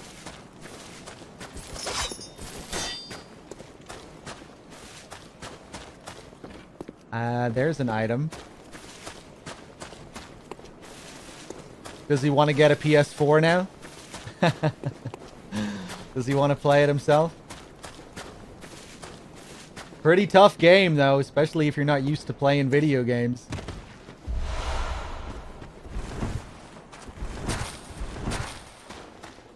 I don't think there was any suck my balls. Yeah, hopefully I was behaving myself.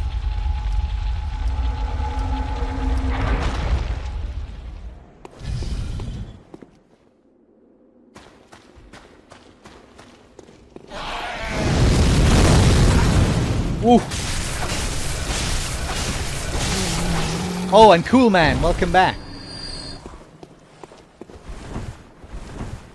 Cool Man, what's your take on the Lumen flowers in the Nightmare Frontier? It's quite interesting. You go under... And it's interesting how they're all, like, underground, you know? Away from the sky. Down in the poison swamp.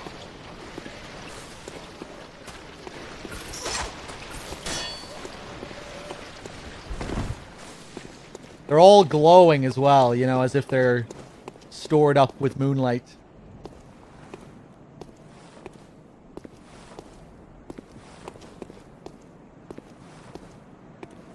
Okay, here we go. I really don't like the hunter pants with this set. But I want to have the best frenzy resistance. Fuck it. We'll go for style. Form over function. We are a cane user after all.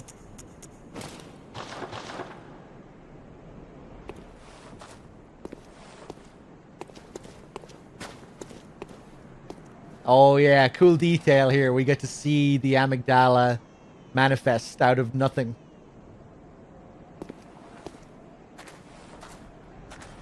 There. Here we go.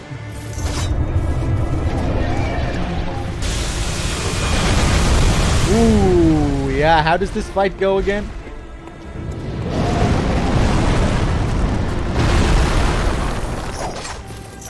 Ah!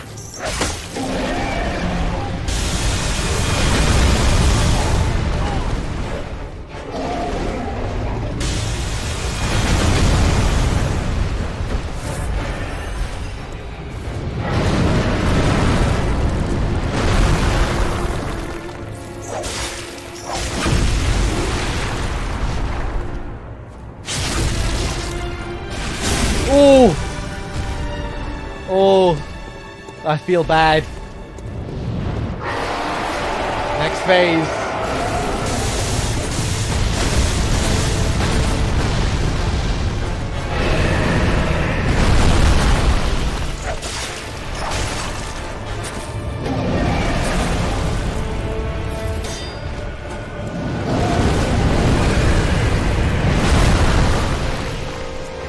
Saw Spear.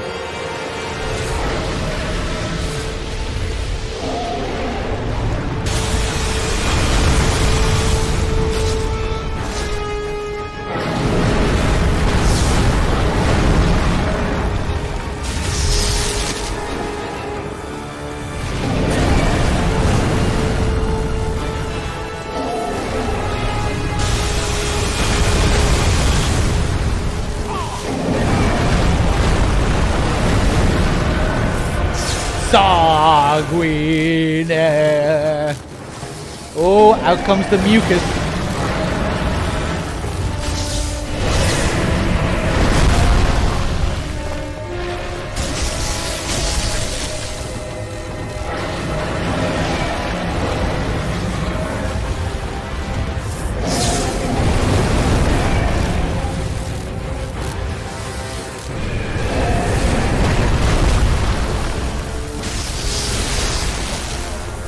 Still doing decent damage. Oh, yeah. Now he's using his arms as baseball bats.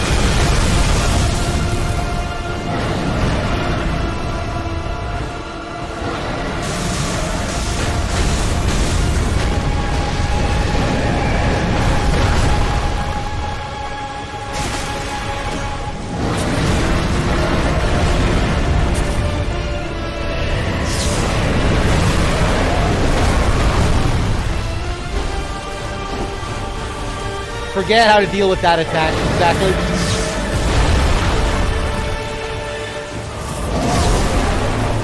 Jesus Christ.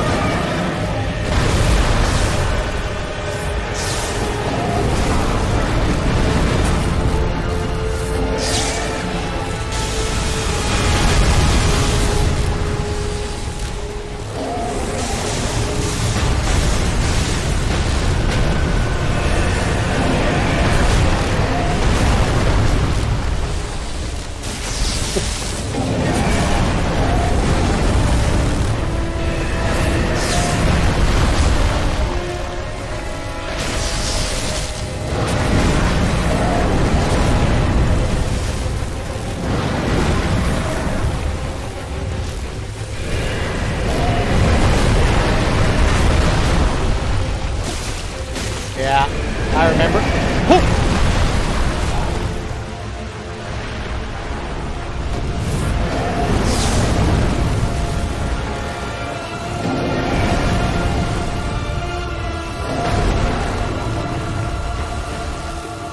The blood just spurting out of his back like blood chimneys.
Come on, man.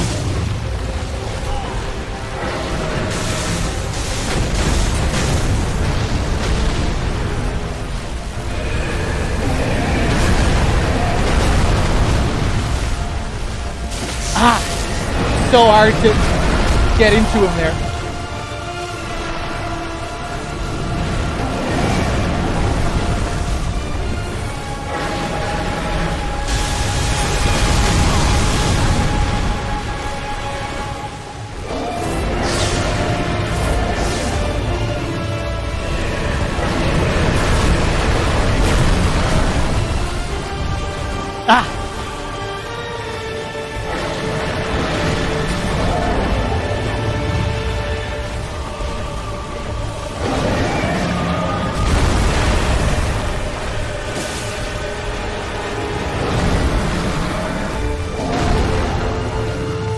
Ba ba ba. Ah!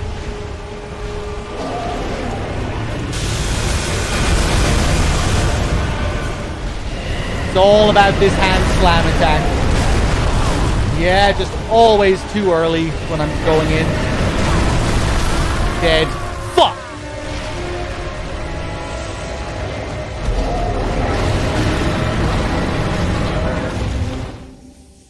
Okay, maybe I'll just fucking finish him with my cane. Wanted to prove that I could do it with a shitty fucking spear.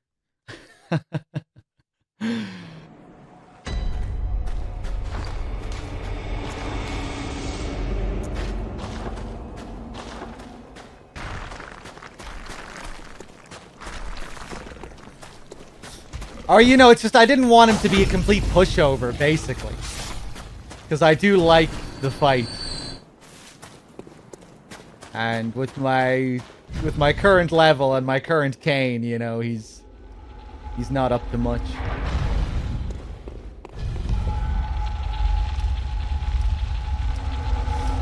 I definitely had this fight figured out back in the day. It was basically what I was trying to do there, except it was consistent. Just dodging through his arm slams at the right time and getting into the head to deal a couple of hits. That's it.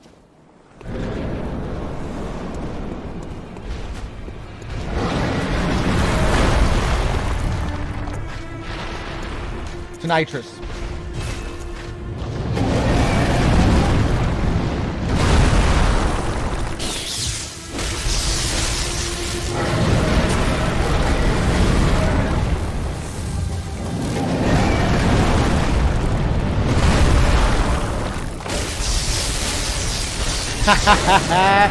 Oh, sorry, I can't resist.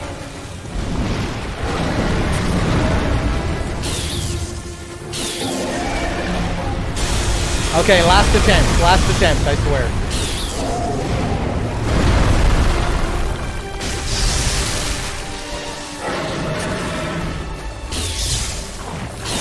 Love the Tonitrus.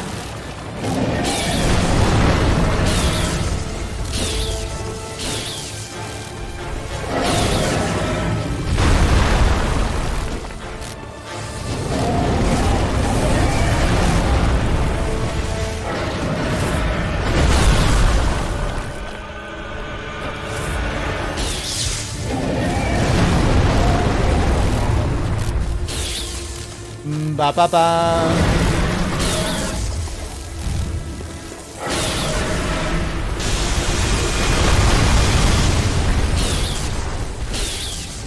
Ba da da.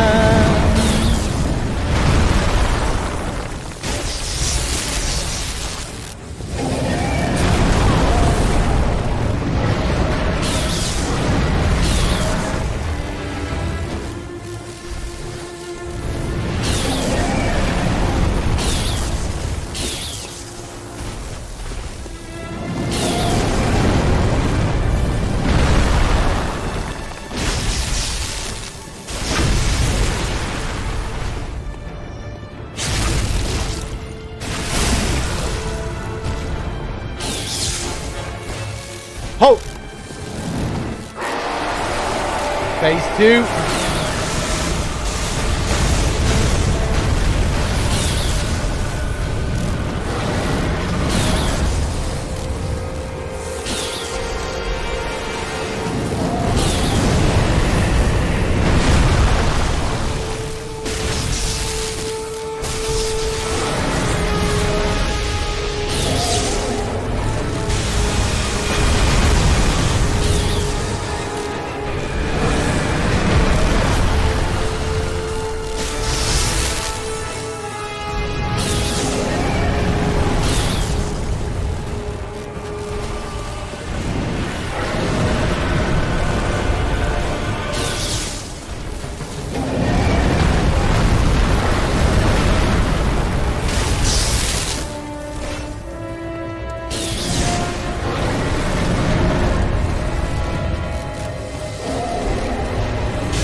Very nice.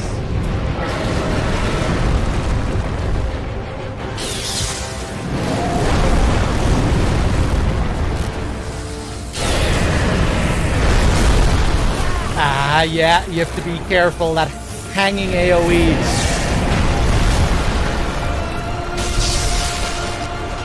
Should just go for the arms there.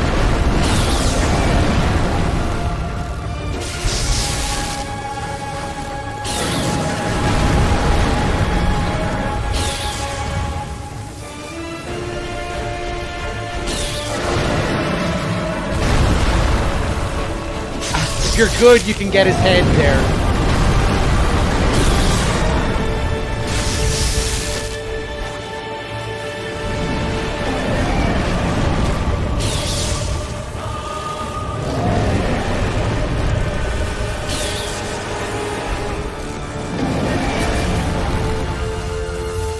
Ba ba ba.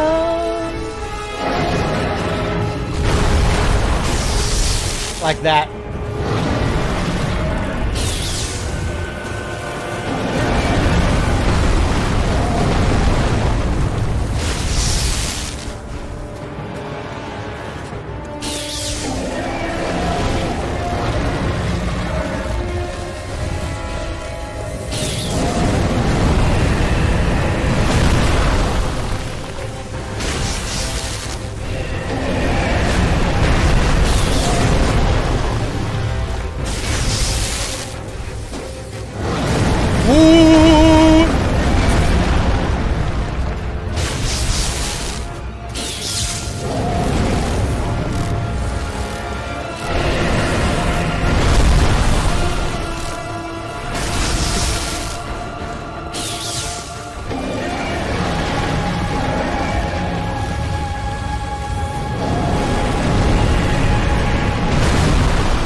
Oh, really? Jesus.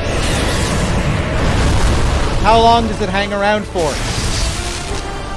Okay, phase 3. Can we do it? Woo!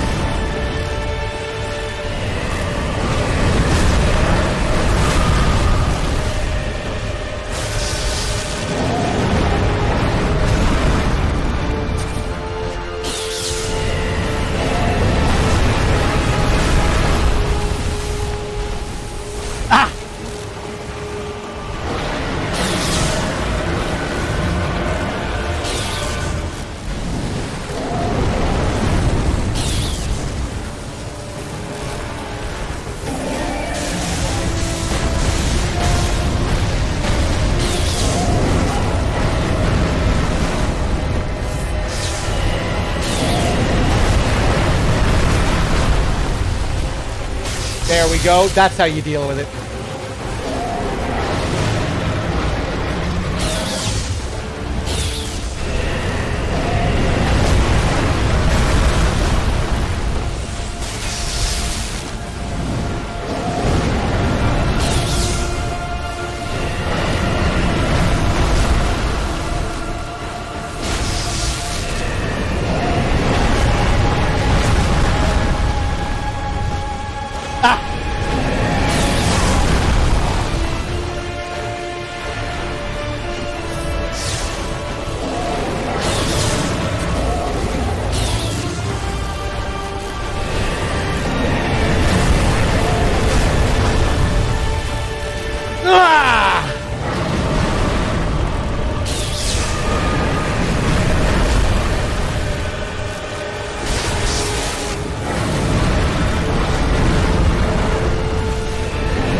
Oh, yeah, I wasn't sure how to approach that. Oh! Hey! Right, I'm not in a good position here.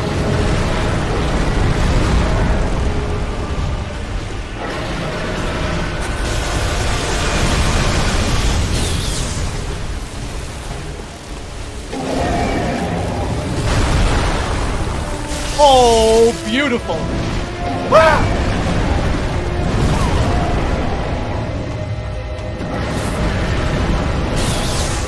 That was a nice shot.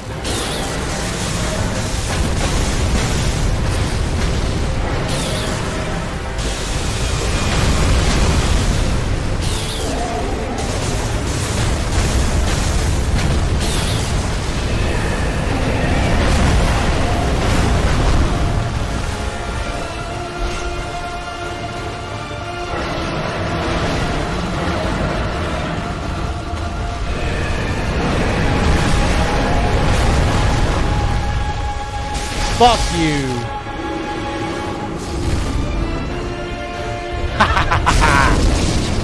There we go. Unupgraded to nitrous. That's how you do it. That was fun. I'm glad I did that. We got a proper amygdala fight. I've always enjoyed that fight. Quite a spectacle. Hey, what's up, Dre?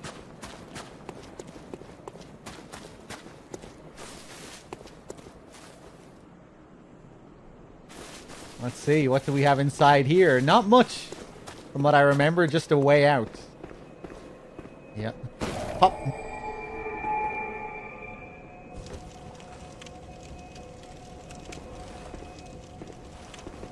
The little amygdala statues.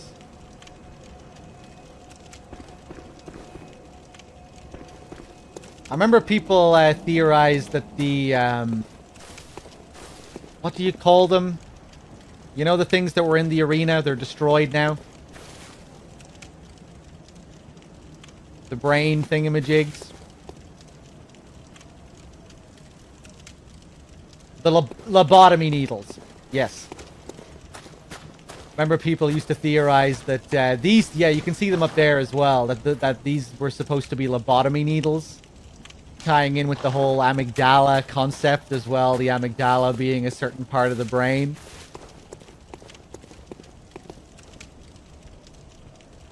Look at these veiny penises. These veiny penis gravestones.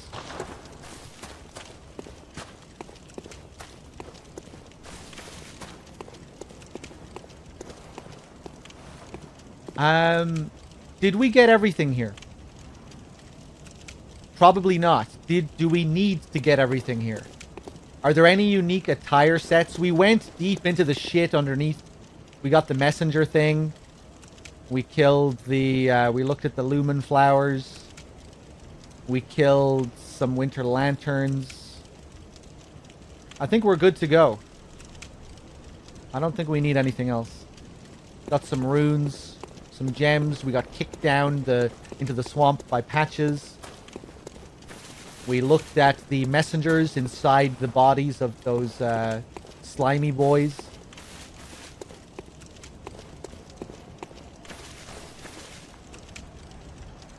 I think we can leave.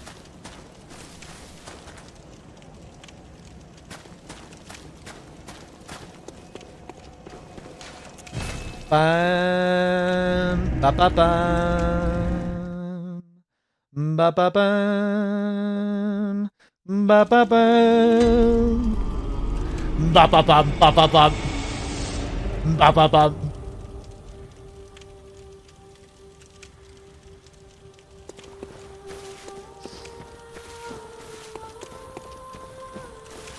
Garmin? No.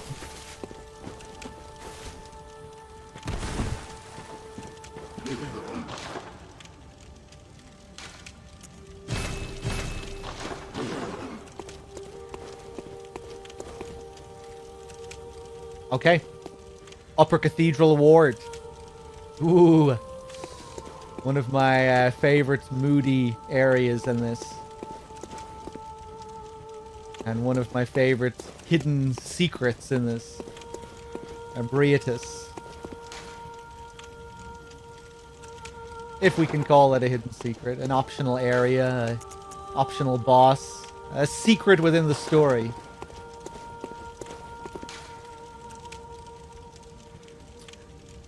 Okay, Cathedral Ward.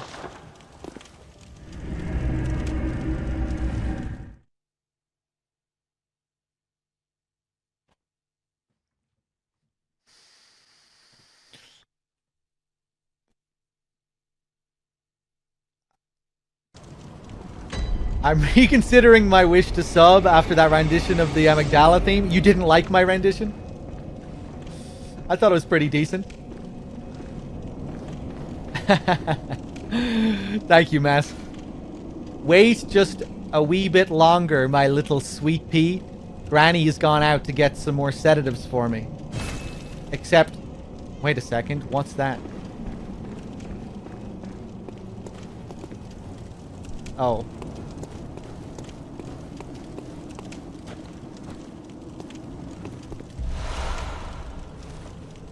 Well, she got the sedatives. So grim, man. The storylines in this that are just, like, completely hopeless.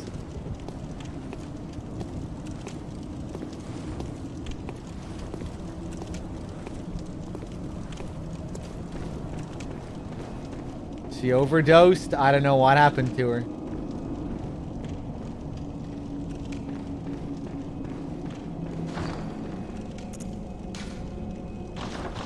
Does the Chapel Dweller comment on it? Oh, kind hunter. The old girl you sent over. She's dead. Killed, stone dead. Why? Must have been a beast, right? Or do you think someone out there could have... I just don't... Oh... Well... I do know. It's my fault. Oh my... Oh. Oh. Was it a beast? Or could someone from outside have come in and... I just don't know.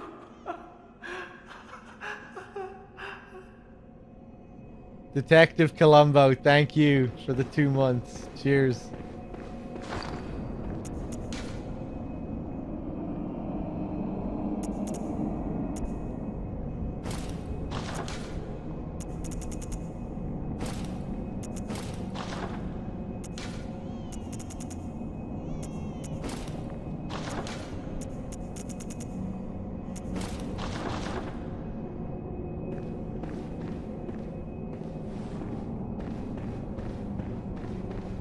Okay, Upper Cathedral Ward. Let's do it. I'm not sure, Raspo. I think I might switch over to something when we enter the DLC. I did just use the Tonitrus against Amygdala, so that's one switch up.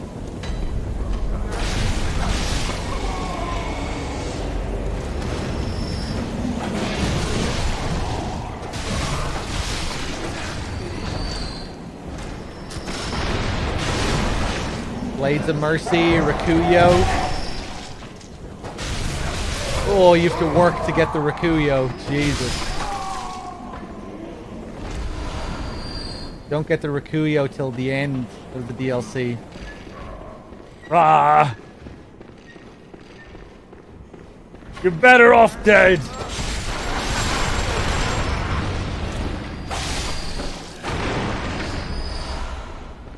Bam, ba ba bam, ba ba bam, ba ba bam. Oh! Joy! Oh, wow.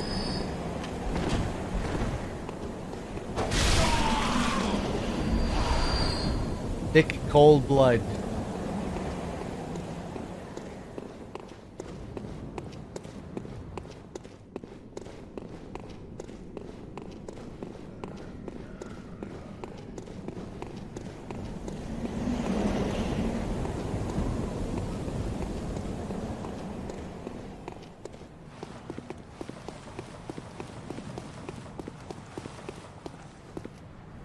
Die! Here it is. The sky and the cosmos are one. The choir.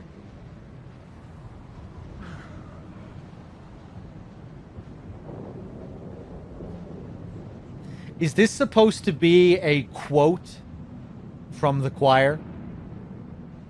Like, is this their motto? Is that what's being expressed here? The upper cathedral is all about the choir as well. It's like choir territory. Or I think it's like a theme. We find the choir set in the upper cathedral. The sky and the cosmos are one. We're like up at the very top, whereas like as high as we can get in Yharnam, the highest point in the city.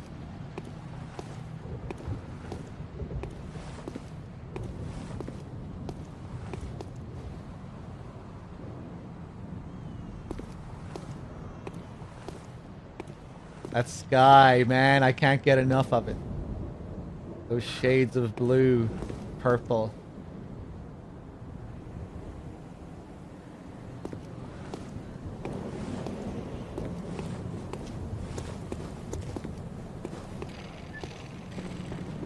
Hello.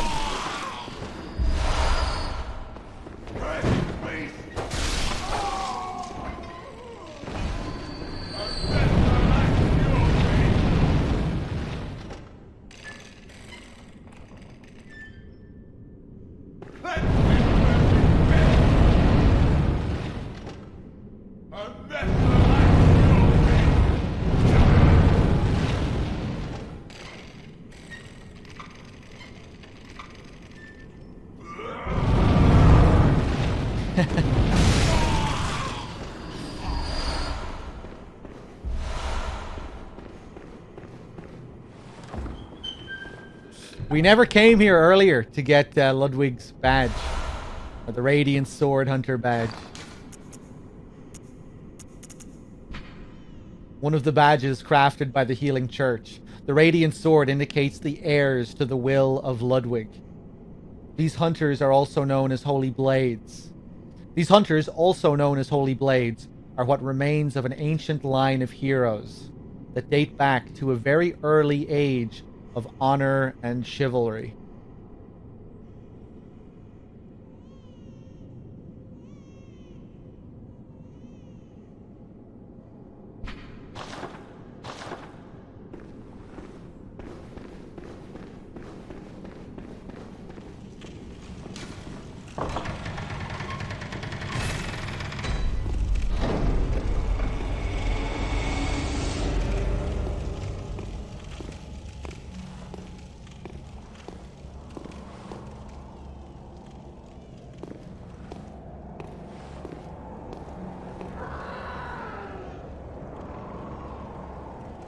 I love this little encounter here.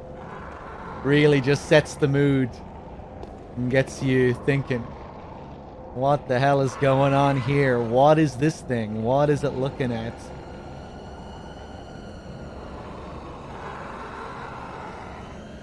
Always love when the games use monsters like this as a part of the environment. Not always there just as an enemy.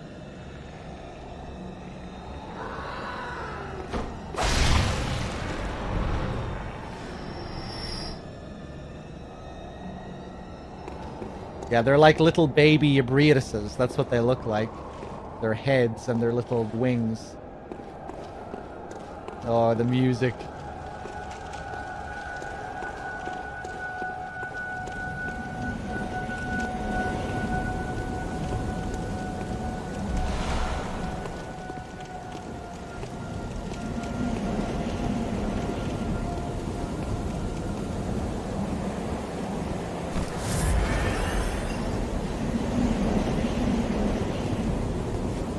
I just remembered something that I didn't think about up until this point. Make contact. The lights on up at the cathedral there, just remembered.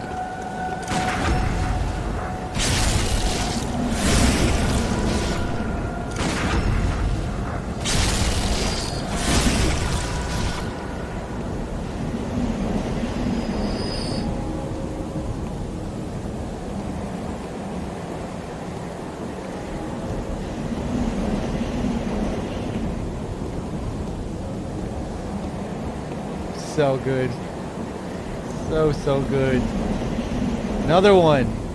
Are they looking up at the clock tower?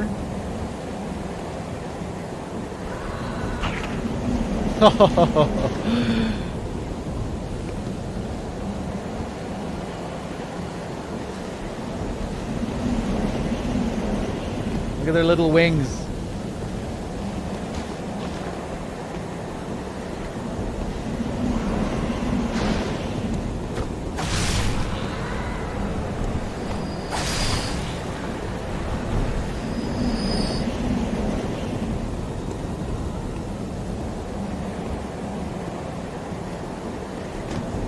Yeah, they are a little bit cute.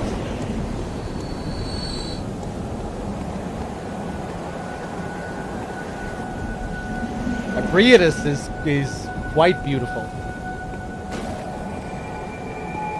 Briatus is a majestic looking thing in a disgusting kind of way.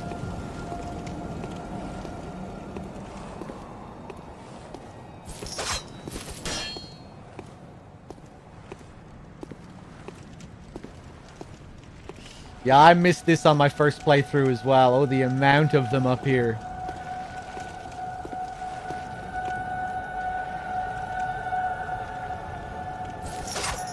Yeah, the design of a Briatus is amazing.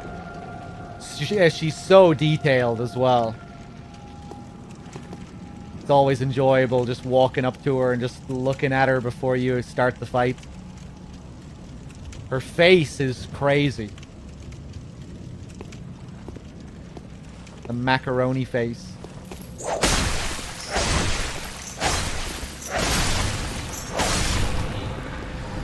Oh yeah, JMP for sure.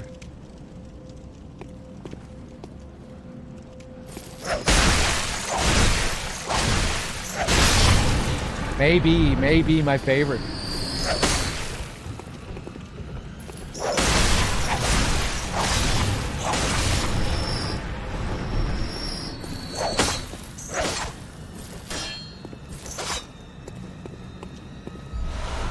Great Lake.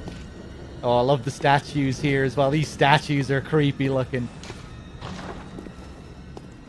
Like completely covered up.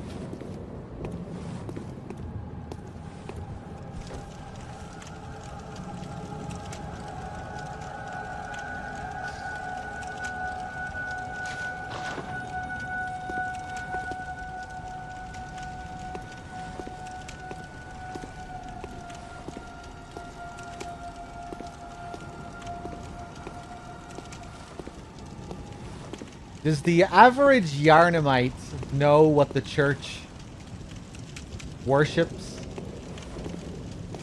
Are they aware of what these gods are?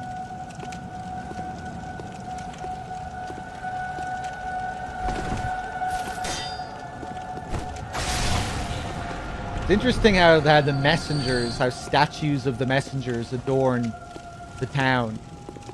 You know, like even down in the sewers.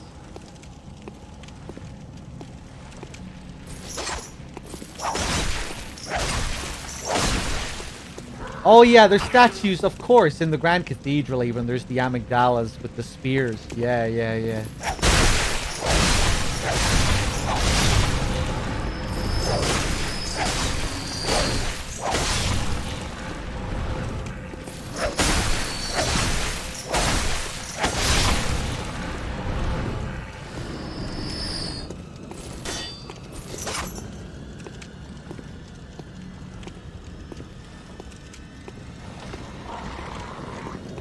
Lovely. More crows.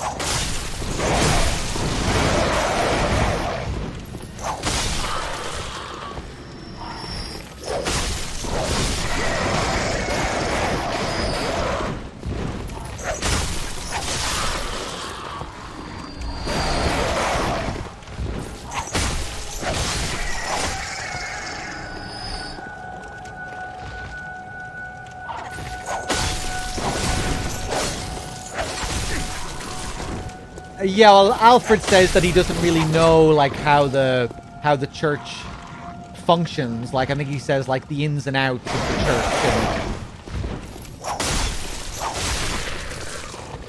I think he means he just doesn't really know how the organization functions. You know, that he's just happy to take orders and everything. He doesn't get involved with the higher ups. Just a simple church hunter. Simple executioner.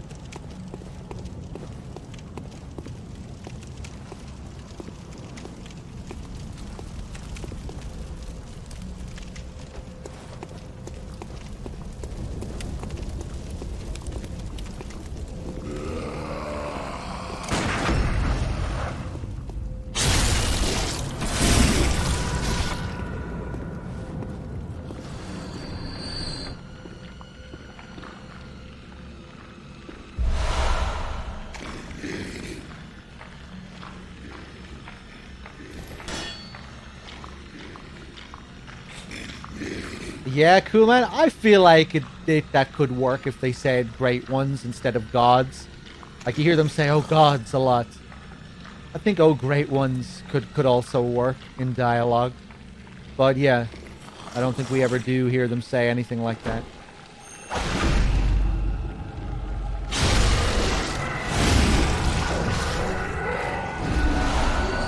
And the choir sets.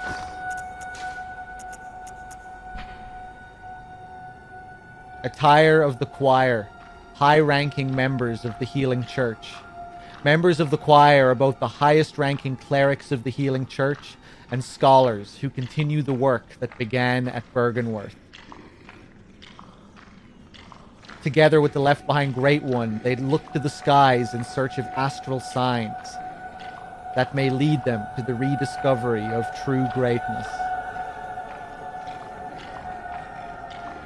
The left-behind Great One being Abriatus. Some nice foreshadowing.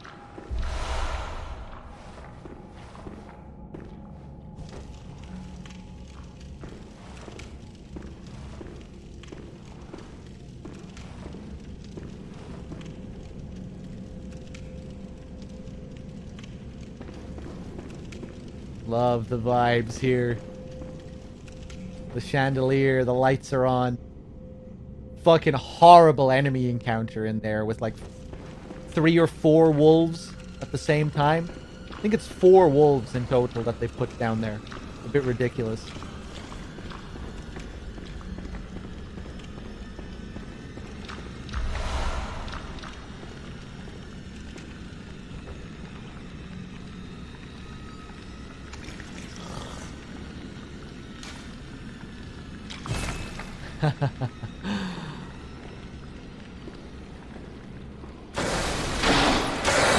Hello, I remember you.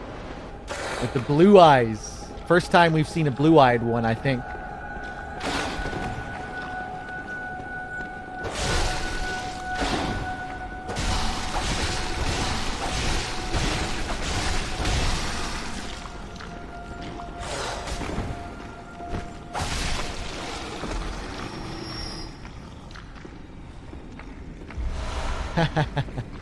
Oh, bloodstone chunk. Nice.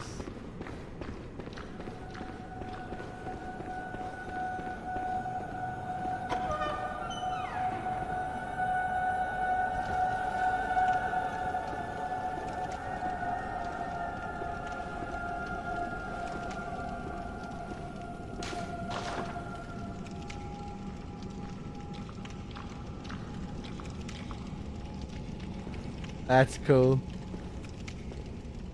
You can see him opening his mouth.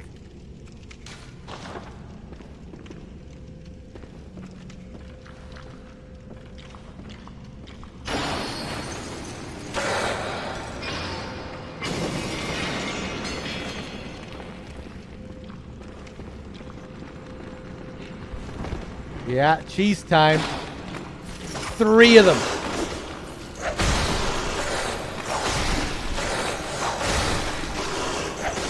Oh, the whip is good for the... Oh! There you go.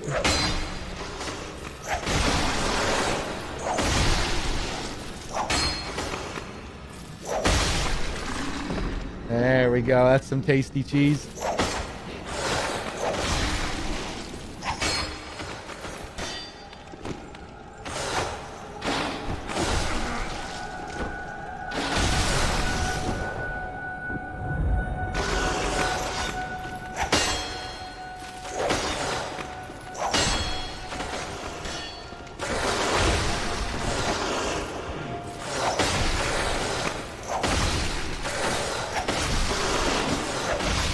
Beautiful.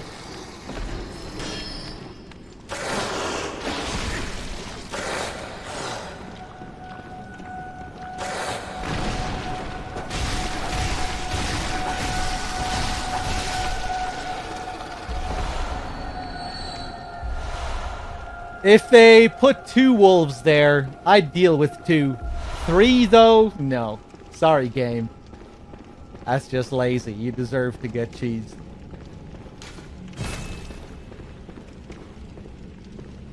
You can kill the brain sucker through the door. Yeah, I'm aware of that. I think that's what speedrunners do, or it's what they used to do anyway.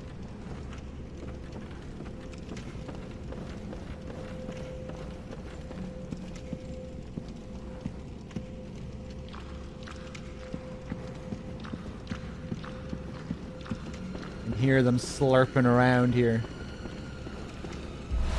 Ritual Blood 5.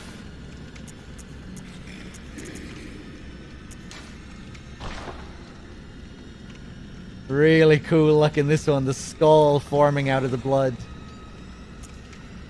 When all is melted, all is reborn. Oh yeah, like even if we look at the second Ritual Blood 3, you can see the skull forming in it there.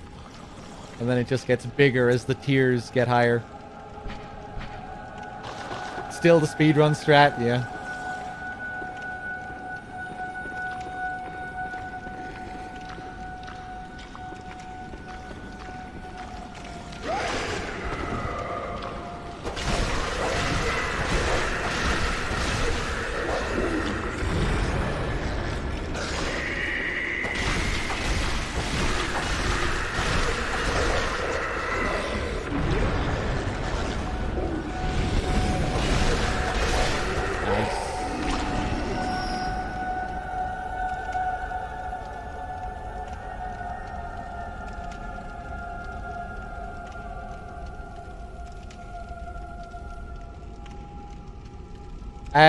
Chris, I understood it more the way the act of flogging should stand as a testament to not let one surrender towards beasthood.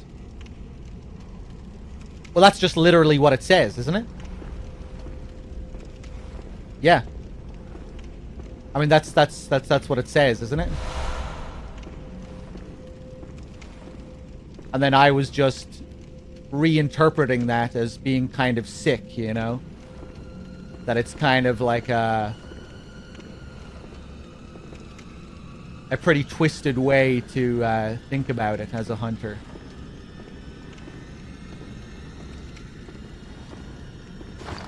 But yeah, isn't that more or less what the description says? Flogging the beast with the whip is partly an act of ceremony, attempt to demonstrate to oneself that the bloodlust of the hunt will never encroach upon the soul.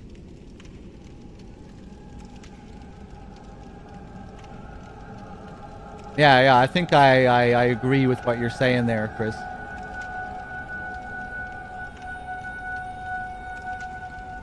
But I guess I'm just not really agreeing with their outlook on it. That it's kind of a very twisted way to demonstrate to oneself that the bloodlust of the hunt will never encroach upon the soul. As if there's, as if the logic is flawed, you know? I think it ties in nicely with the other descriptions about the euphoria of the hunt and the sadistic pleasure that hunters take in the hunt. You know,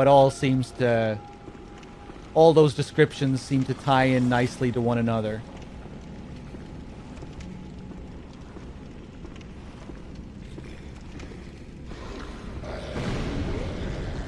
Portraying the hunters as these very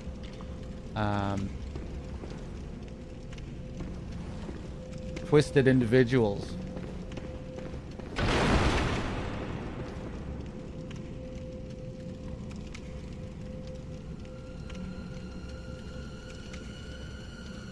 I'll never become a beast. Yeah, like, the more, it's like the more pleasure that they take in the hunt, the more vicious they are, the more they can prove to themselves that they are better than the beasts. It's like, it's just like a sort of pretentious act. It's a pretentious way to think.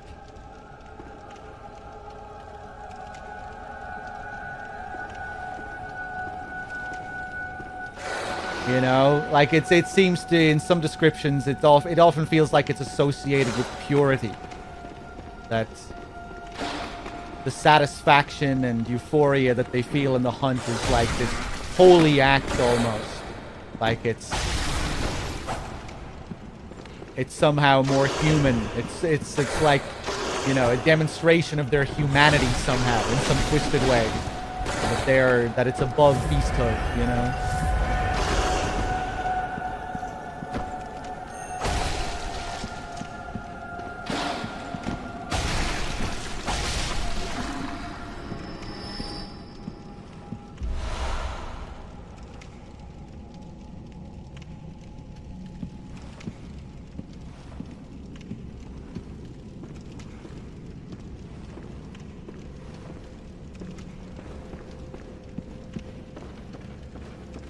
Needing to viciously flog the beasts to keep your wits about you feels a little bit strange, though.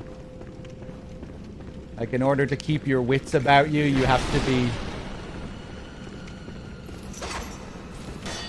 You have to be this, this vicious maniac.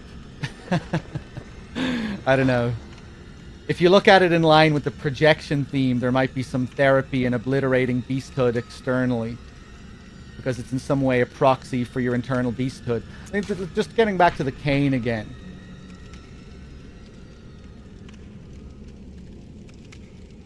Where was that description about it as like being... It was described as like, you know, hunters who enjoy form over function would go with something like this. Sufficiently deadly as a rigid bladed cane, but also serves as a whip when it's blade, concealing the weapon, act of ceremony. No, this isn't the one. It must be another one. Must be another description I'm thinking of, not the cane. It's the top hat, yeah. Some hunters place an emphasis on form, as seen by the use of the threaded cane. For them, formality, beauty, and justice are the very essence of our humanity, and precisely what keeps hunters from becoming something else. You know, like, that is pretty twisted. You know, it's very pretentious.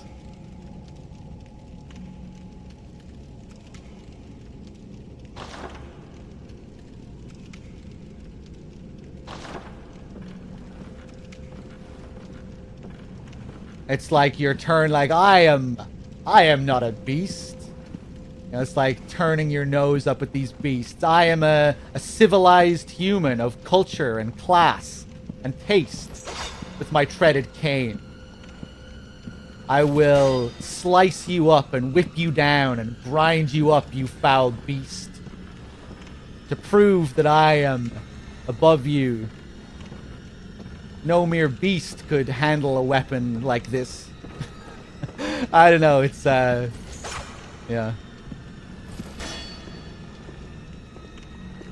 I don't think there's any innocence with how the hunters perceive all this. Let's look at the Cosmic Eye Watcher badge.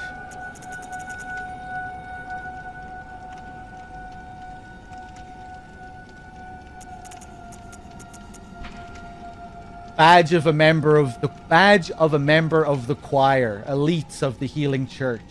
The eye signifies the very cosmos. The choir stumbled upon an epiphany. Very suddenly, and quite by accident. Here we stand, feet planted in the earth, but might the cosmos be very near us, only just above our heads.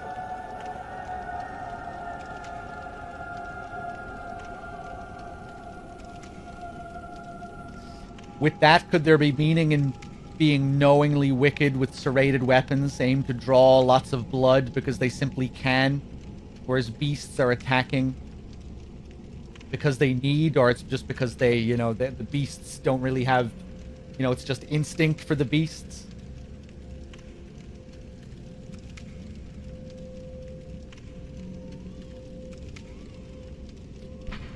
Yeah, I'm not sure what you mean, like, when it comes to, like, being knowingly wicked or meaning out of being knowingly wicked. I don't think the hunters who act like this believe themselves to be malicious, or, like, you know, they think they're good, you know, it's all noble justice to them. You know, they seem to have even twisted the idea of, like, drunkenness, you know, like the euphoria and drunk high that they get from killing the beasts is associated with purity and like holiness, or that's how it feels like to me in some of the descriptions anyway.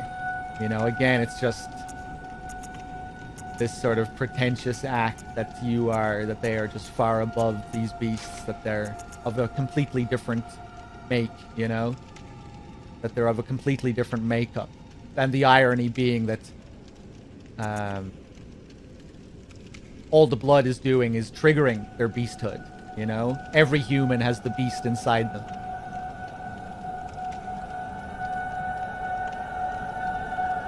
You know, the idea being that the hunters essentially are more beastly than the beasts, are just as much of a beast. That these feelings they have are, you know, demonstrating that they're the real beasts, as Jorah would say. Well, that's part of it, I think, anyway. So I still have Molotovs. All the items you get at the very beginning of the game really go into this. Like all the fire-related items and all the stuff you pick up around Central Yharnam really do a great job of characterizing the hunters at the start of the game. Since the tragedy that struck old Yharnam, fire has become a staple in beast hunts and is thought to cleanse impurity. Yeah, the hunters and the humans, they're pure. The beasts are impure, to be cleansed. The Molotovs have a really good description, but I don't think I have any. Yeah. Oil urn is the most extreme one. Do I have any oil urns on me? Not right now. We can look at them again later. It's an interesting contrast with Canehurst because they also hunt beasts, but they don't have the same sense of desperation and proving something to themselves. They treat hunting as an art form they take pride in.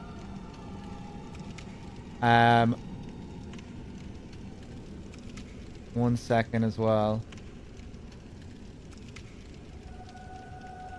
Molotov cocktail explodes in raging flames when thrown against an object. Since the tragedy that struck old Yharnam, fires become a staple. Cleanse impurity. Oh, it's basically the same as the fire paper. Yeah, post the oil urn there if you have it.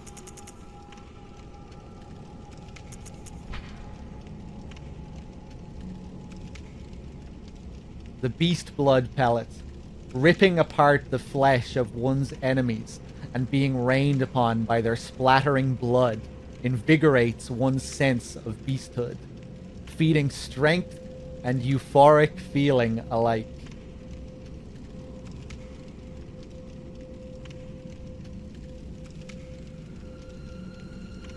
Again, reminds me of one of the fire descriptions.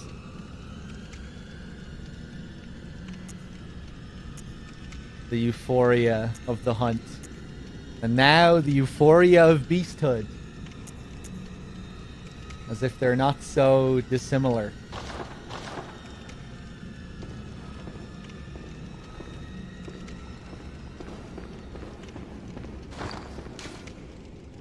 Cool man, did you want to say something about the eye? Really cool description, really cool design as well. The cosmos inside the eye.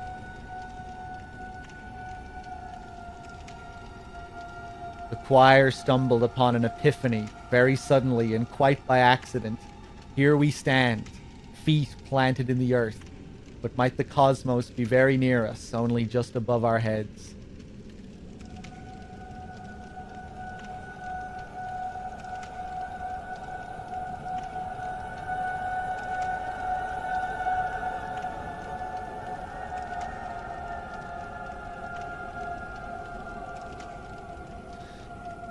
So what happened here? What was this discovery? Was this when they first started to think about summoning great ones from the sky rather than the sea? I think originally they were focused on the ocean, right? And then did they have an epiphany to then search the cosmos? I just mentioned you get the beast blood pellets from this badge. One of the indicators they're produced and distributed by the church. Okay.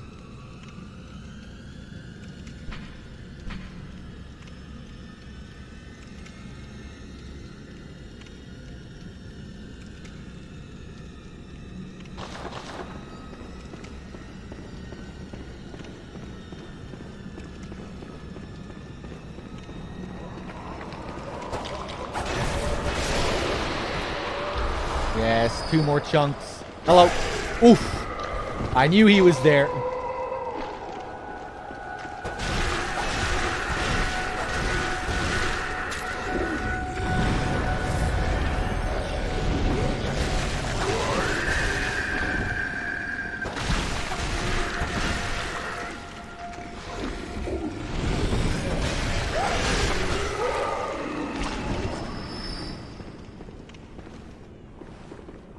Oh, Listo with the 51 months. Thank you. Lots of items down here. Let's fight this guy first.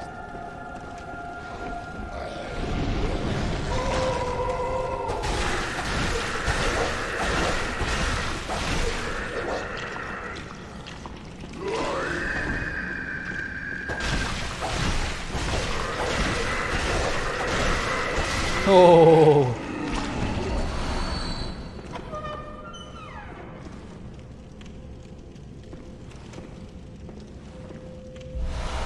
Pearl Slug.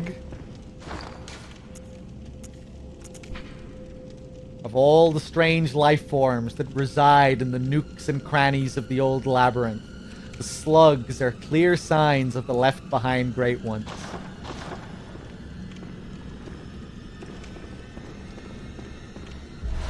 Madman's knowledge. Madman's knowledge. Blindfold cap. I remember enjoying the description of this. Attire of the choir, high-ranking members of the Healing Church. Members of the choir are both the highest-ranking clerics of the Healing Church and the scholars who continue the work that began at Bergenworth. The eye covering indicates their death to the teachings of Master Willem, even though their paths diverged.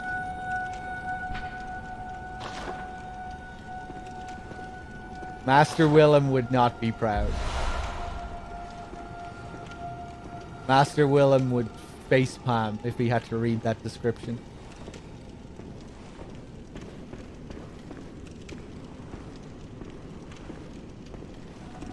Rolling in his grave. Rolling in his astral grave.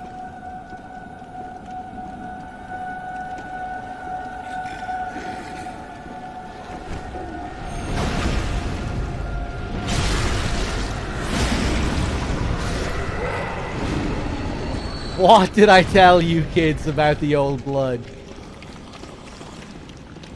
Whoa! Okay.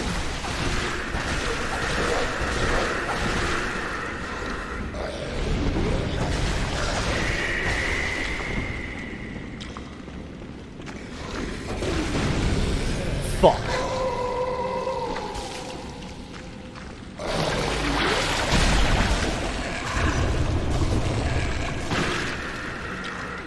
Oh wow, not much health. Sucked out my insight though. Oh cool, yeah, I forgot how their heads changed after they suck up all that insight.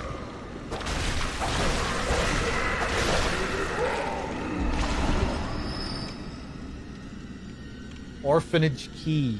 Oh yeah, this is the orphanage. Yeah, and it's covered in all these babies' coffins. All these wee little coffins.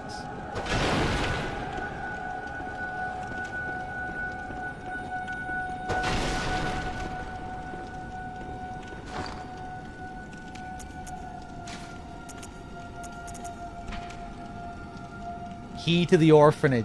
Birthplace of the choir.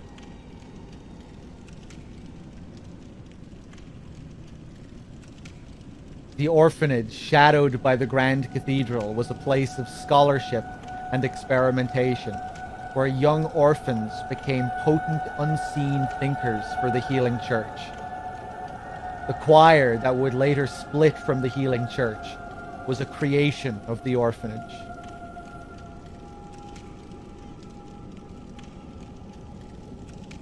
Pretty fucked up. So are we to assume that the celestial emissaries were that children made for the best celestial emissaries? Potent, unseen thinkers. Maybe not.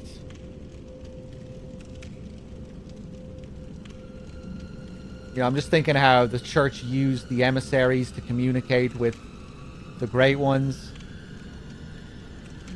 Where did they... Were orphans used primarily, or is this something else? Potent, unseen thinkers. Or that's just getting at the choir members that were created by the orphanage. That the orphans became choir members.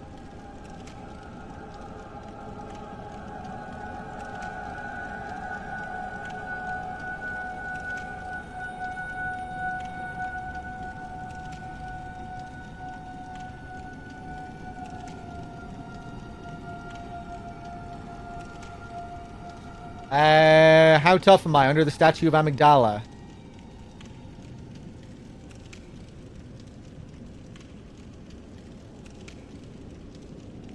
In the main area of Yahar'gul, under the Amygdala statue, I didn't think that was a child. I thought that was just like all the other Mensis scholars. I think that's just one of the Mensis scholars. Under the Amygdala statue, they all look the same. All the guys in the cages, all the guys in the chairs wearing the Mensis cages. Pretty sure they're all the same. It's a lot smaller. Oh, I don't think so. I don't think so. I think they're all the same.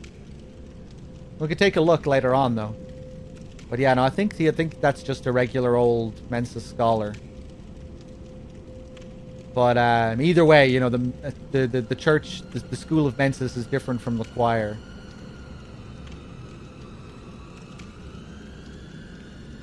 But yeah, no, I think maybe what they're saying here is just that if the choir was a creation of the orphanage, that maybe those young orphans were choir members in the making, and they became the potent, unseen thinkers. I think maybe that's what they're getting at. Work with the 2 months. I think right. Cool Man just said that as well. I just scrolled up. I think the orphans became the choir members, the potent, unseen thinkers. Right? Yeah. I think that's quite clear. Really, it's just kind of. I started thinking about it in a weird way for some reason.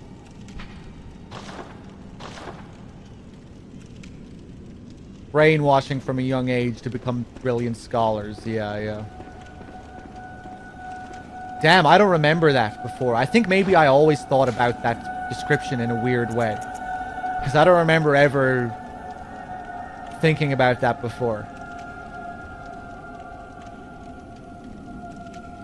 I think I always read the last part incorrectly and thought that the choir created the orphanage. I think that's how I always looked at it.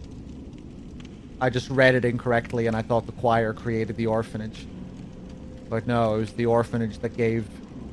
Yeah, and of course, look, birthplace of the choir. This is where the choir was born. Yeah, it's like as clear as fucking day.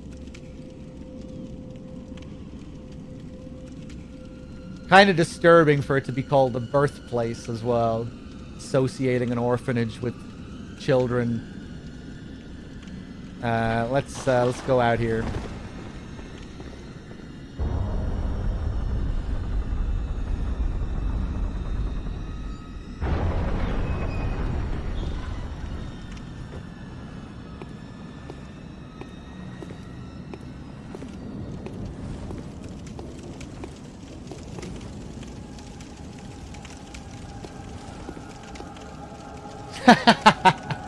Dog.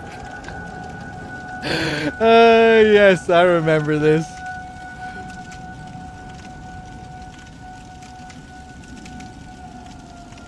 Classic. Make contact.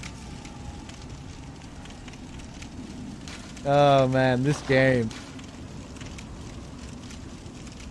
It's pretty good.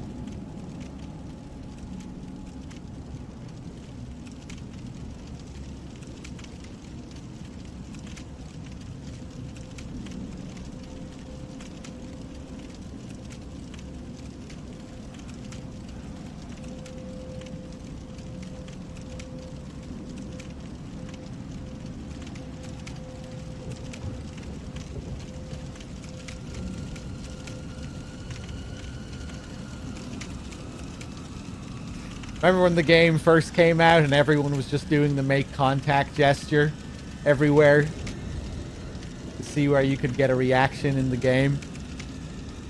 What if you do make contact here? Maybe something will happen. Something does happen in one part of the game.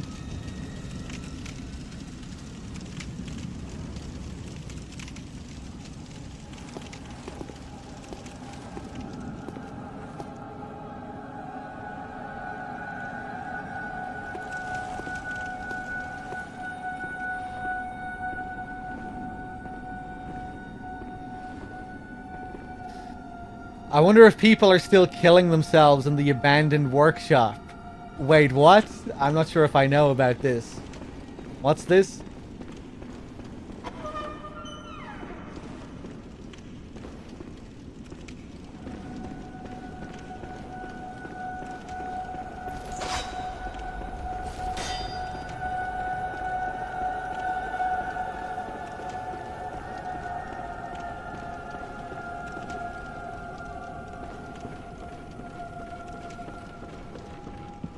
Sacrificing themselves to the doll? What? Is this some kind of meme? Some kind of joke?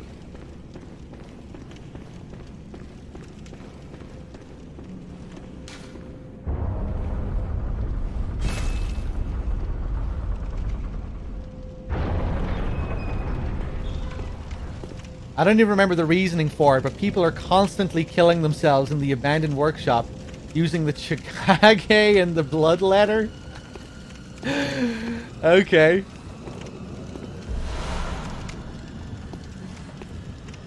Can open the big gates here as well.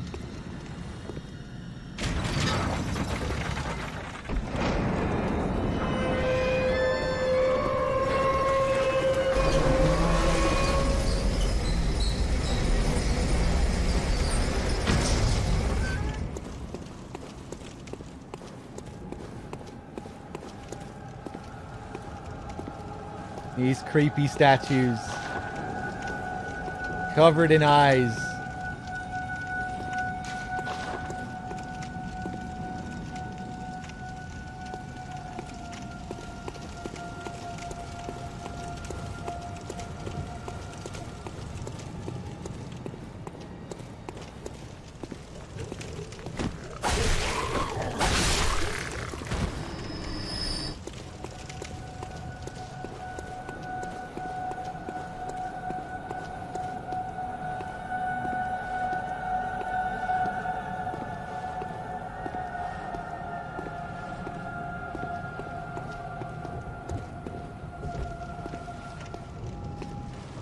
These crazy, crazy statues here.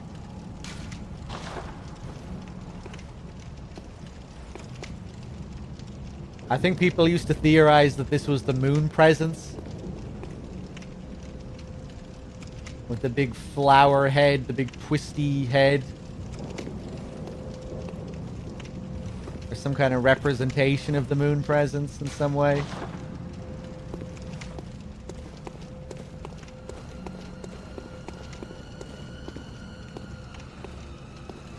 Since it's holding a load of skulls as well, yeah. What about the skulls makes you think it's the moon presence? Just because of all of its victims, all of the people that passed through the hunter's dream. Also in an area that's devoted to absorbing moonlight with all the moon flowers.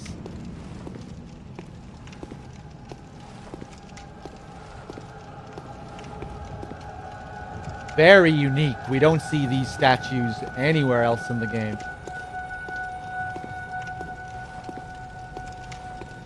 When you come back to this area in the Hunter's Nightmare, they're gone as well, aren't they?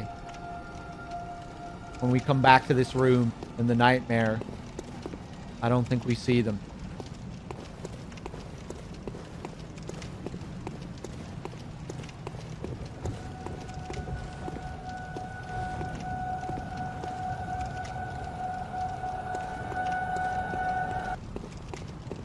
Oh, that's an abrupt cut.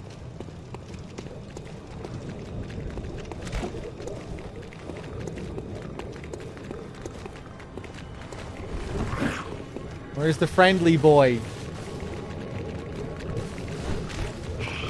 There he is. Look at the friendly boy.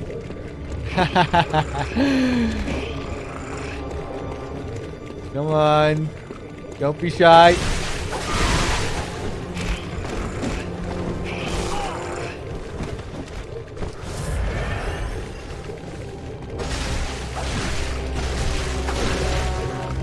Don't want to get cornered in there now.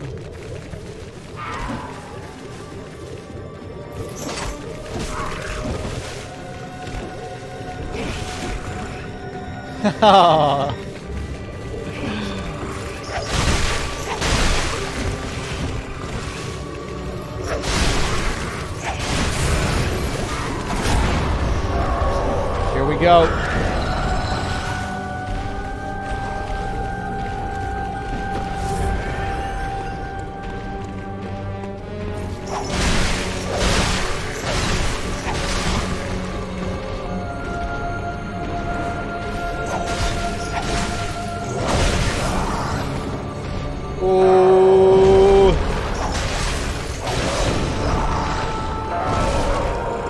You're not doing much damage. Wow.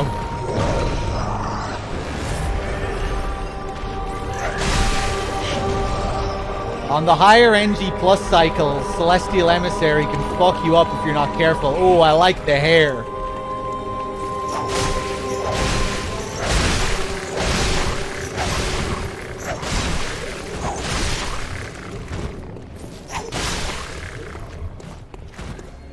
Pretty satisfying using the whip on these guys, yeah. Ooh!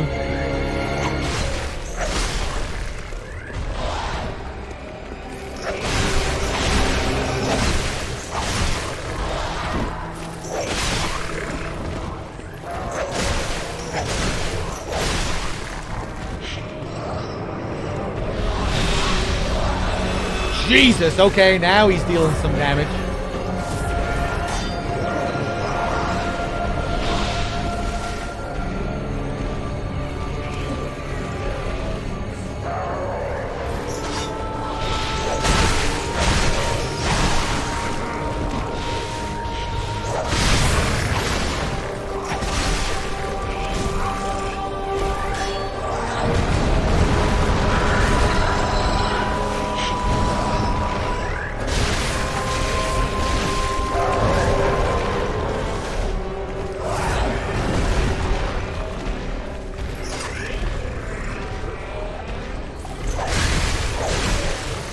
Oh!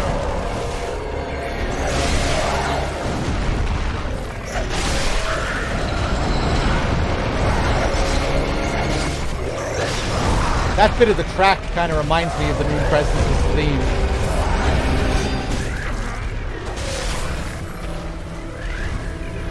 Oh!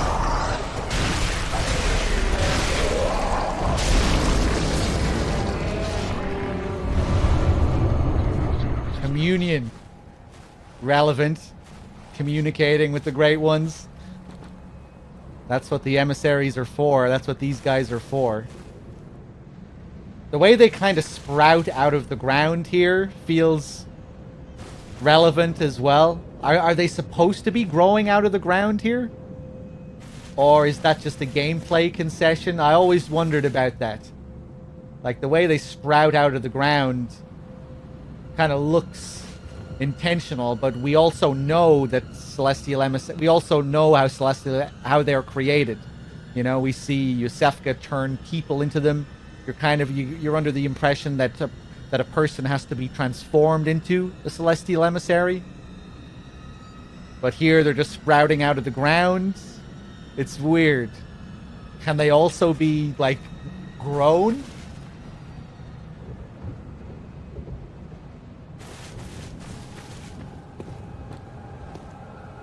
That does seem like it's the idea.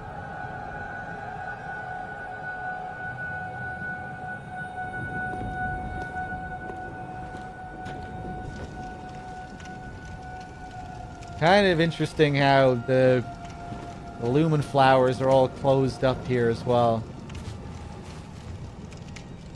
We see these earlier in the Nightmare Frontier, and they're all, you know, they're open, they're all glowing.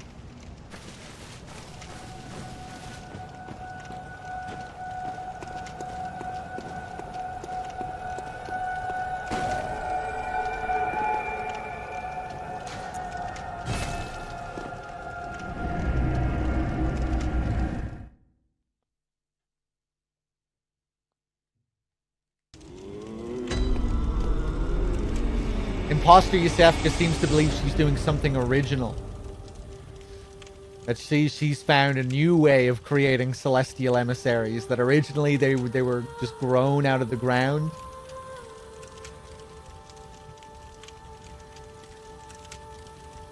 Maybe the flowers have spores that could be harvested, or perhaps the flowers get turned into paste. Check out the Mensa Scholar body. Sure.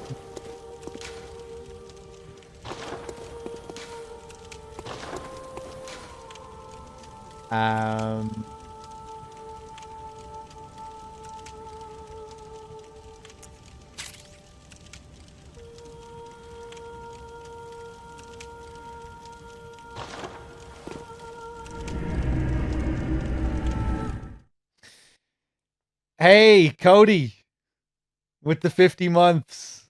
Thank you, man. How's it going? Oh, it's so good playing it again, man. I haven't played it in 3 years. Purposely avoiding all streams of Bloodborne. Purposely not thinking about Bloodborne. Wanted to erase it from my mind for a few years. And, oh, it's so good coming back to it. Still as good as it ever was. I was a little bit concerned coming back to it, wondering if I'd still love it as much as I did. Yeah, I still do. Look at this shit. Look at this amygdala here, watching me.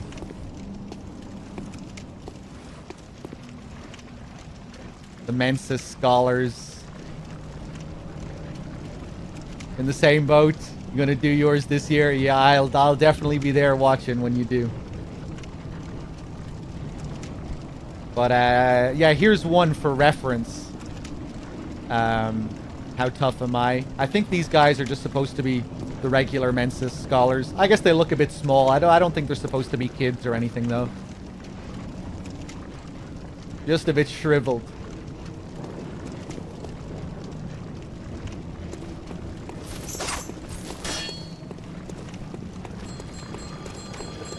Yeah, I think the one in the chapel looks the same. Oh, fuck off!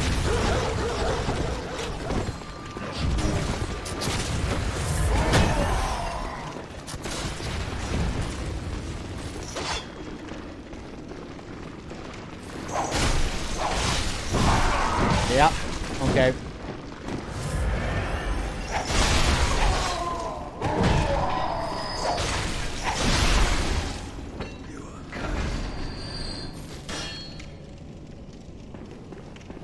This one in here, yeah, he's the same. Facing the moon as well. They all look at the moon.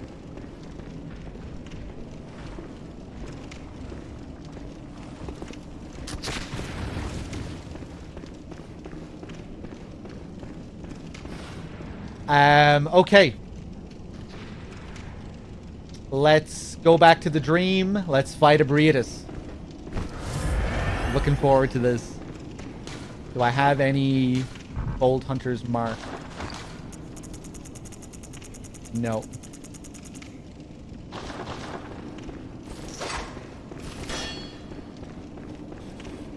Probably be fastest going out to Parl's arena from here.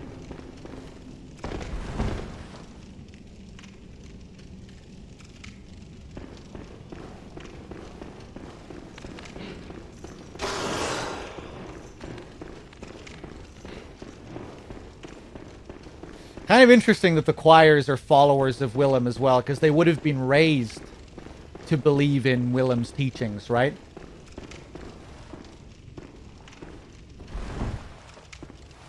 Or did they only take on Willem's teachings after they split from the church? That'd be interesting. You know, these orphans raised to become these unseen thinkers by the Healing Church. Then they grow older. They say, fuck the Healing Church. Let's get out of here. Then they start adopting Willem's frame of mind. They start to change their ways. I'm not sure if that lines up, but that might line up.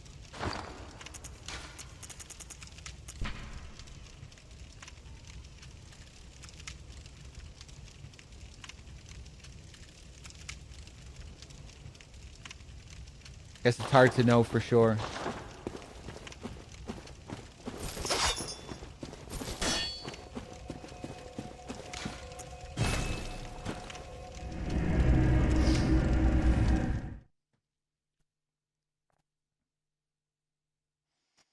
It's interesting because in the DLC, Lawrence is connected to the research hall, which is connected to the choir, so it's like their closest tie is to Lawrence.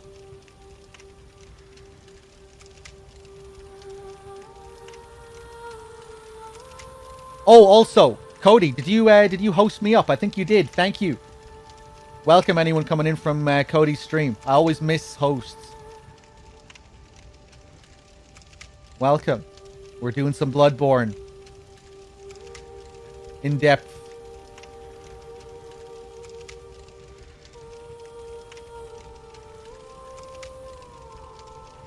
Yeah, you're always sneaky with the hosts. The raids I'll catch. Easy. The hosts are always sneaky.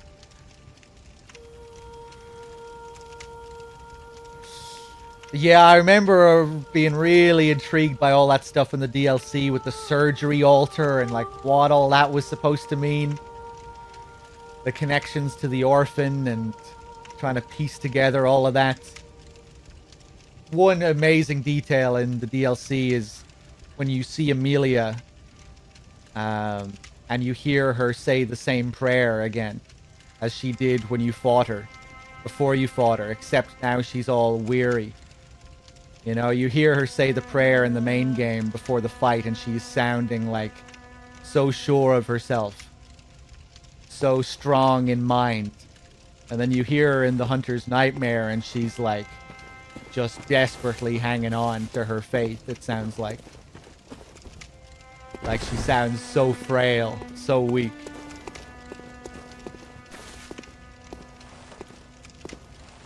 Amelia in the DLC, she's a hunter that you can fight in the Hunter's Nightmare. And she keeps saying the prayer while she attacks you, while she fights you. It's right after Ludwig. Right after the Ludwig fight, before you ascend to the research hall. In that copy of the church.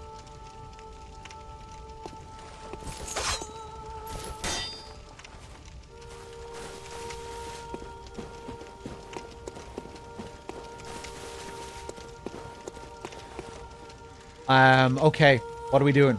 How many blood vials do I have? We're just about to fight Ebrietas, by the way, for any of you just tuning in.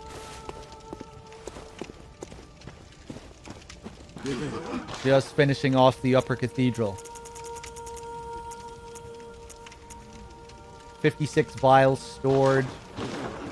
That's okay. Welcome. What is it? Very well.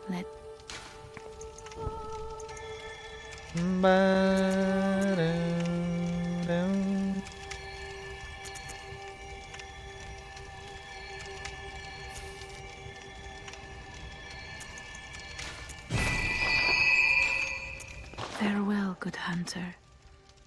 May you find your worth in the waking world. Abria, this is your favorite boss, Cypher. Really, I am a big fan of her as well. Just love the whole presentation of it as well. How the Upper Cathedral Ward all builds up to it. How it fits with the whole theme of the Upper Cathedral. Getting those little notes about the left behind Great One, planting the seeds. And just how it's positioned right behind the church, underneath it, obscured. Really cool. Amazing music, amazing design. It's great just looking at her design. I think I remember there being some... The whole arena is creepy as well, now that I think of it. I haven't seen it in years. But yeah, I remember her arena with all those statues. +9, let's do it. Can I repair?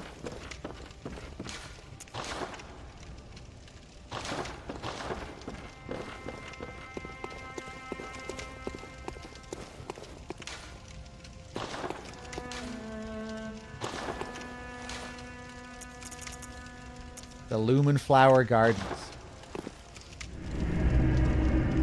You also find her looking at a miniature ROM. Yeah. That's another interesting little thing about this fight. Yeah, that's a real mind melter.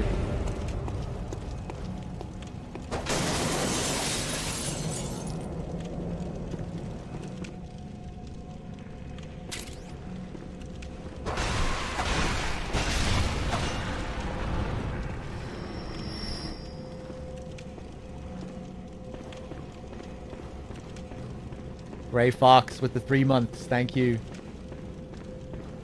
Yeah, the way it's hidden here as well, you might think that you finished this area after the Celestial Emissary. But no, you can smash that window. A call beyond. One of the secret rites of the choir. Long ago, the Healing Church used phantasms to reach a lofty plane of darkness, but failed to make contact with the outer reaches of the cosmos. Kind of interesting seeing that make contact phrase right after we pick up the emote in the previous area. The rite failed to achieve its intended purpose, but instead created a small exploding star, now a powerful part of the choir's arsenal. At times, failure is the mother of invention.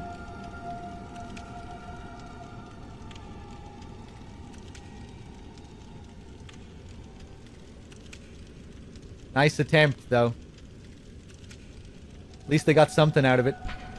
Yeah, really cool design, isn't it?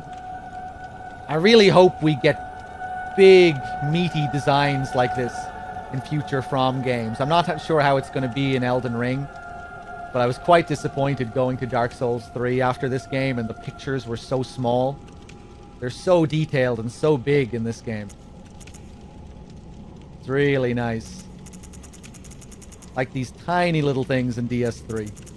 Tiny little images.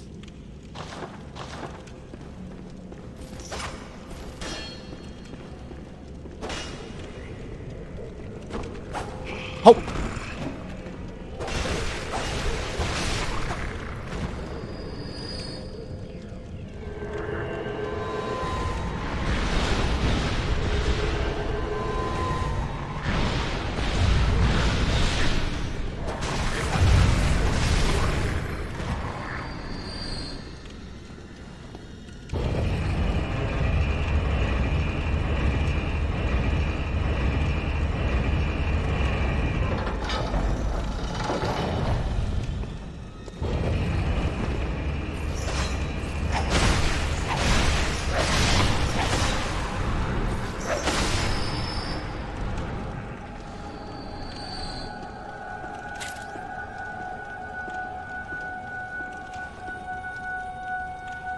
More of these little babies out here. Brita seems to have had a lot of children.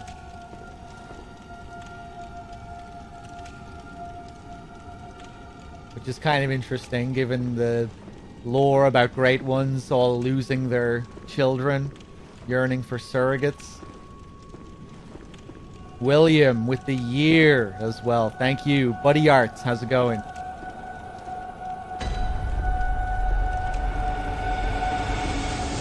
Altar of Despair. The presentation here, man. The light shining down.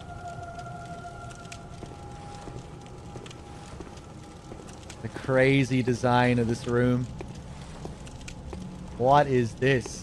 Statue dumping ground down here. Something was abandoned here. Like they were trying to build something and just scrapped it. Something got destroyed.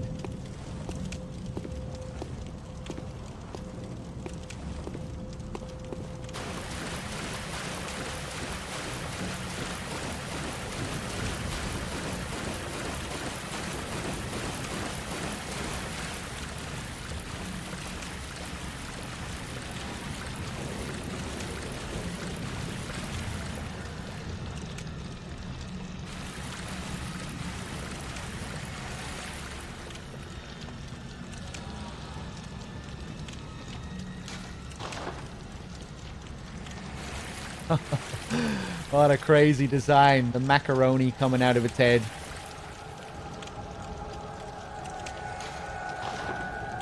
Yeah, I think she's mourning whatever this is.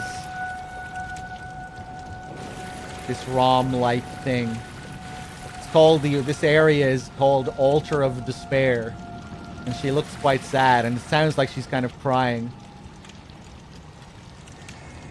Mourning, praying. Guess it looks closer to the little spiders, Rom's little infants.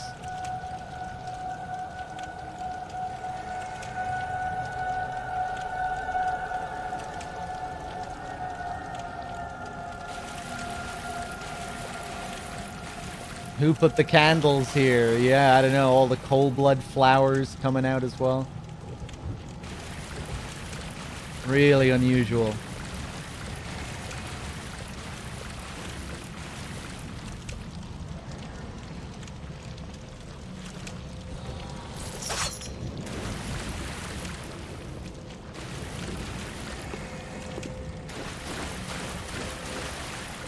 All right, let's dance. Yeah, there were all sorts of theories related to this. And so little to go on.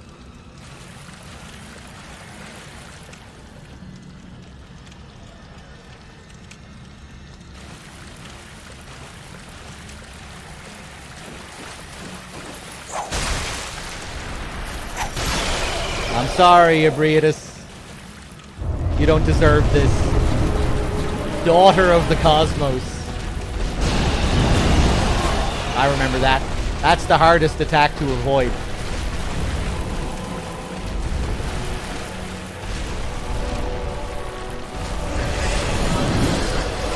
Woo! I'm gonna get smacked. Yeah.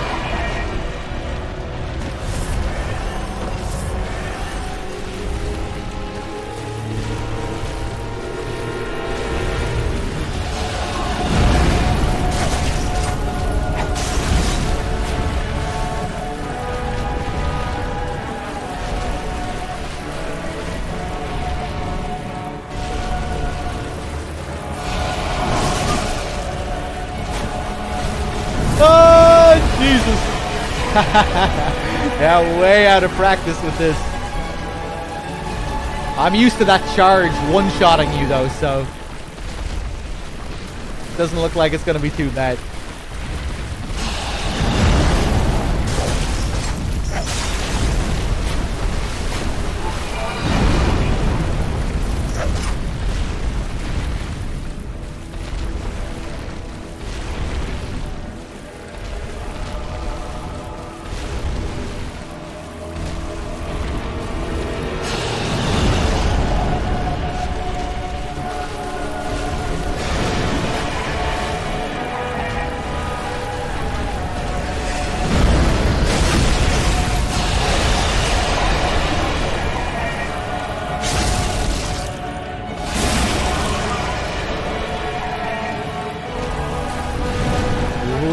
Second base. Whew. Love when she glides around like that a little bit. Oh, no, you're not getting me with that grab. I remember that.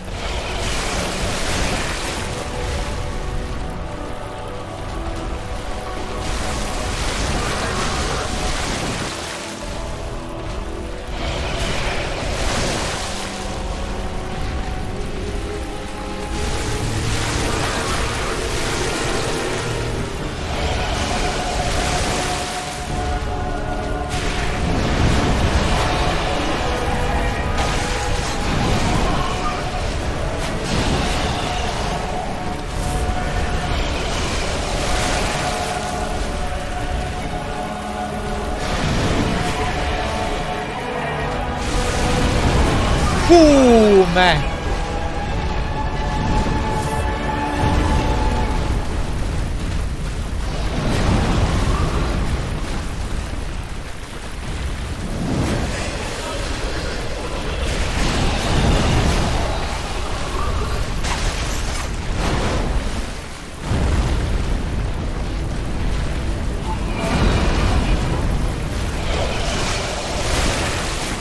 Oh. That was lucky. That builds up frenzy if that gets you the blood.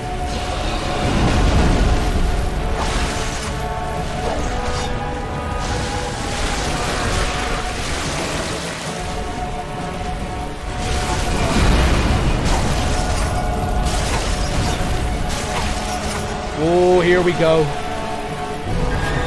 Yeah, now she creates this sound wave around her. See that barrier? Woo! Yeah.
so sick.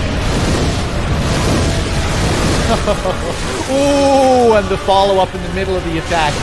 Yeah, I forgot about that.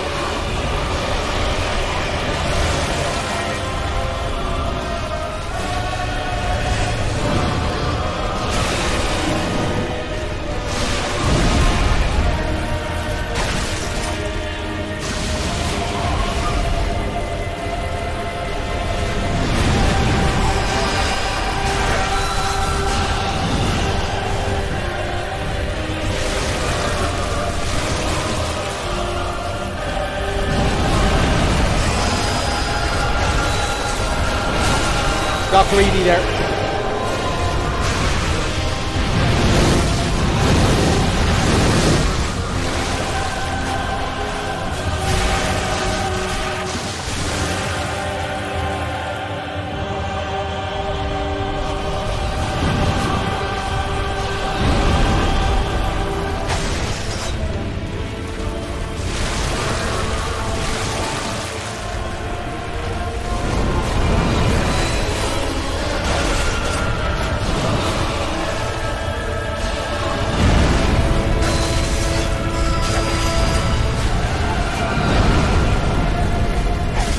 Oh, nice.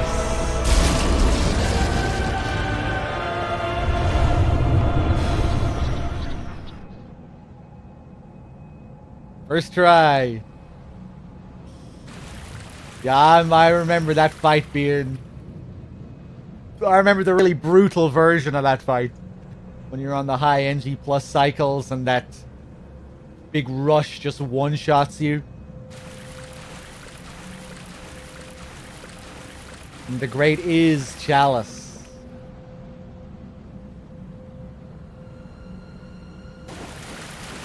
Beautiful. That call beyond attack or whatever it is that she does. So good.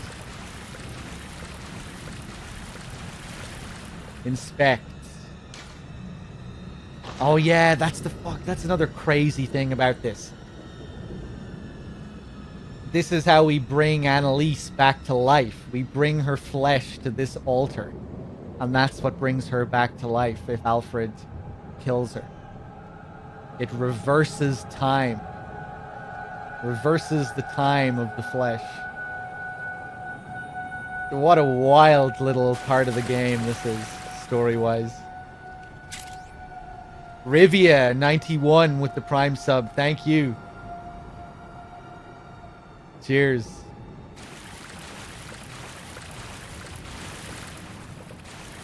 Never even knew that? Yeah. This is where you bring Annalise back to life.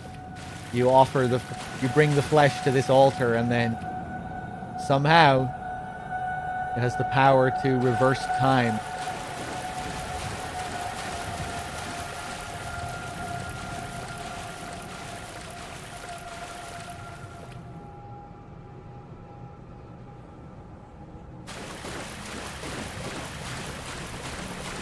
Take a look at the chalice.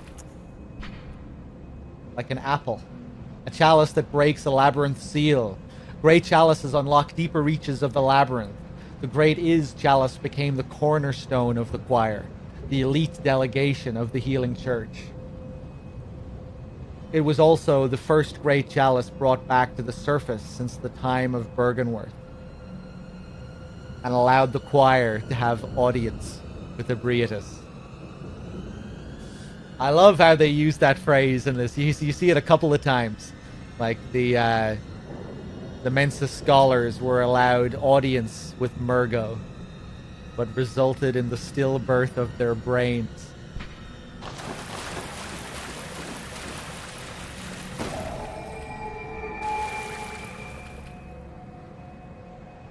Trying to bring Rom back to life? I don't know. I mean, I guess you could say that.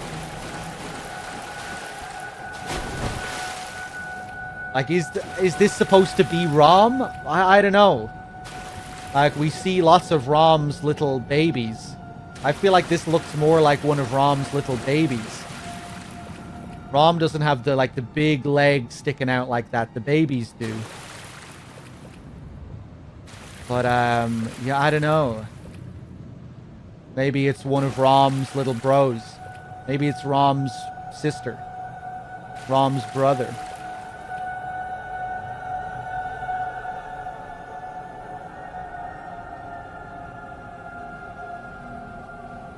It's really weird, whatever it is.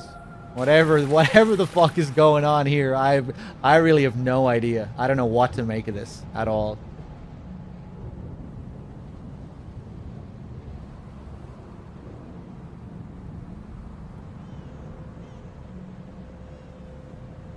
No idea.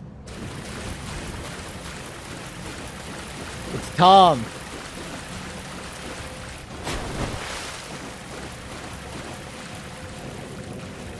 A statue of Rom? Yeah, like what even is it? I don't know, it doesn't really look like a statue to me. It looks like... Yeah, I don't know. Looks like it, I don't know, looks like it was once a living thing, this. The stuffed Rom.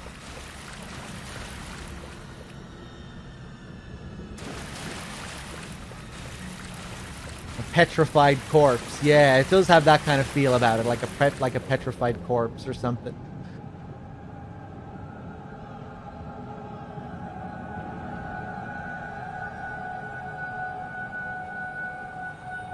Maybe just another great one that was found by the choir. One of Ebrietus's kin. It's really weird.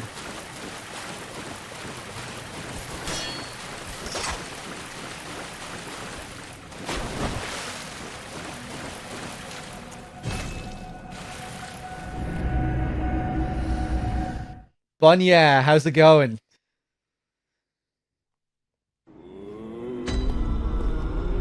Maybe they thought Ebrietus could revive it. That would be ironic, considering whatever that is can revive the Vile Bloods, the Healing Church's sworn enemy. That'd be cool. Gehrman, that's not you, is it? No.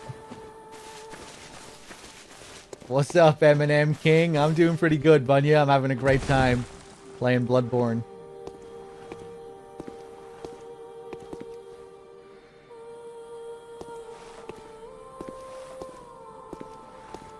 Maybe Rom is a child of Ebrietus. Don't they all lose their children? Well, we see Ebrietus's children, you know? We see all those little babies that look just like Ebrietus in the Upper Cathedral. Right outside where we fight Ebrietus. Wouldn't it be weird if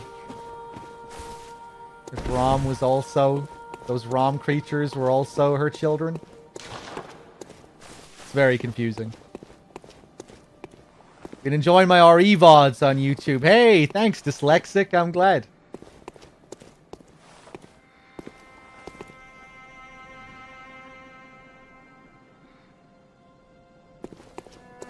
Let's take a look in the shop.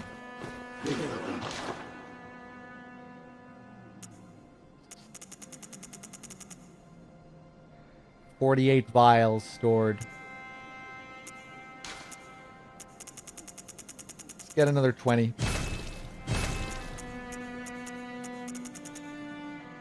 Oh, the Tomb Prospector set as well. We didn't look at this. Attire of Tomb Prospectors who explore the old labyrinth on behalf of the Healing Church. The Healing Church traces its roots to Byrgenwerth and is therefore aware of the ruins' true importance. They contain much more than mere hunter trinkets, indeed. They hide the very secrets of the old Great Ones, sought after by those with the insight to imagine greatness. Dave coming in with the raid. How's it going, everyone? Cheers, Dave. I'm assuming you're going off to eat some dinner now, Dave, are you?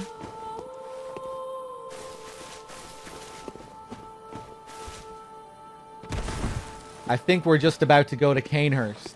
I stopped watching your stream yesterday because you were just about to go to Canehurst, and I didn't want to spoil it for myself.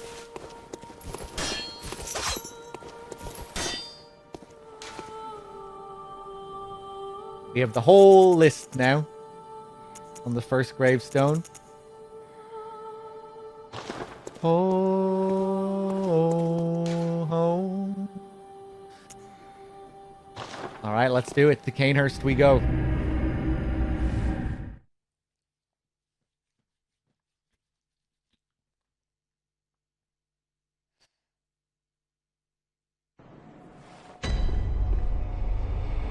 Dave, how far did you get today? What did you do?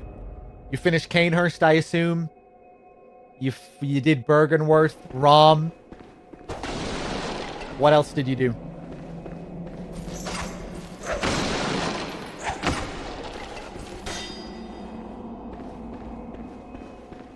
Mr. Dono, let me just check. Serious Sam, thank you for the 5. Thanks for the lore breakdown. I'm really lazy when it comes to deciphering the lore on my own, so I really do enjoy it. I'll watch the VODs later to enjoy the storytelling. Cheers. Hey, thank you. I'm glad.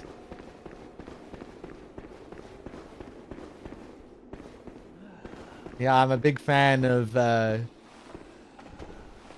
storytelling.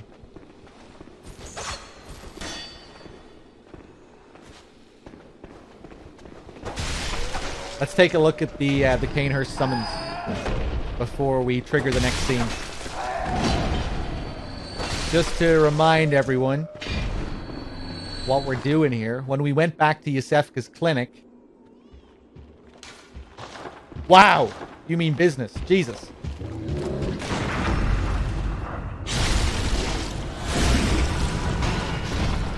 Where was I?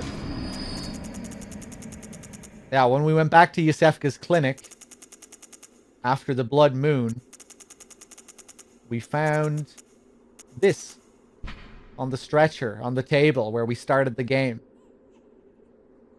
Canehurst summons, an old blood-stained summons inviting an honored guest to the forsaken Castle Canehurst. Rather bafflingly, it is addressed to you.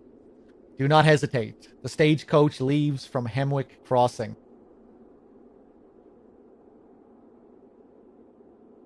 We have this spooky letter waiting for us, telling us to go to Canehurst. An invitation to Canehurst. Very easy to miss on a first playthrough. Another area that I missed on my first playthrough, along with the Upper Cathedral.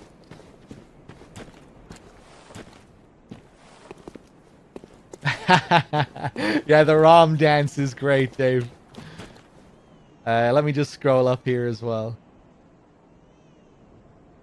Canehurst finished yesterday. Oh, okay. Today you did Forbidden Woods, Bergenworth, Rom, NPC stuff like Eileen, Adela, Granny, Imposter. Right. Cool. I still need to do Eileen.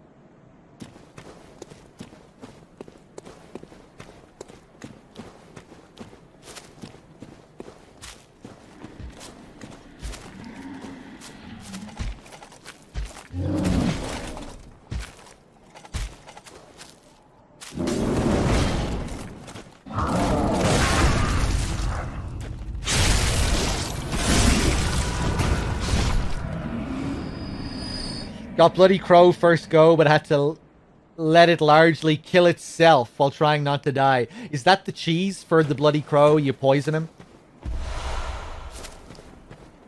Or poison her? I can't remember.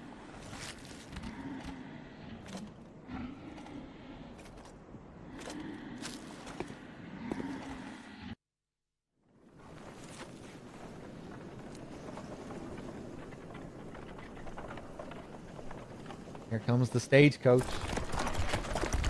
Oh yeah, these dead horses.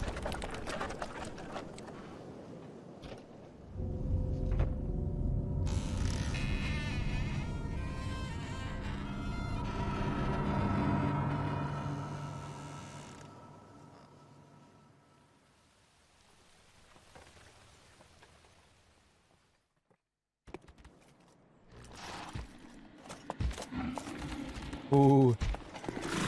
Hold on. Let me take care of this guy first. Ooh. Oh! Oh, wow. I can just kill him with a single regular attack. Some classic gothic horror here. Straight out of Dracula.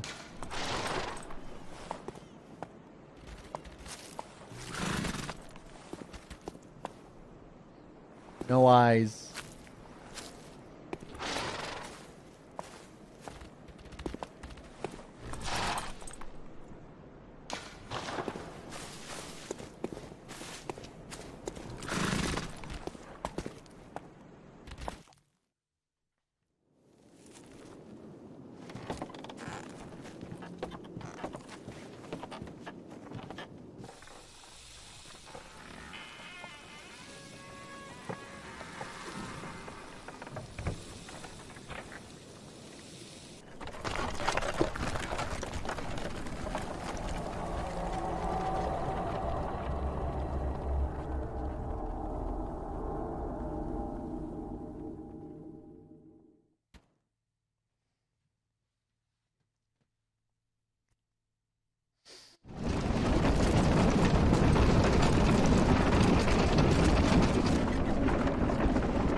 Oh. Damn. What a shot.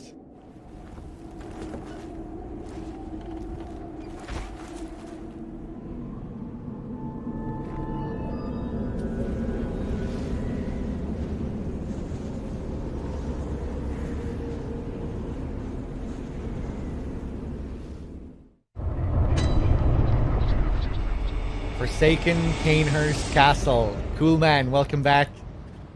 How's it going? Yeah, over here we don't have a blood moon. It's like we're in a nightmare realm. And when we look back, the horses are dead. I love this. What a detail. It's snowy. It's all snowed over. The horses are now dead on the ground. I mean, they looked dead earlier. They didn't look like they should be standing at all, but they were. Here's our carriage. Yeah, the destroyed bridge. There's Yarnum.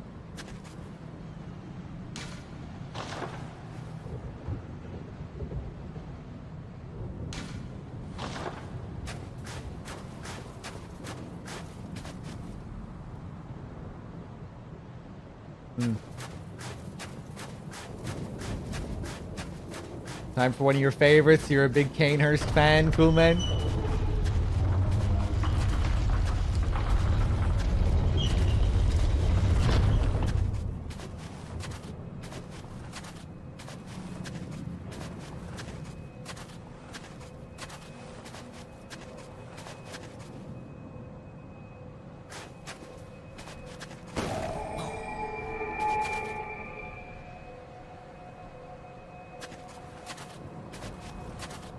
These statues are a bit of a change already.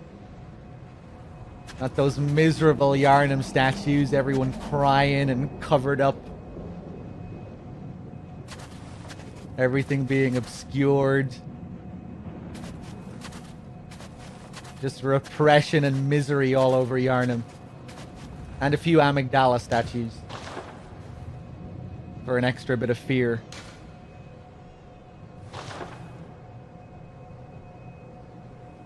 What do we see here? A representation of the queen, the vile blood queen, and a child.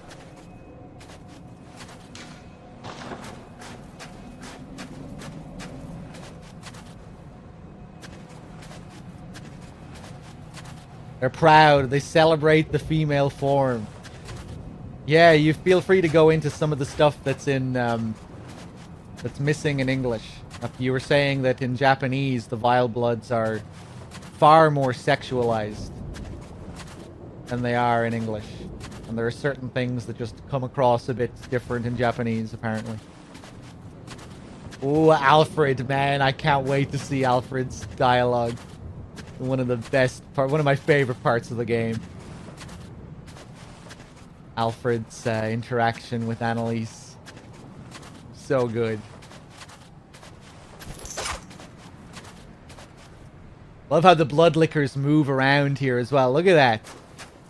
Looks really smooth, those animations, the way they move up around the rocks.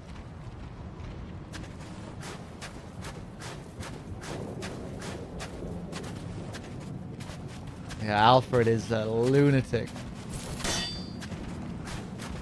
Hello.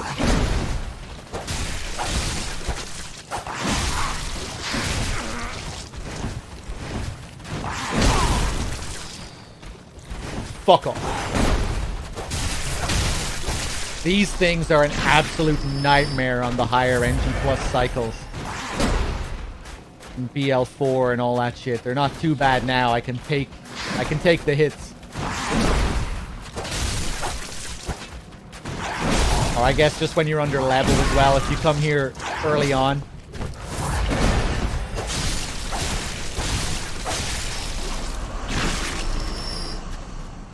Yeah, that's why I didn't come here earlier.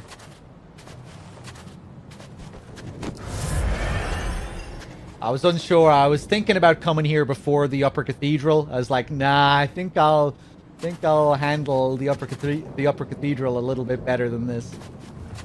Let's get some extra health before we come here.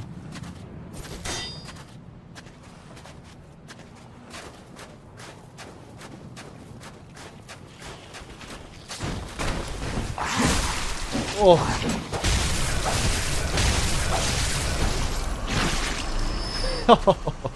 A sound. Oh, and the maggots.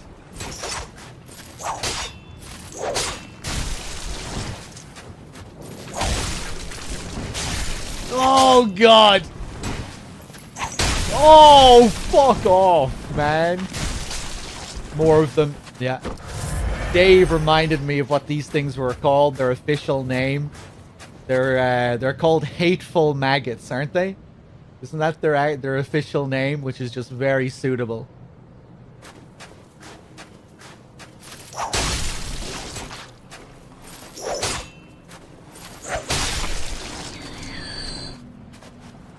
Very deceptive when you first play the game.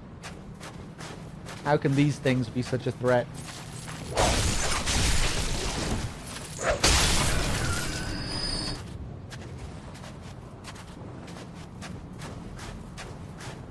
There's a pile of them down here. Oh, yeah, they can gang up on you.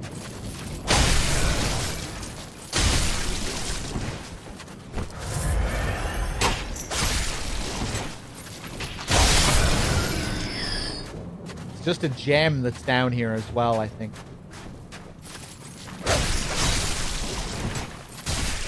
We should check our gems again. It's been a while.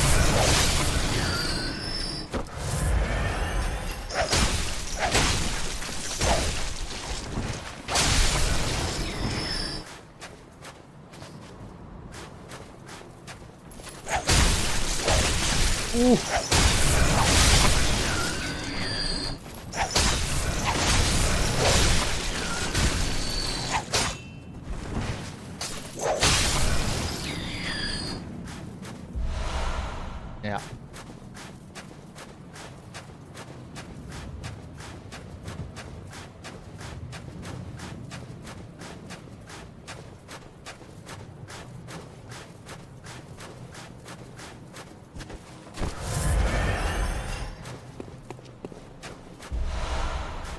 Numbing Mist. Did I miss the Numbing Mist earlier on in the game? I think I must have.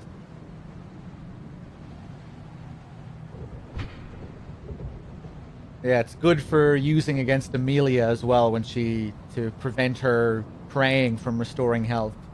Throw to create a mist cloud that numbs a hunter's life essence and prevents restoration of HP.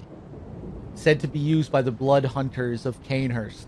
Its recipe is a secret closely guarded by the line of nobles inhabiting the castle. Really cool visual there as well. The smoke coming out of the vial. Bubbling up inside it.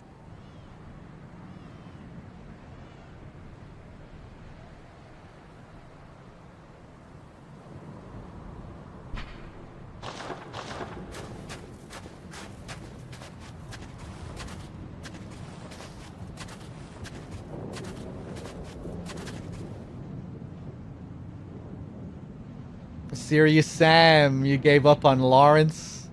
Around level 150. Lawrence is rough, man, especially on the high NG plus cycles. Or even the low NG plus cycles. I remember, I think I first fought Lawrence on like NG plus 2 or 3. Yeah, he took me a long time. He's rough. I think he took me longer than the Orphan of Cause.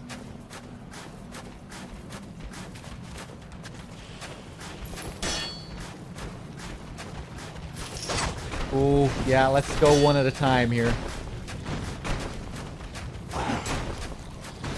Oh, God.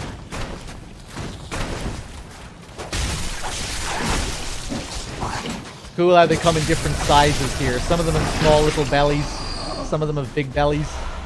And one of them has an extremely big belly, which we'll see in a sec.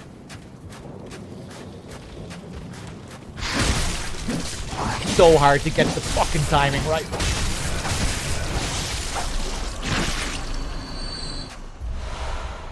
Lots of gemstones. Cool man, what are you saying here about the numbing mist? One of the influences for this game is Blade of the Immortal. Yeah. And in that they use the main characters. In that they stop the main characters from healing using his immortal powers by numbing the area. The logic in the manga is that if you can't feel the pain of the wound, you can't heal it. Oh, that's cool. I like that idea.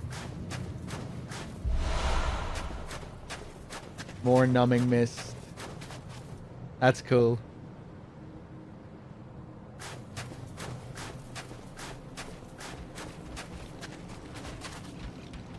Are these supposed to be vile blood descendants corrupted? I don't think so.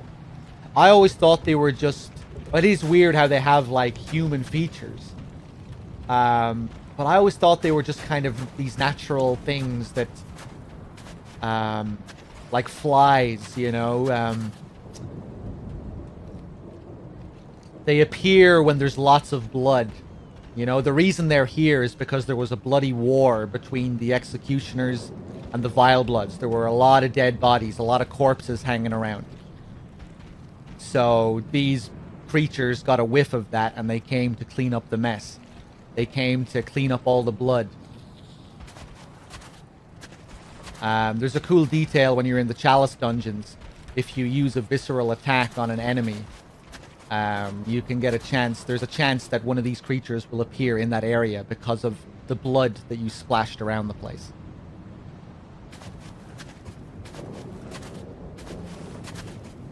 But maybe there's more to it as well.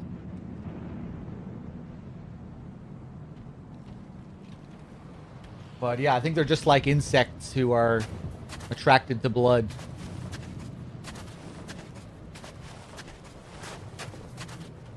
But they do have those very human faces. So maybe they were once people as well that turned? I'm not sure. Yeah, someone reminded me about that yesterday. I'd forgotten about it. Really cool detail in the Chalice dungeons. We actually saw it happen earlier as well. I did a Chalice dungeon at the start of the stream, and it happened. One of these guys appeared in a room that I cleared out. I cleared out a room, then came back to it a bit later, and one of these guys was here. He was there to clean up the blood, clean up the mess that I left.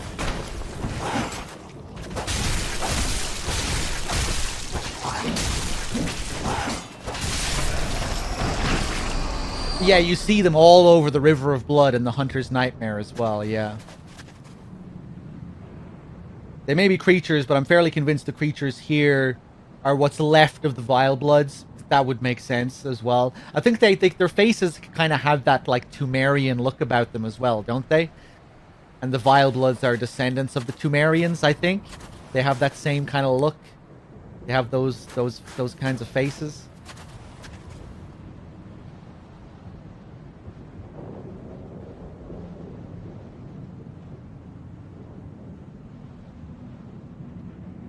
Let me read the rest of your comment there as well. Those who didn't die eventually succumb to the corruption of the old blood. After all, the blood they use is an offshoot of the Healing Church blood, and we saw the results in Yarnum.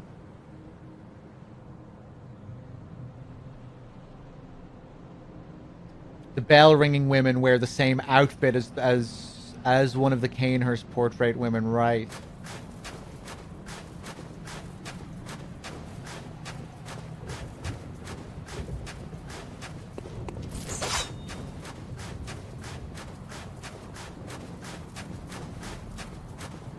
Oh, I'm getting tired, but I think I should be able to finish up Canehurst before we wrap up.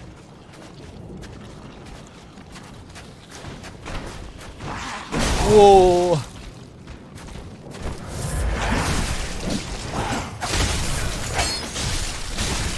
Jesus fucking Christ. Ah!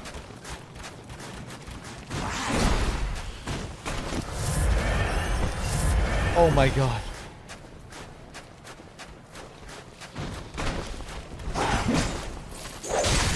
Switch.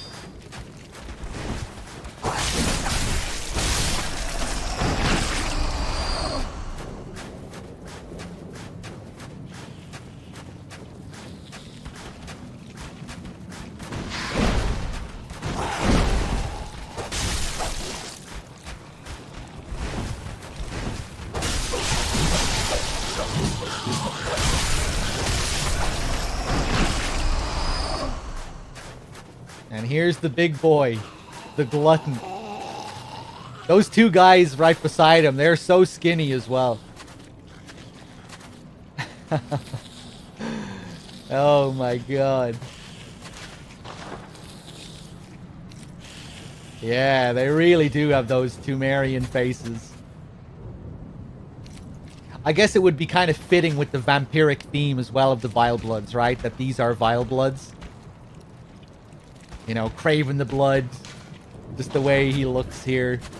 Feasting on this guy. Yeah, he gets shy as well. He looks away if you try and get close to him.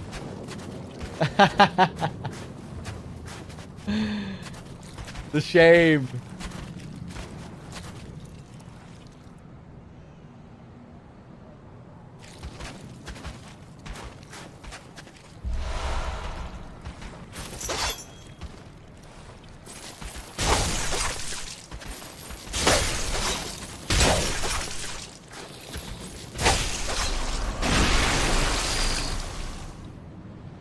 What a mess.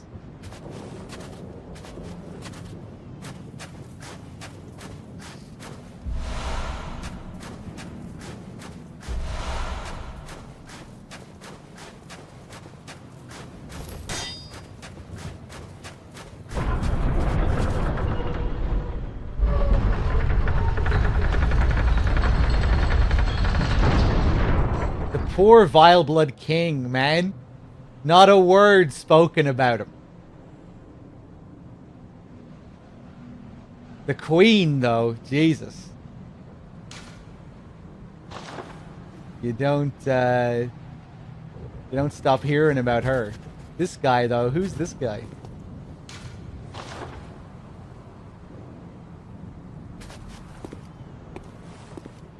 Yeah, just like the gate opening earlier. Some classic horror here.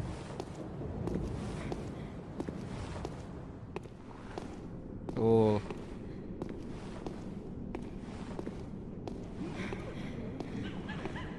Beautiful.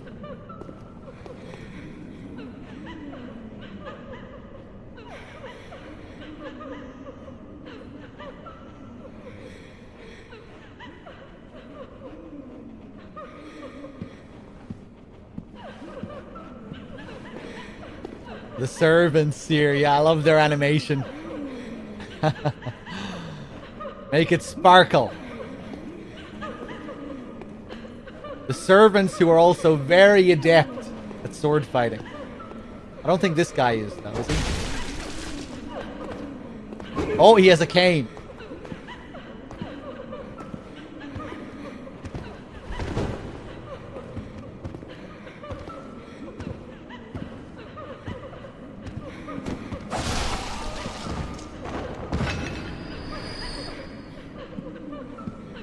I'm playing on PS5, yep. This guy over here shining up the statues. Look at that animation. Damn, he's giving it a lot of elbow grease.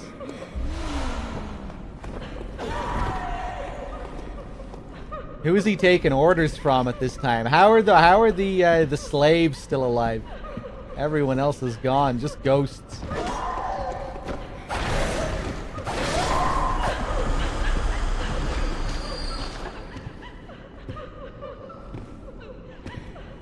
That's Ariana's garb, isn't it? Ariana's dress.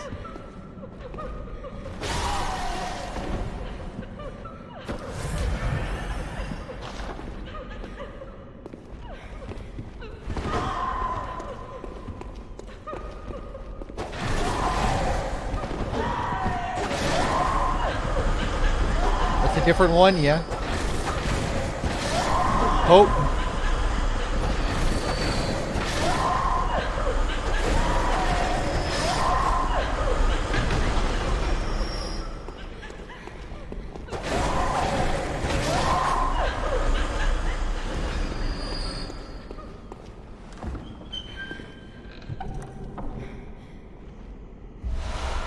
The Rider Palash. This thing.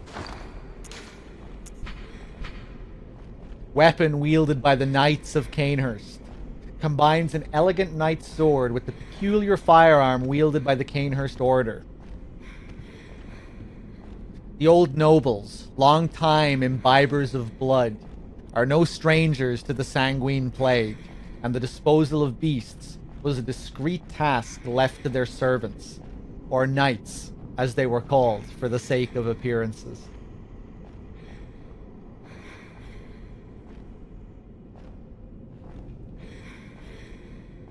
I don't think I ever used the Rider Palash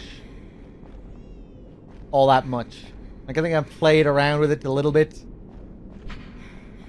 Any fans of the Rider Palash in here? Is it any good?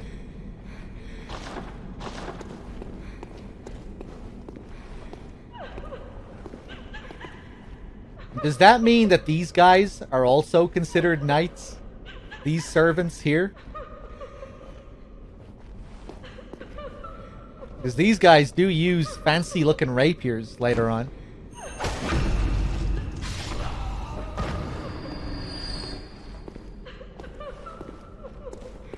Yeah, those guys are supposed to be knights as well.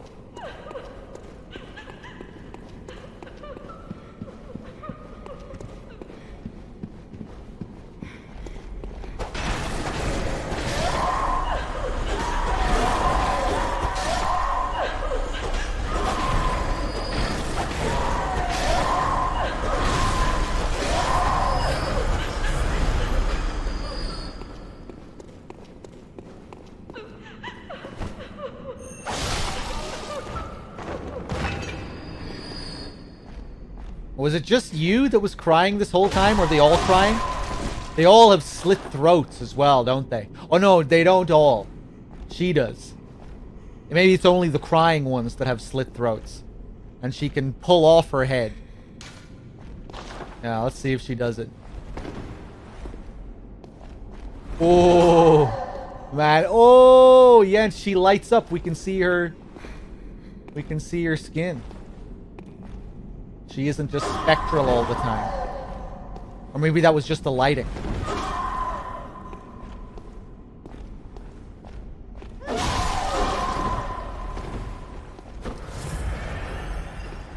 Do the thing.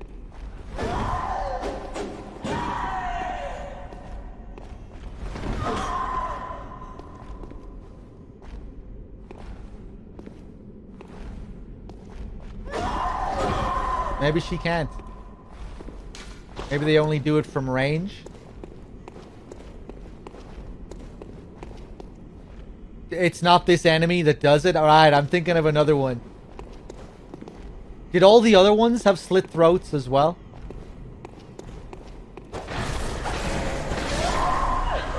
The ones in the library do. Yeah. I definitely remember those ones doing. I just thought, considering she had a slit throat, that she might be able to do it as well. Looked like she might have been able to pull her head off there.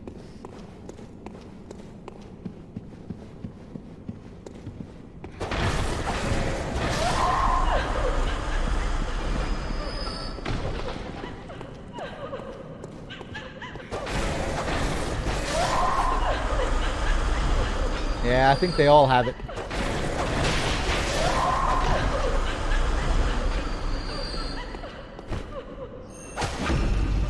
What is that supposed to indicate, their slit throats? And who are these women supposed to be exactly? Within the line of the Vile Bloods.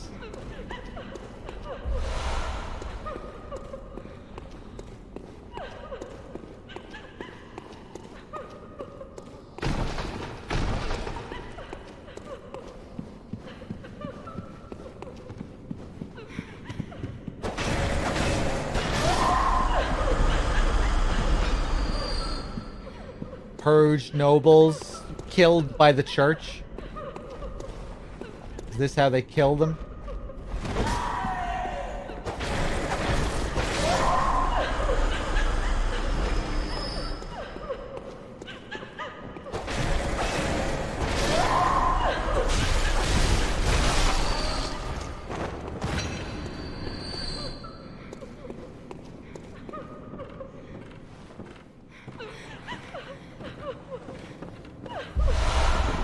Oh, yeah.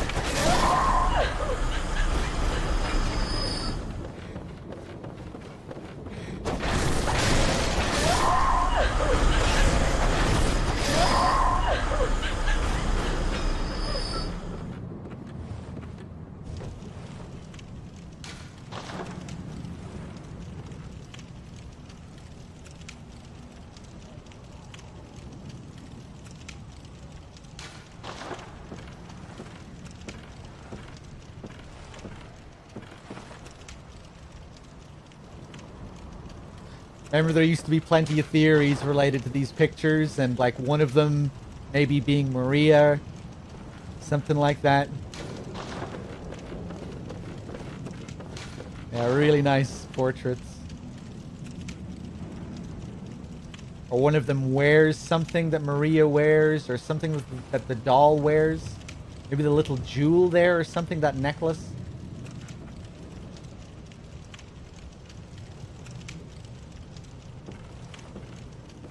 He looks cool.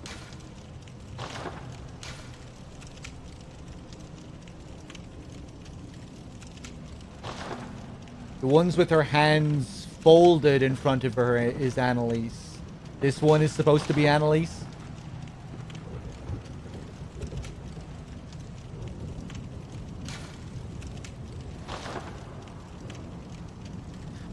Also consider she's striking the same pose as the doll. Yeah. Yeah, that is the doll pose, isn't it?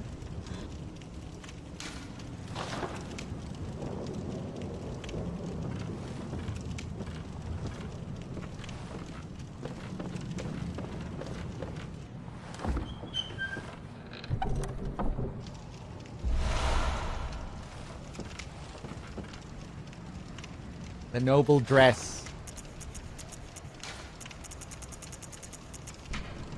A finely tailored Bordeaux dress worn by the nobles of the old bloodline that traces back to the forsaken castle Canehurst. It really does look a lot like the dress that the ghosts have as well.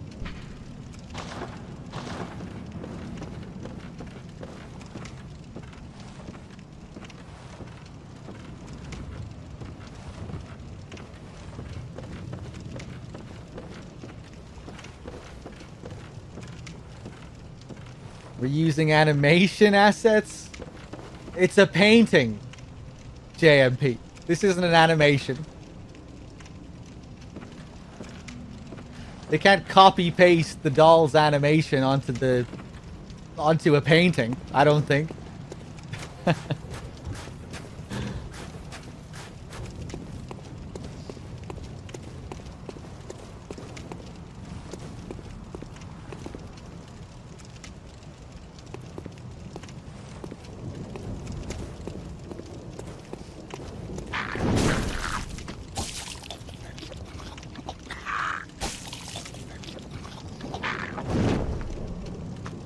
Fuck you.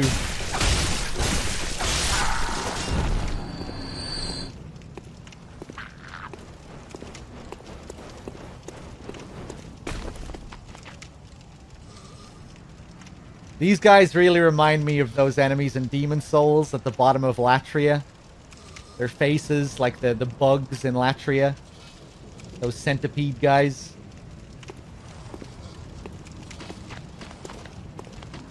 And maybe another enemy in Demon Souls. Oh, Jesus.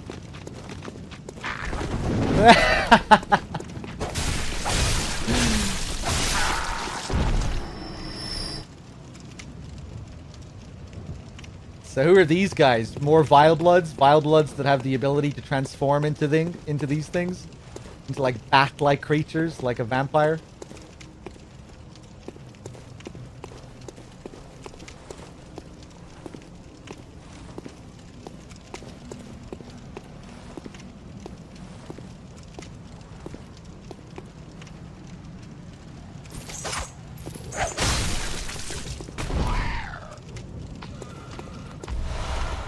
Oh, that didn't kill him? Oh, man, the views here.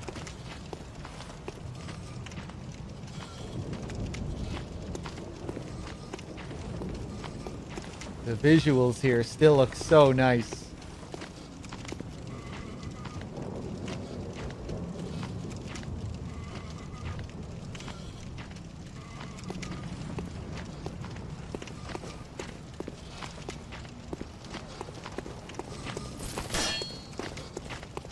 Oh, are you stuck? He's stuck.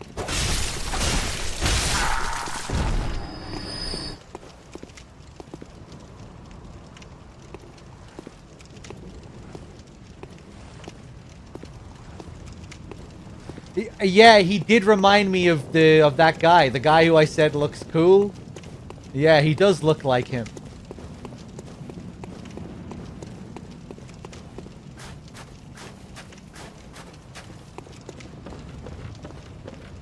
This guy. He does have that kind of face about him.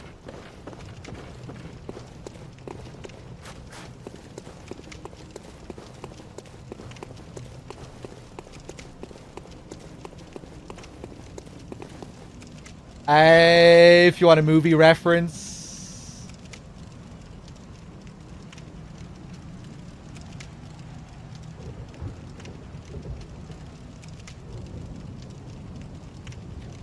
There's a guy in red with one resting against his chest.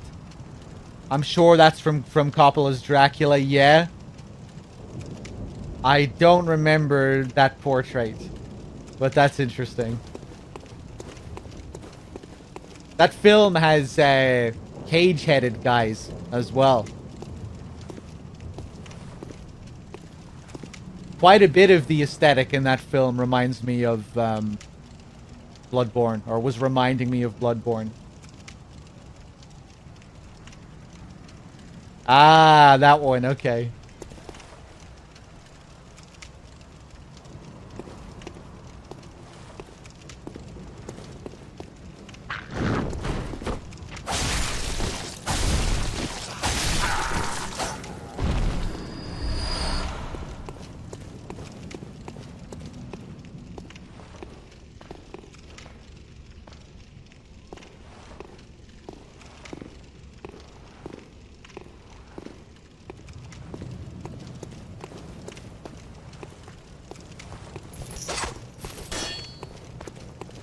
Here he is.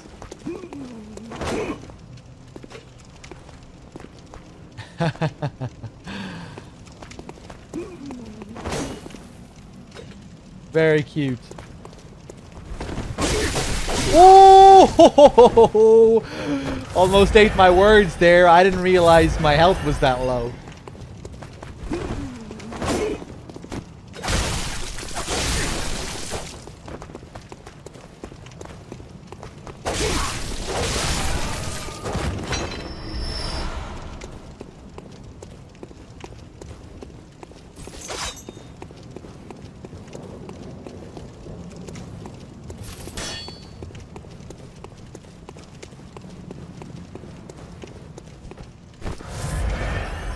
Oh, is this where I came from? Nope.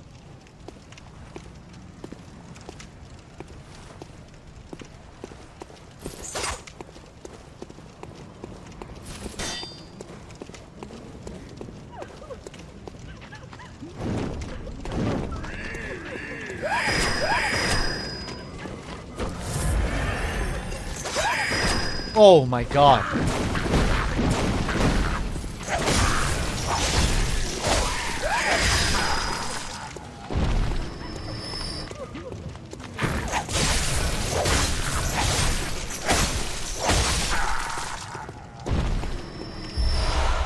And the executioner sets.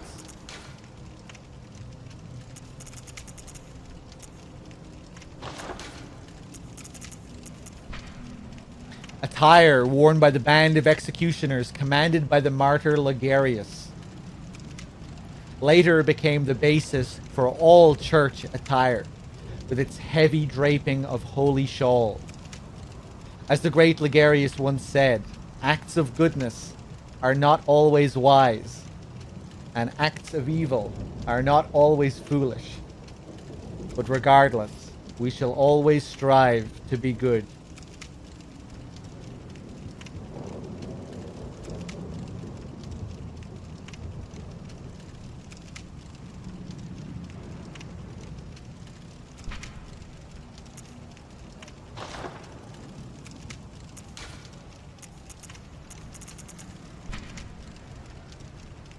The brass rivets are unique to the executioners and reflect their adoration of hand-to-hand combat. Gauntlets worn by the band of executioners.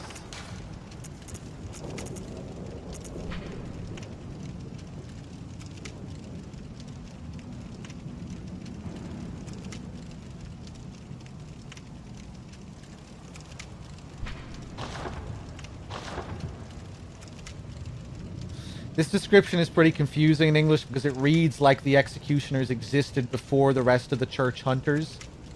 That's not it. What it's trying to say is that late in the church they took influence from the uniform. That's how I interpreted it.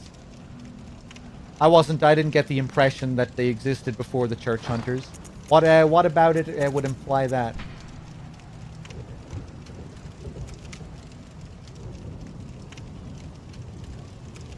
Later became the basis for all church attire.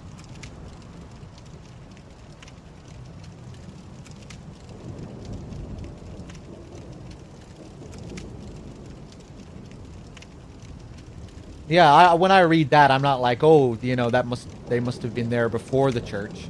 Just that the church had a certain attire, and then this later became their attire.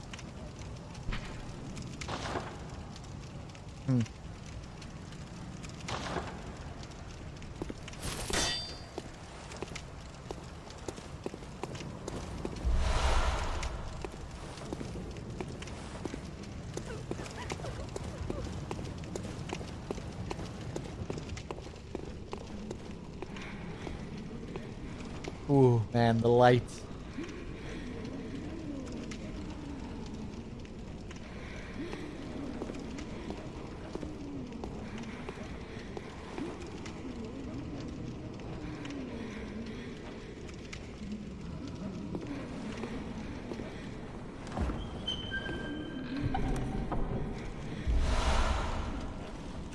The Vile Blood Register. Another online item. Red leather record of the Vile Bloods, loyal to the Covenant of Annalise, Queen of the Vile Bloods at Canehurst Castle. A record of the Vile Bloods, bloodlusting hunters who seek blood dregs of their prey, kept throughout the ages.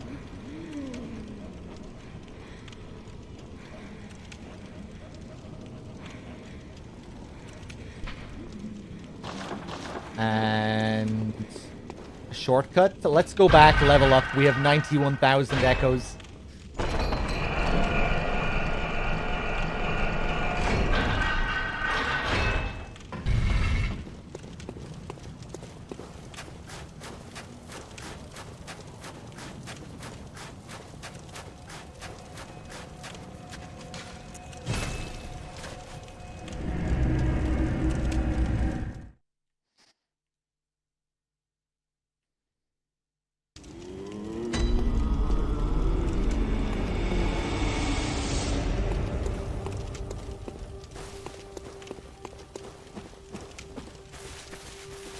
Gehrman, man, you're killing me here.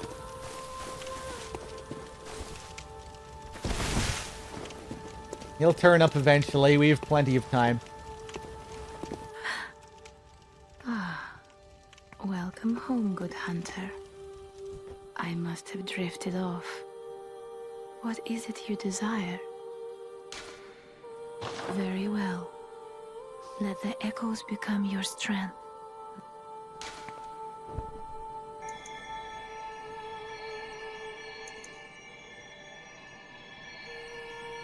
Yeah, I think we'll just keep pumping up this vitality. Get it up to 40. Farewell, good hunter. May you find your worth in the waking world. I'm not sure when you went to sleep, Sale. What was the last thing you saw? Yeah, we did Yahar Ghul, Upper Cathedral, One Chalice Dungeon, Nightmare Frontier. And now we're doing Canehurst.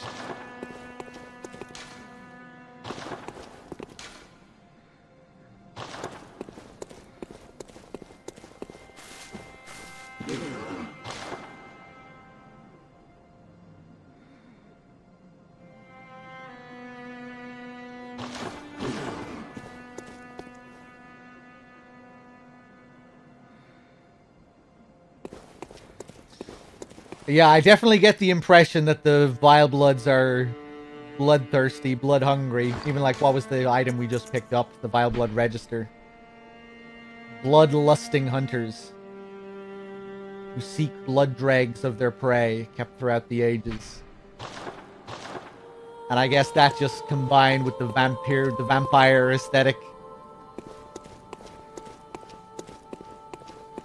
You'd be led to believe they were quite keen on the blood. This game is so big, it really is. It's especially now with the DLC.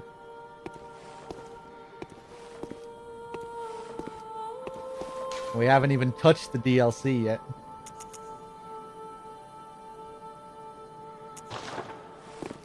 Home.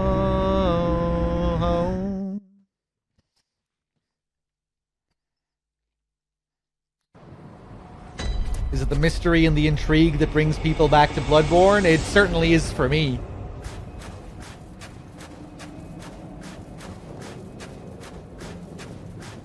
That's always my reason for replaying these FromSoft games.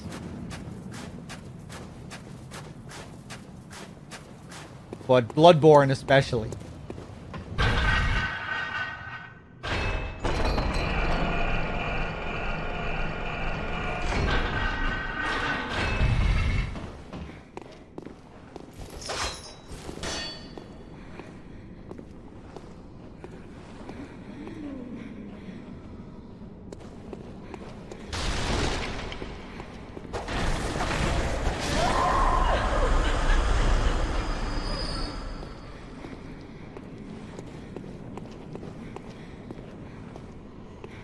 But I wouldn't say that's why everyone comes back to it. You know, a lot of people are just into FromSoft games, mainly for the gameplay.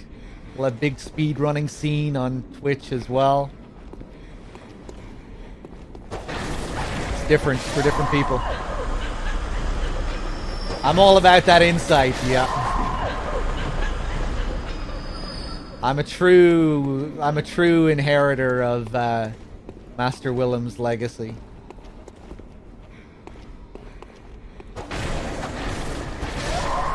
Ricketic with the 29 months. Thank you. Oh, Jesus. Oh, yeah, the fucking mark. What a cool touch.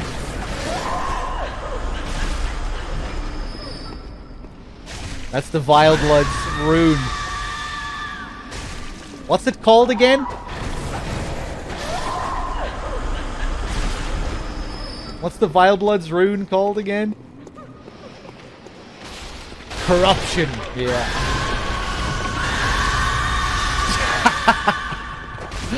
Jesus. Let's get rid of this guy first.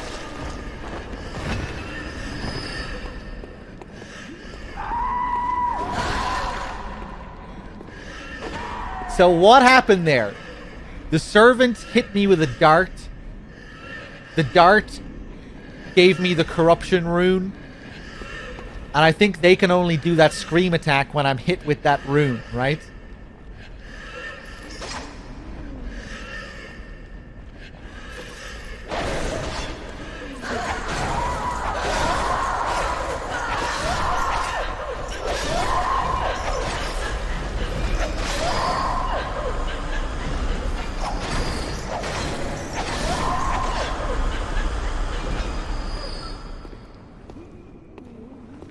Yeah, when those guys hit you with the dart, that's when the rune appears. And I think that's... It kind of triggers all of those guys, all of the women, all of the ghosts, to do that certain attack.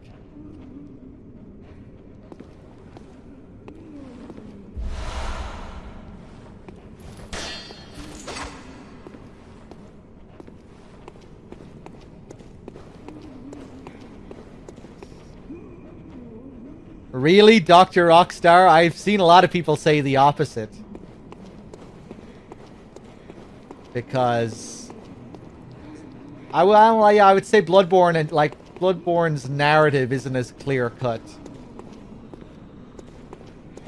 Like, everything is a mystery in Bloodborne. I think I would say Dark Souls has a more clear-cut plot. You know, and it lays things out for you. You know, even the way the game opens, you're delivered this myth about the world and the Age of Fire and all that. And then you get the big... You get those monologues from Framped. And I would say the ending is clearer about what it means as well.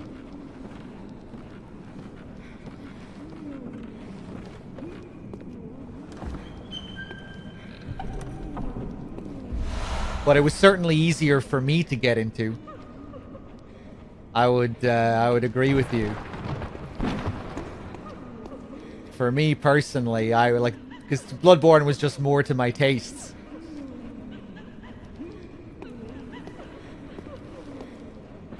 Right from the get-go, I was like, wait, I'm really intrigued by all this. I want to know what's going on. When I played Dark Souls for the first time, I didn't really care all that much. Only upon repeat playthroughs was I really able to get into Dark Souls.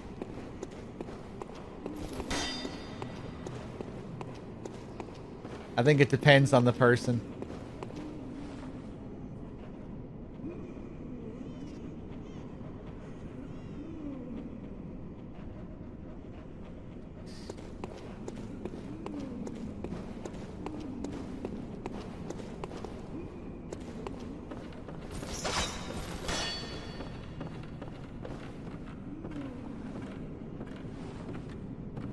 We were talking about this yesterday when Cool Man, when you were talking and when you made your you were talking about vertical storytelling as opposed to horizontal storytelling.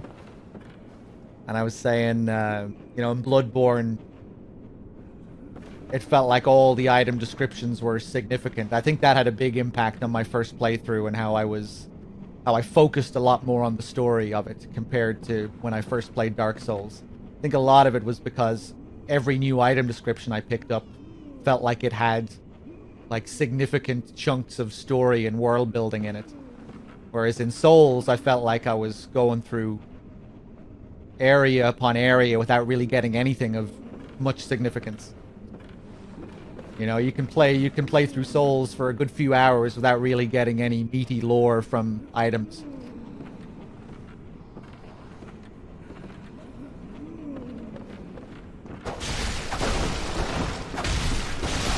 You know, like, even if you just look at the weapons, like, I think every weapon in this game has some meaty lore attached to it.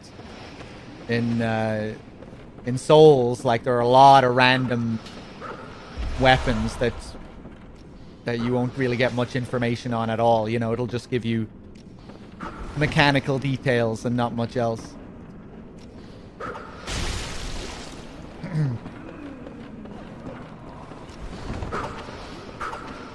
Not that that's bad either. I'm not trying to say it's that every weapon should have big chunks of lore, or every item description needs to add something to the story or anything like that.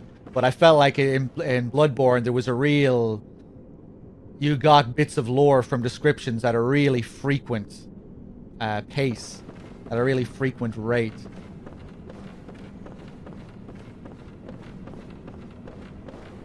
I think that that was part of what really pulled me in on my first playthrough.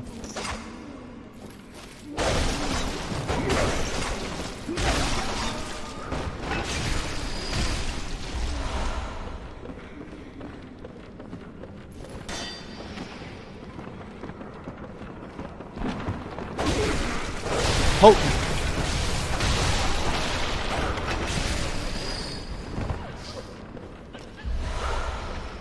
Every weapon is a book. Every weapon is a paragraph in the book. In the Bloodborne book.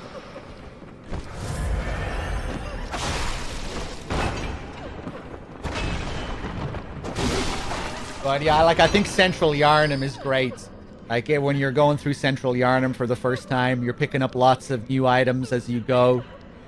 And those first few items and weapons that you pick up really just did a great job of just pulling me into the world. Learning about the hunters and the few characters you meet. Just the random Yarnumites as well. Even like the Yarnumites that aren't even characters, knocking on the door and listening to them. Like all of that was just right up my alley.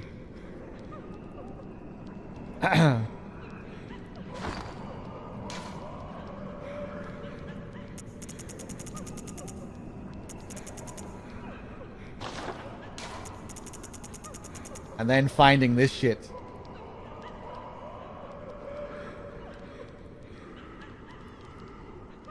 The visuals as well, like all these crazy designs.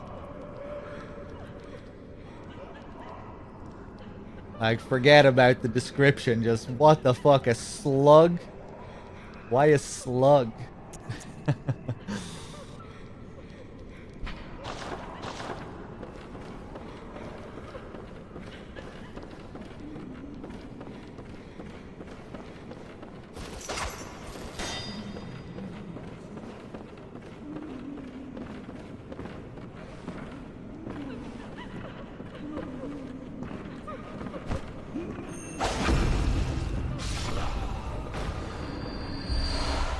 Another chunk, sweet. I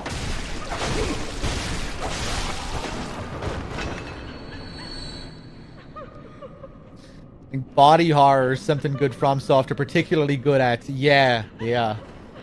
They're very good at disgust.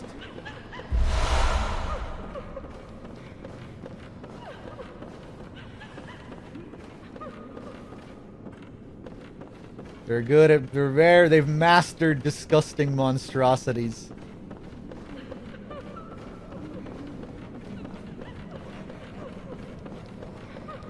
Stagnation and filth.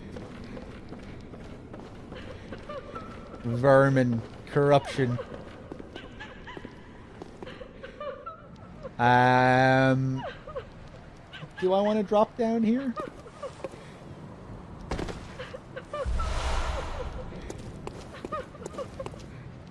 Hey, what's up, Salami? No! Wait. Oh no, we're good. Hello.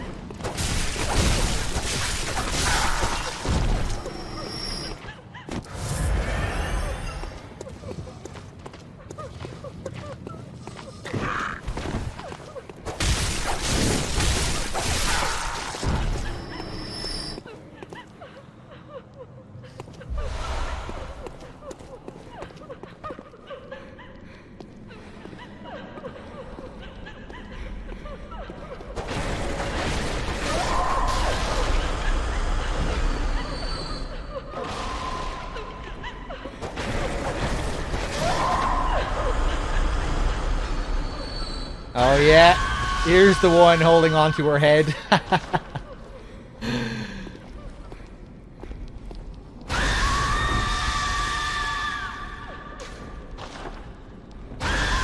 Oh, Jesus.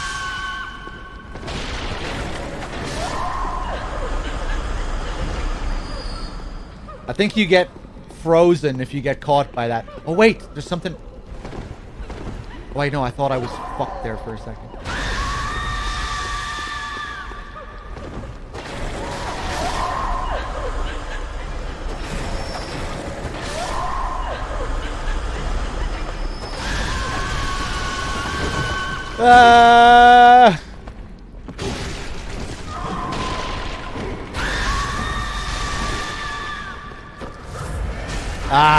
This guy and his dart again.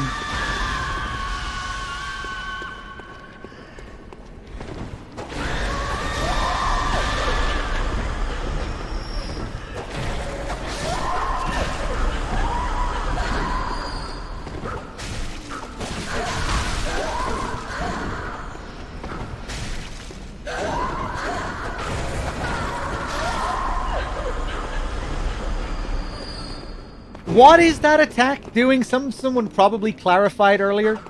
What is that dart doing? It does affect the ghost's attacks, doesn't it?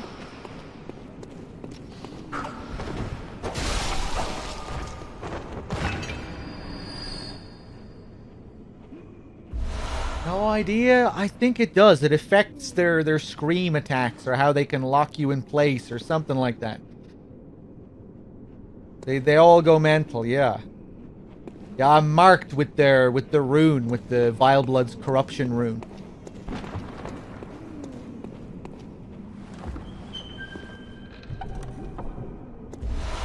Executioner's gloves.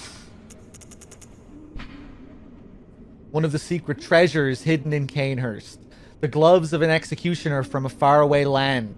Passed from executioner father to executioner son. These gloves can be used to summon wrathful spirits of the past by smearing them with blood. It is said that the nobles found immeasurable delight in the dances of these vengeful specters.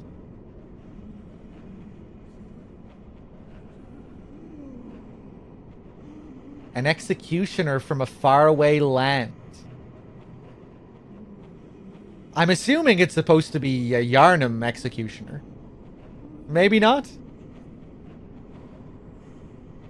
Does Yharnam count as a faraway land?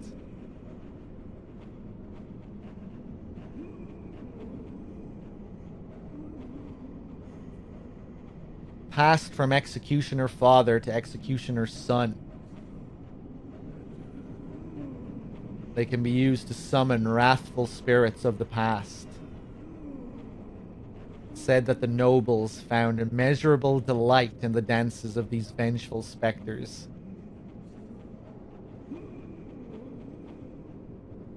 That's interesting. What kind of immeasurable delight? In like a mocking kind of way?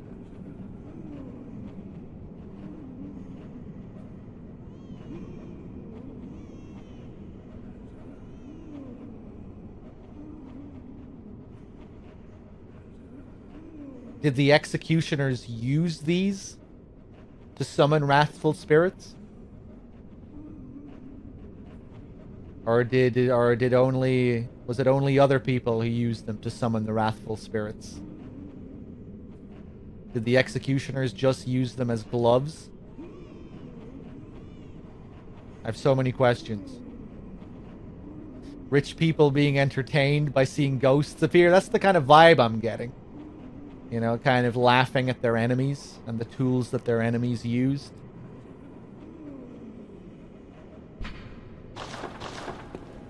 I don't know.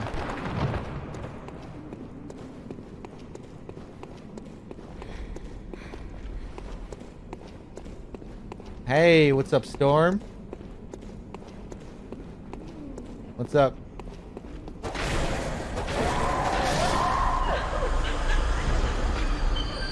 Could be that it wasn't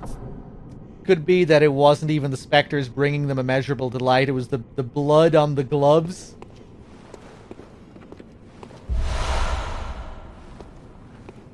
And we get the night set.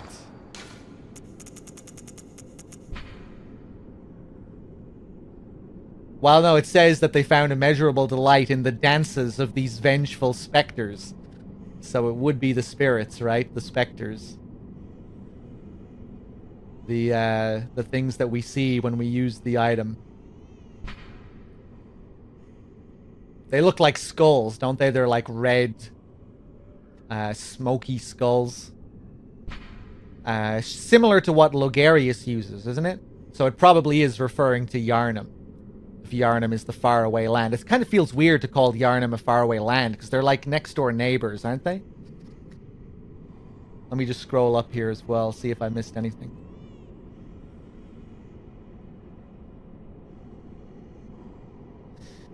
Oh boy, I'm getting a little bit low on energy, guys. I almost wish I saved Canehurst till next time, but fuck it, we'll get through it. And next time we have the DLC to do next. I might take a day off from Bloodborne tomorrow and then come back with another big, meaty DLC stream the day after.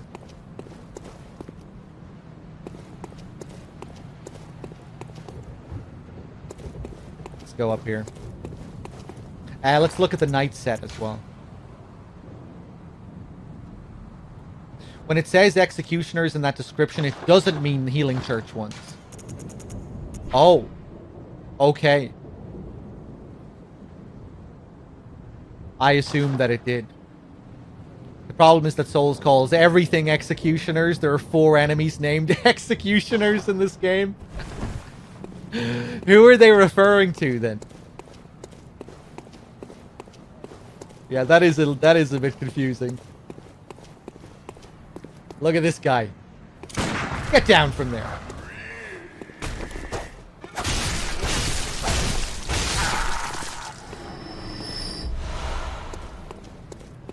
Kin Cold Blood here. That's interesting. And let me look at the knight's garb. Attire of the Knights of Canehurst. A regal piece graced by intricate goldwork. The Canehurst way is a mix of nostalgia and bombast. They take great pride even in the blood-stained corpses of beasts that they leave behind, confident that they will stand as examples of decadent art.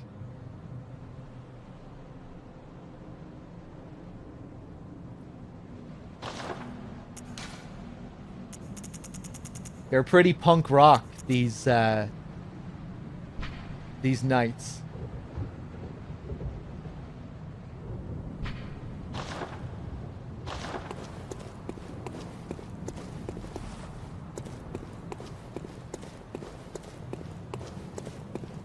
Now, how do we get out? Oh, right, yeah, here. Pretty cool shortcut, this one, to open up the secret bookcase.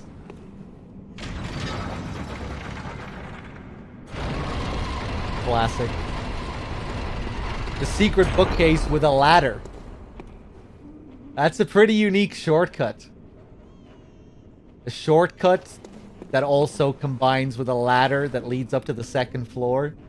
That's pretty classy. Let me take another look up here. I'm not sure if we got everything. Check the hat.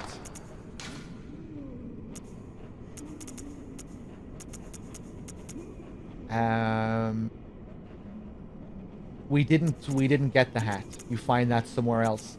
I remember where we find that. We find that up on the roof. Later.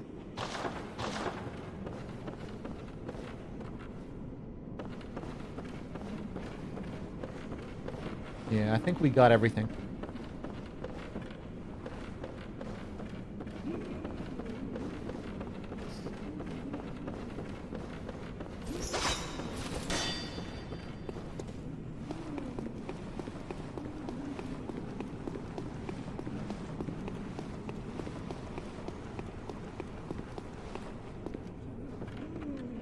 Beautiful.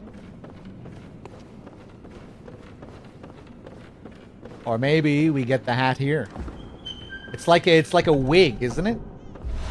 Warm blood gemstone. No, I think I remember where we get it. Right before Logarius up on the roof.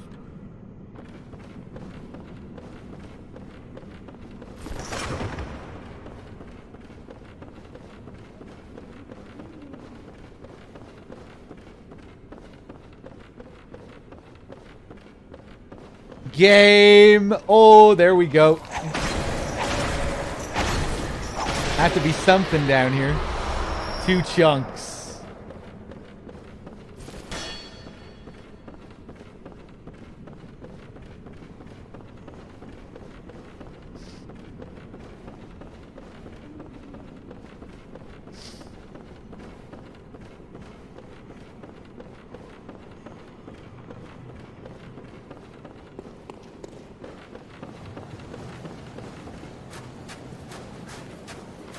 Yeah, this is it over here. Ooh, red-eyed boy.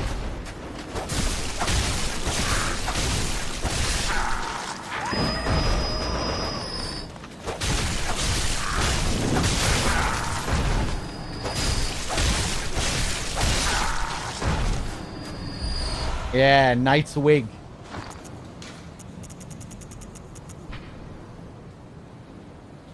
Same description. Resembles a ponytail of silver hair. My character is bald.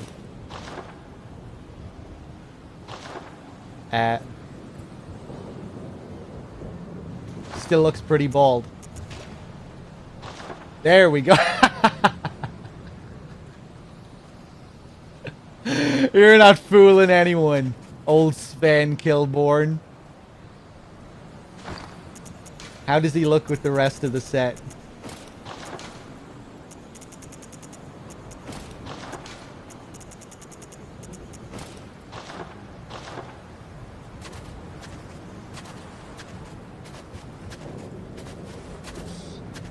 Nah, sorry, Sven. That just doesn't work for you, I'm afraid.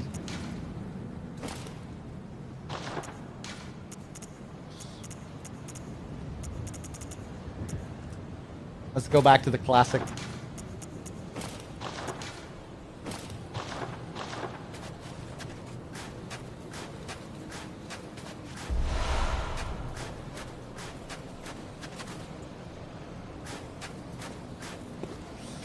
It's too cool? You thought it looked good? Nah, I wasn't feeling it.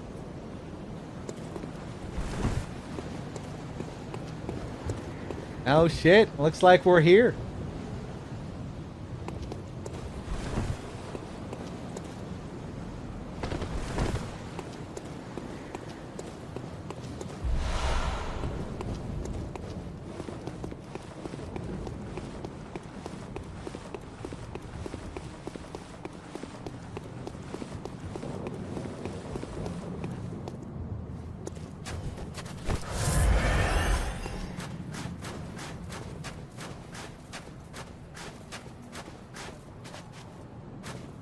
I thought I remembered something here. Don't they put a bold hunter's mark?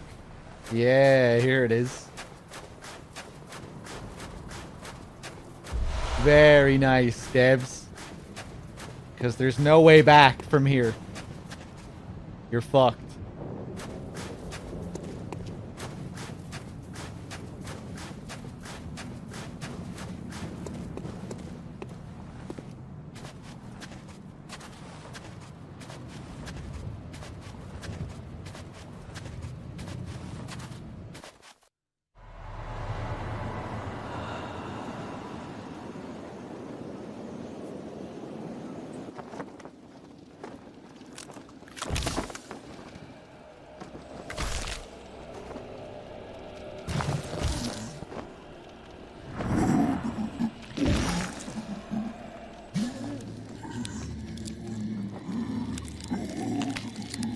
Oh, that looks painful.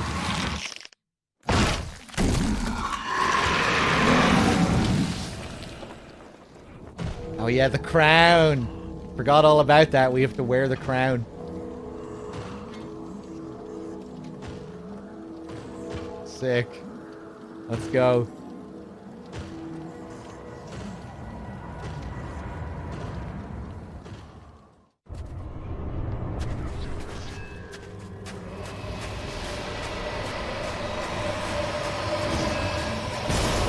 So the gloves aren't referring to the executioners, and it's just a coincidence that Ligarius uses that very similar spell. That's pretty wild if that's the case. Oh yeah, look, and he even has this. Are you sure about that, cool man?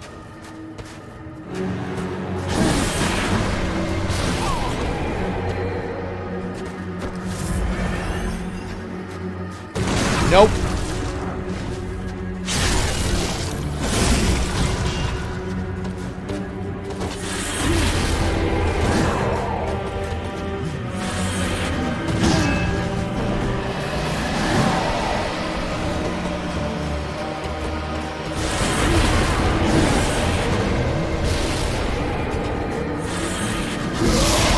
I never mastered the Ligarius fight. I always kind of bullshit my way through it.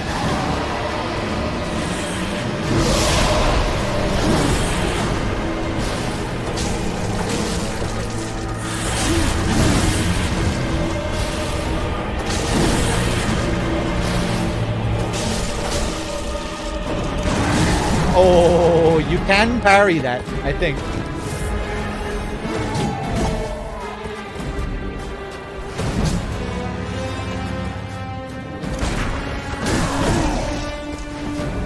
Drake sword.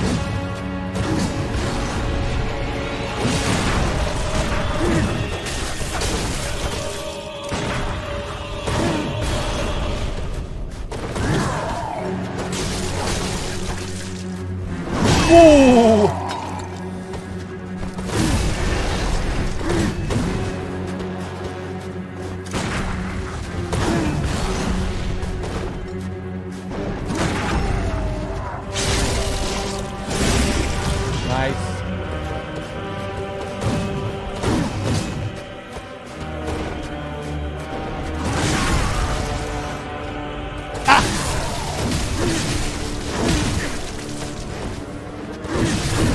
No, no.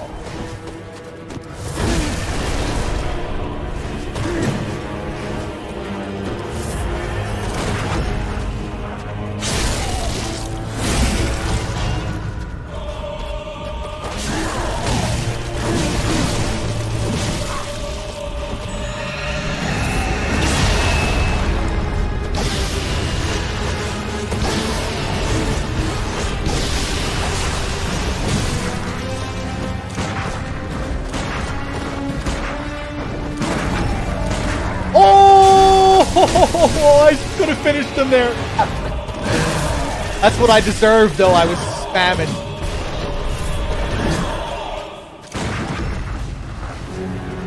Fuck you.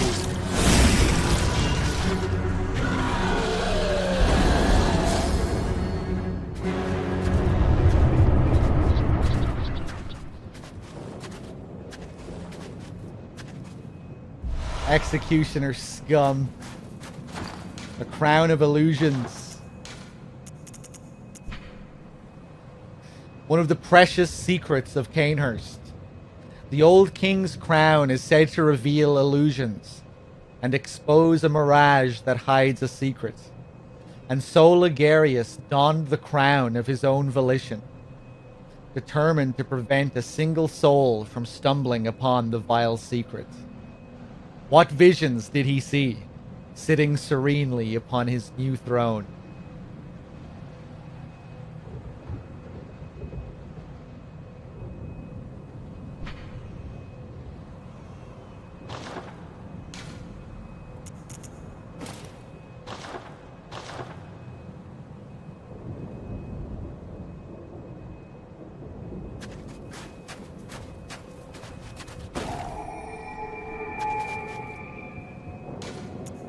Let me go back to the dream first.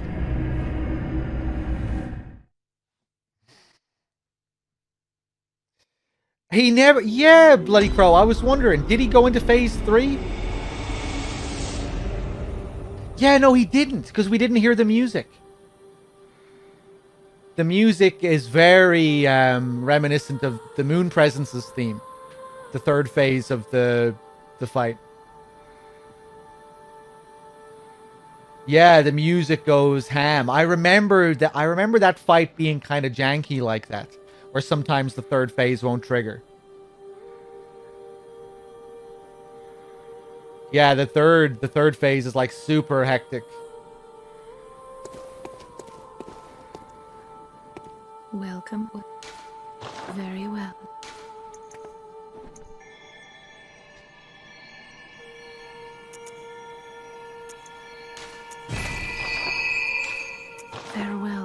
hunter.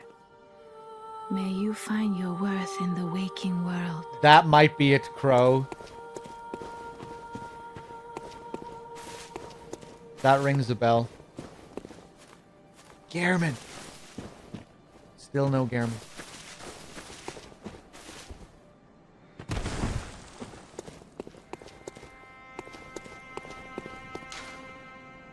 Ligarius's seat.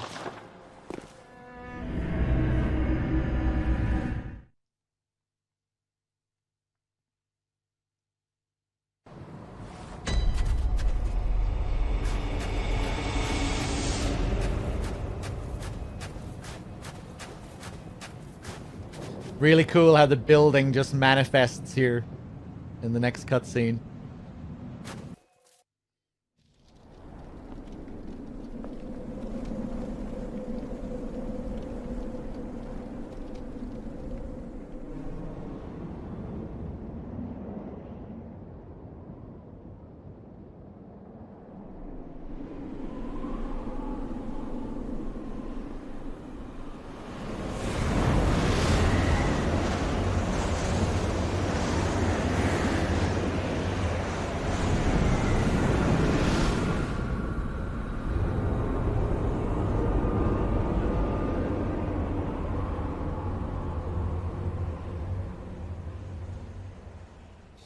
You have to wear the crown. Yeah.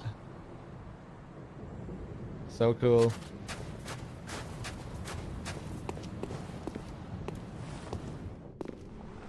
Ooh, the light here.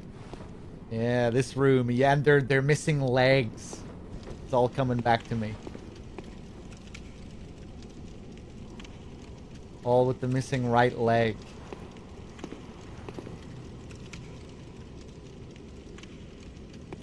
To prevent beasthood. Again, getting back to that. The scourge beginning in the right leg, or the transformation starting with the right leg.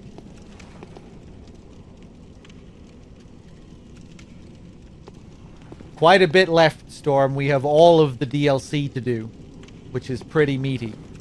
And then after that, we have all of the Nightmare of Mensis. So definitely one more big session. Like 10 hours or something like that. Yeah, maybe even more, I don't know.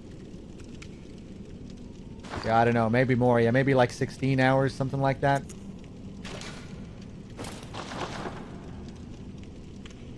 Yeah, well, yeah, probably more than 10.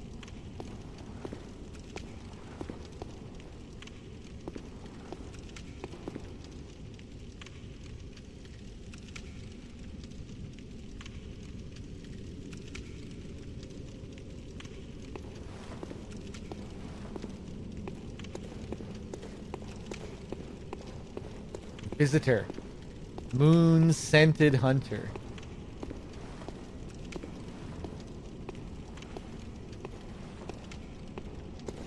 Visitor. I claim no subjects, but here lieth our throne. Kneel afore us, or get thee gone.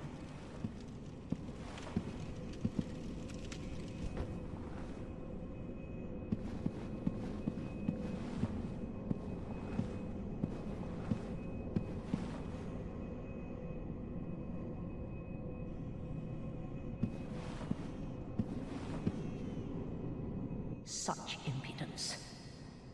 Defiled are we, yet still queen. We shall not give audience to an ill-mannered beast.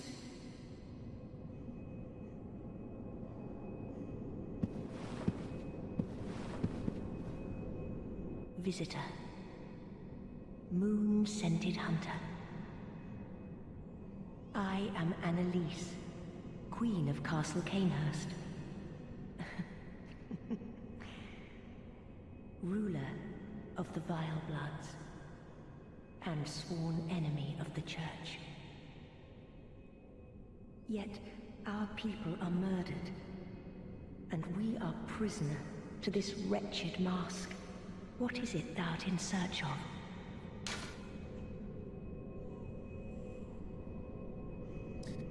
Swear oath to the Vile Bloods or leave. What does she say if we just leave? I just want to say hello. Nothing else. We shall not give audience to an ill-mannered beast. Bend the knee. Get thee gone.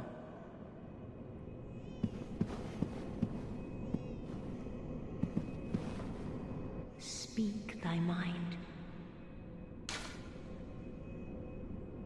Well, well. An odd hunter thou art indeed.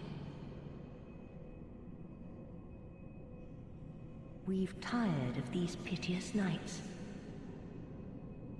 Share in our plight, and take oath against the church. If thou wouldst this path walk, I prithee, partake of my rotted blood. Nah. A wise choice. There is no more to be said. Away from mine gaze. Ooh.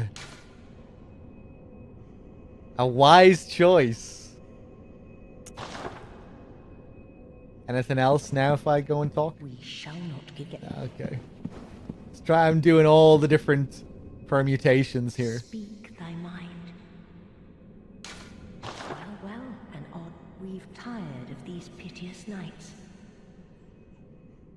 Share in our plight, and take oath against the church.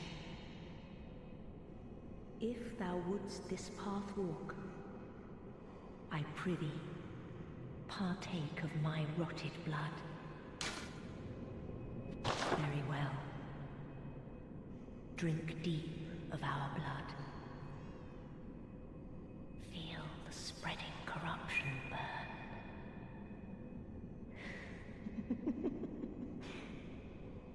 Now, thou art too a vile blood.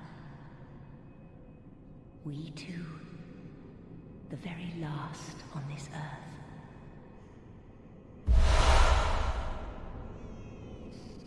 Corruption and the Canehurst badge.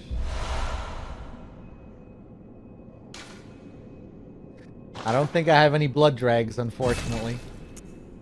We await thy return for the honor of Canehurst.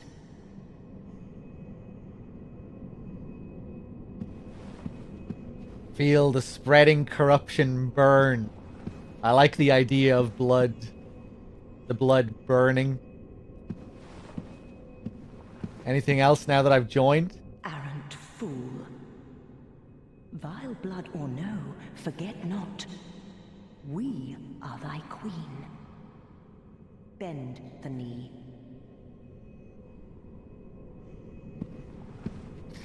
Have I done Eileen's stuff yet? Well, we've done the majority of her quest line. I still need to do the end of it.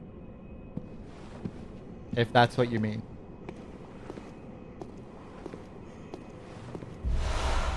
And an unopened summons. Oh boy, I can't wait to see this Alfred scene again.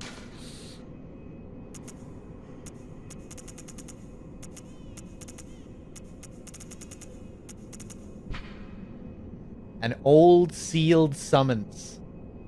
Like the first of its kind, it's an invitation to Canehurst, but for whom is not known, as it lacks an addressee.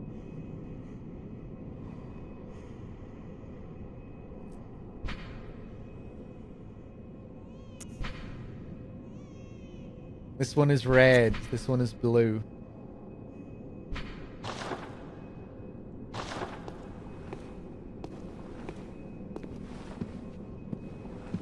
Gorgeous looking scene. That stained glass window, the way the light shines through. Beautiful. I think there's some more stuff to find here as well.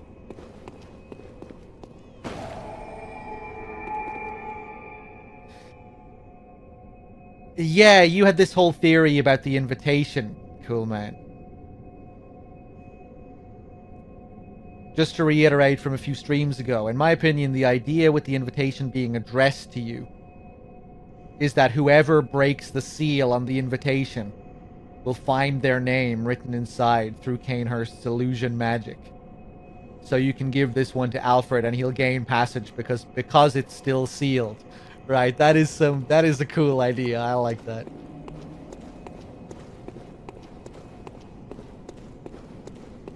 Her dialogue there, I thought, implied that you had an idea as well, Cool Man, that she wore the mask of her own volition, I think, even back when all her people were here, because her beauty made everyone go crazy. That it was to hide her beautiful face, because it was, like, literally too beautiful to look at. But with how she spoke there, I thought the implication really was that, with how she referred to herself as being a defiled and prisoner to this wretched mask, I kind of got the impression that it was like the work of the executioners or something like that. But I don't know. Maybe when she was speaking about her as being defiled, maybe that was just her nature as a vampire, like a defiled, corrupted vampire, referring to her blood.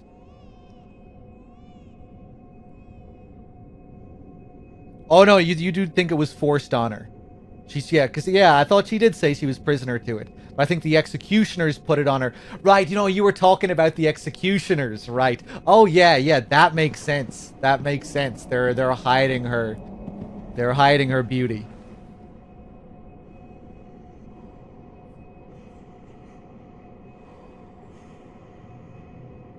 I guess it's hard to know exactly what their motive was. Are they doing it because they're too attracted to her? Or is it just a punishment because she is generally known to be beautiful? That they thought that would be a vicious enough, a suitable punishment for the beautiful queen.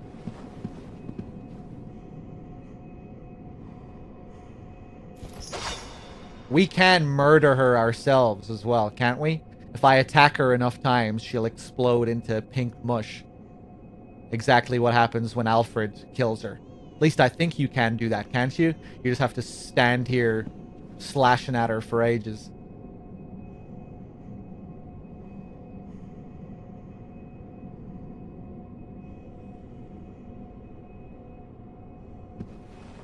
There's this big theme of seduction surrounding the Vile Bloods, especially in Japanese, so I imagine it's like, this is how they get you. Put the mask on the bitch, right? That would make sense.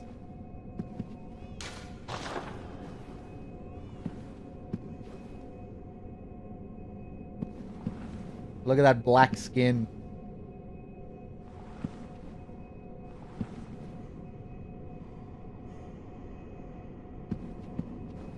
Or is that part of her dress? I think that's part of her dress. It just kind of looks like it's part of her skin texture. I don't even know.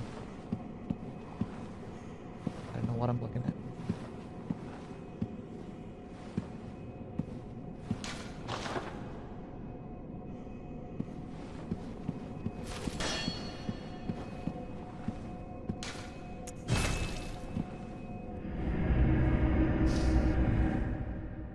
All right, one of my favorites. Bits of dialogue in the game coming up. Let's go pay a visit to Alfred.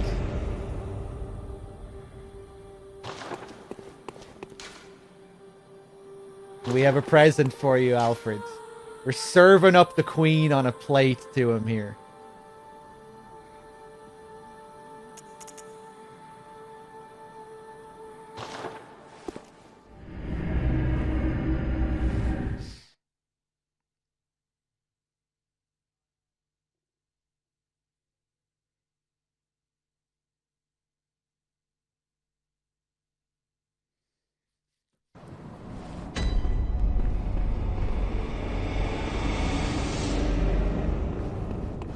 Here's Granny, dead on the ground.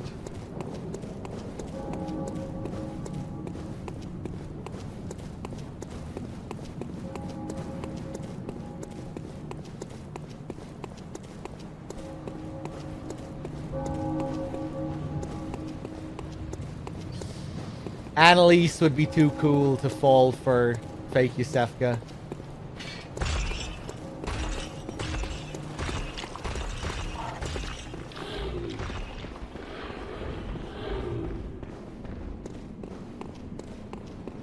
All right, Alfred. Oh, good to see you safe. Now, let's think up something to discuss. Just tell me what piques your interest. Hand over the unopened summons.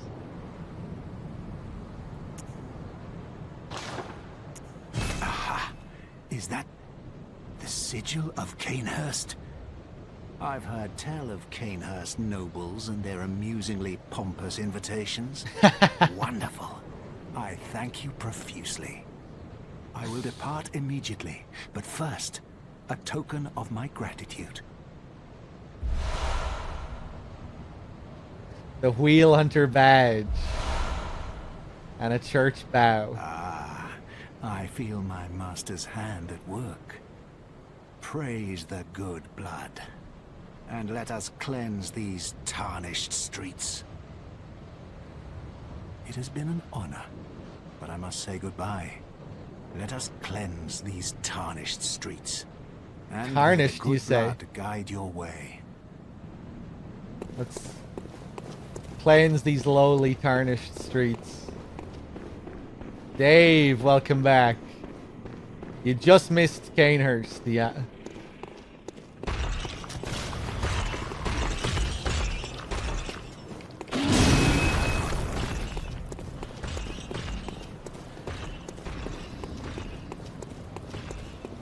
Tarnished, corrupted, stagnant, ashen, hollowed.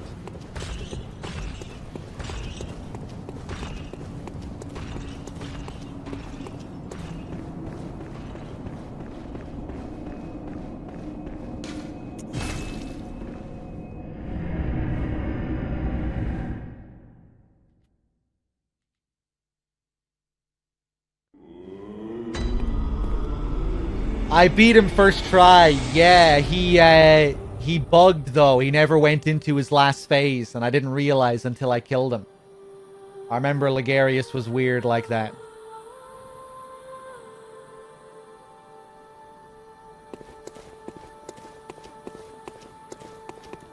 Let's check to see if Gehrman is here. We're just about to get the legendary Alfred interaction, Dave.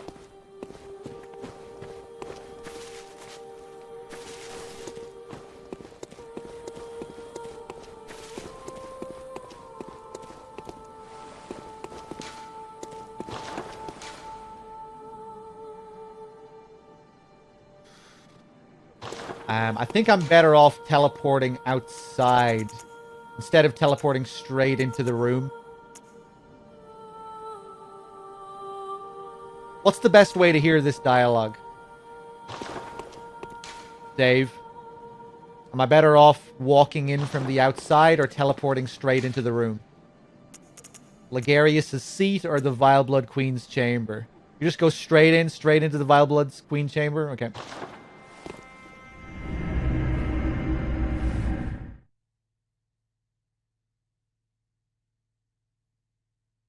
Master, look! I've done it! I've done it! Smashed and pounded and grounded this rotten siren into fleshy pink pulp! There, you filthy monstrosity! What good's your immortality now?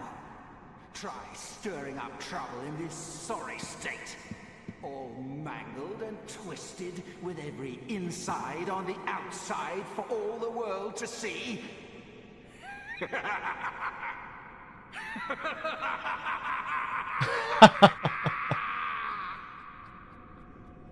And back to normal. Back to work. Oh my god. And now, the best part.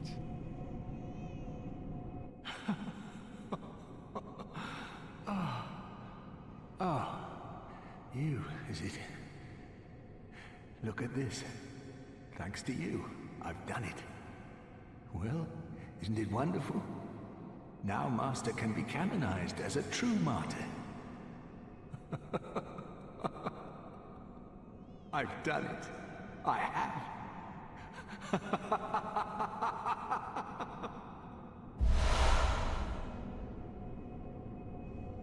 That twist on Solaire, man, so good. It feels like a betrayal or something. Like a real perversion of Solaire.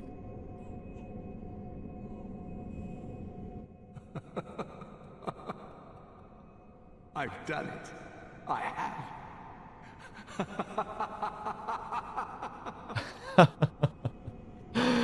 All twisted and mangled with every inside on the outside for the world to see. Inspect. Queenly flesh.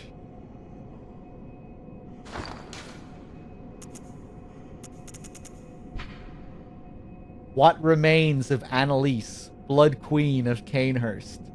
This pinkish lump of flesh remains warm, as if cursed. All hail the undying Queen of Blood. So good.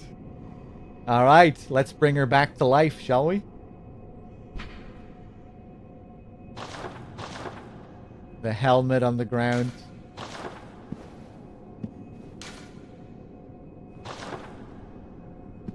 So cool. This is the first time we see him in his executioner gear as well.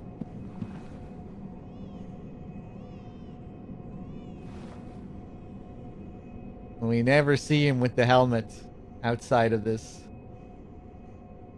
Drenched in that queenly flesh.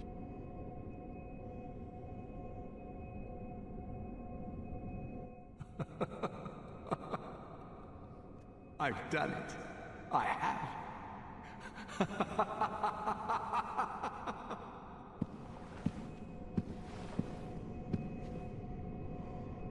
I'm tempted to fight him here. After this, he goes and kills himself at his master's statue.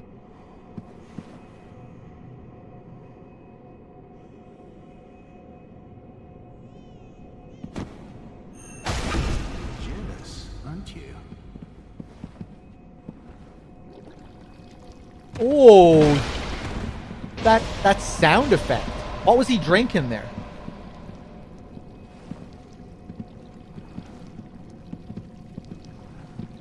Lead elixir? Is that the lead elixir sound?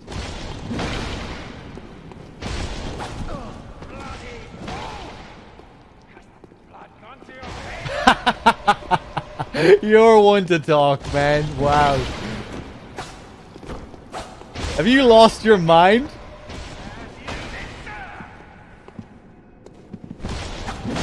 I don't remember this.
I was trying to jump that whole time. Just wasn't holding it. For Master Ligarius in my stead.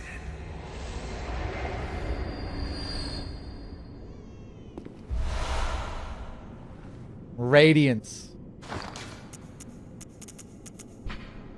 The Carol rune that transcribes inhuman sounds. The rune for radiance adopted by the sworn executioners under Ligarius's command. The executioners despise the impure Vilebloods, and no matter what the circumstances, would never cooperate with the bloodthirsty hunters who served the undead queen, Annalise.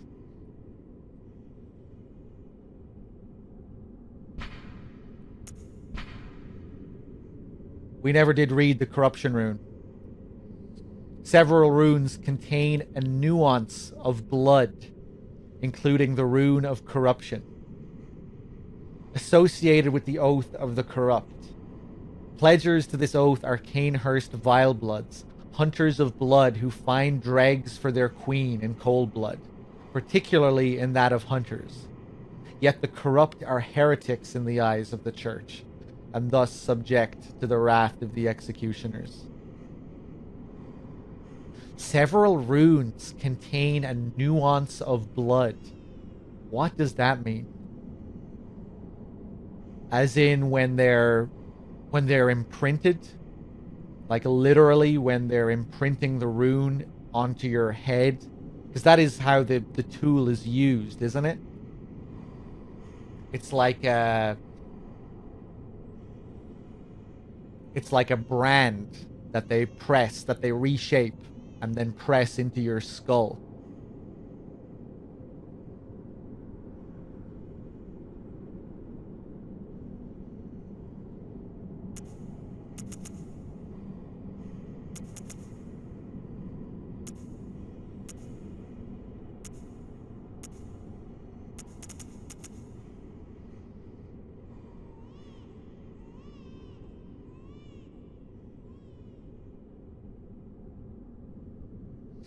Or yeah, is it just because it's dealing with corrupted blood? Yeah, I'm not sure what it means there exactly.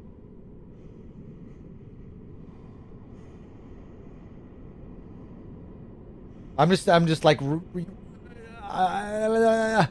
runes are all about memorization, you know. We lodge the sign in our memory. It's imprinted on our mind, and we have to keep recalling it. So just the rune itself containing a nuance of blood.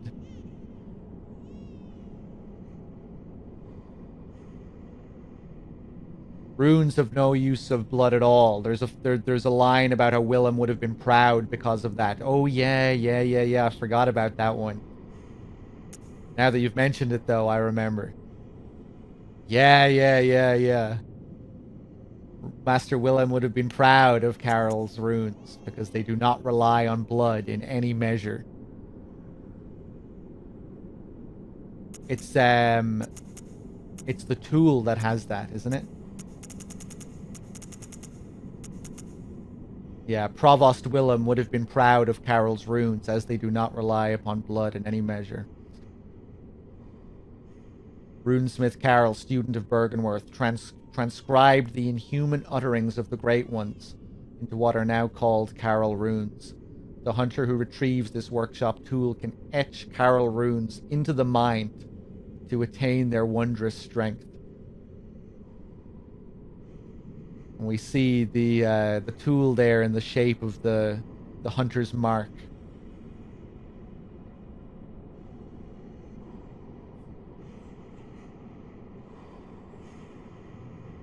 It looks like you get pretty bloody when you use the tool, though. You know, the table is drenched in blood back in the hunter's dream, and that's where you use the workshop tool. But I guess that's just your head. That's blood coming from your head while you're imprinting this, rather than that you're using blood to imprint it. You get all bloody when you're being branded. But that's not the same as using blood as a part of the operation.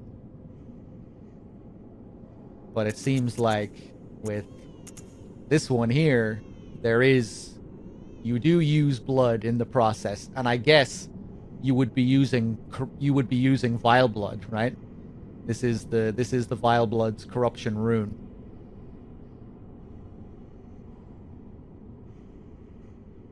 Kind of interesting as well that you actually see it physically. I think it's the only rune in the game that you see physically while you're playing, you know, when you get attacked by those Canehurst knights, when they hit you with those darts.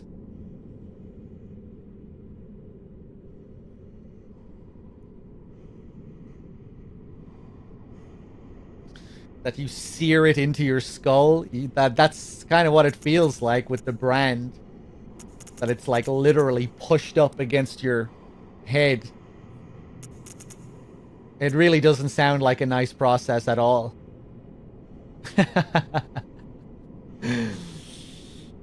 Willem would have been proud, though. It sounds very nice to him.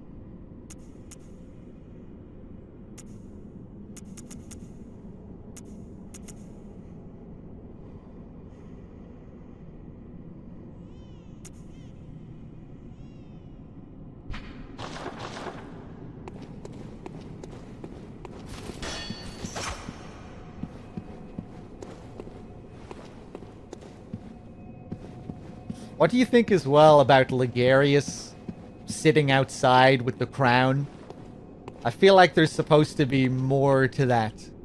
Like, him symbolically taking the place of the king of the Vile Bloods. You know, on the surface, he's just there doing it to keep the queen imprisoned. But just him sitting there wearing this crown that belongs to his enemies, it kind of feels like there's some kind of irony there or something. I'm not really sure what they're trying to say with it. He's a blessed anchor.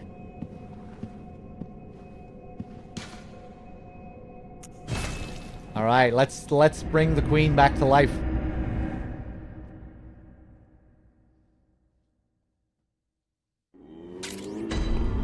Martian, thank you for gifting a sub to Dre. On a literal level, I think it's just a good way to make sure nobody else is going to find it and wear it. Yeah, like that's what's there in the text. But it just feels like maybe there's some kind of Of the moon, of the dream. O little ones, O fleeting will of the ancients. Let the hunter be safe. Let him find comfort. And let this dream, his captor, foretell a pleasant awakening. Be one day a fond, distant memory. What a special treat.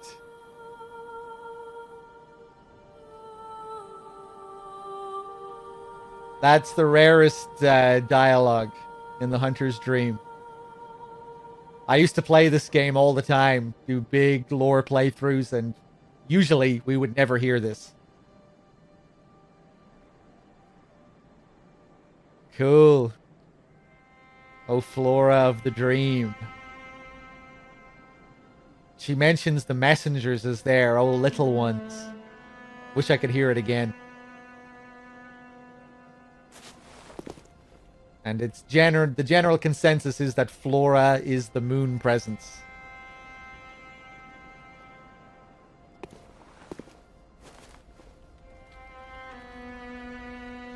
Really cool. Like, she's often up here at this grave, but usually she'll sense you coming and she'll turn around before you get up to her. Here, she's too deep in thought to even recognize that we're here.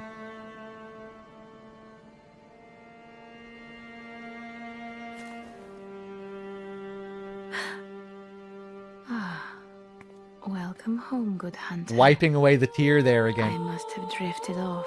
Oh, you're supposed to be asleep? What is it you desire? Talking in her sleep?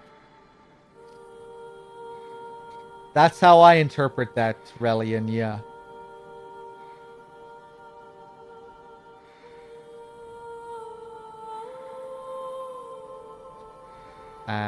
Hold on.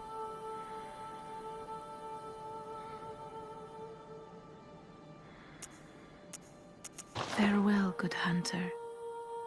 May you find your worth in the waking world.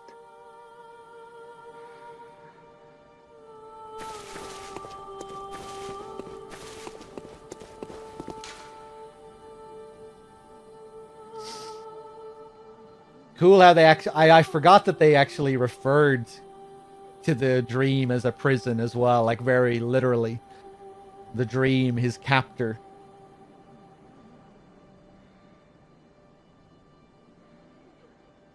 I'm just looking at the dialogue again in the clip. Flora of the moon of the dream.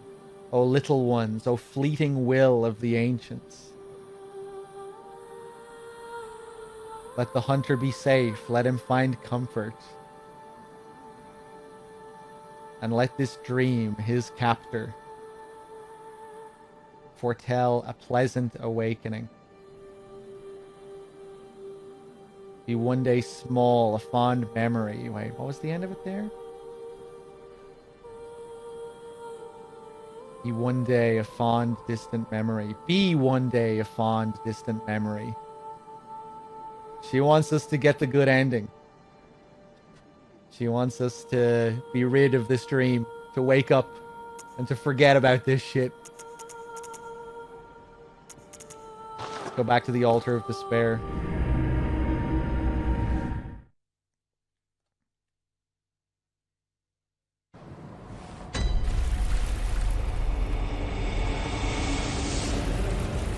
Oh, Gehrman says unshackle me as well. Yeah, I forgot about that.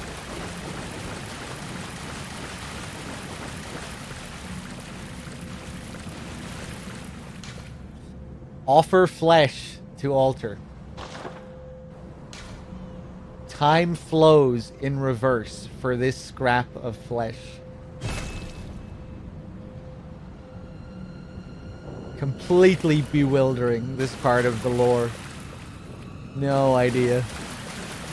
Not even gonna try and comprehend it. I'll probably frenzy if I do.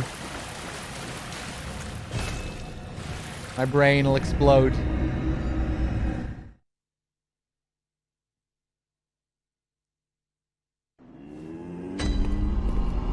How are you supposed to know? You don't. You're not supposed to know.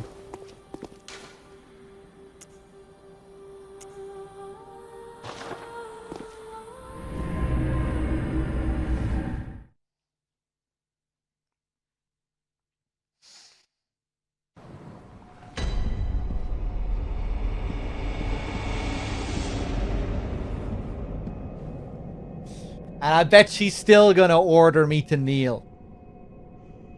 Even after I bring her back to life. Vile blood or no, respect will be shown. Kneel. Closest of kin, bearer of our blood, I welcome thee.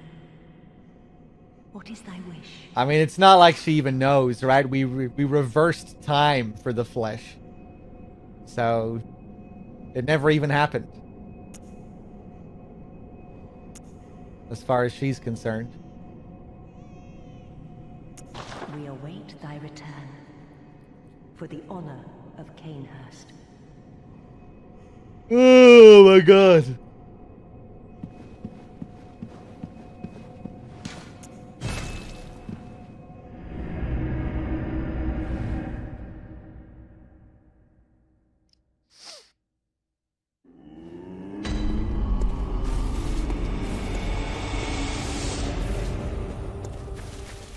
Gehrman? Whoa, we're having no luck.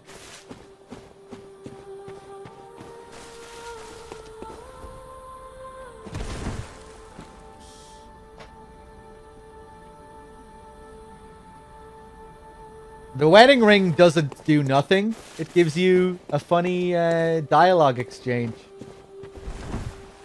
You can ask Annalise to marry you with the wedding ring, and she politely declines. That's what happens.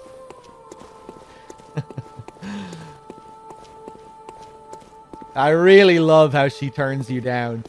She does it with so much class. It's the classiest turn down I've ever seen. Alright, guys. I think we're going to leave it there for now. I was really losing my energy towards the end there, but hopefully you still had a good time.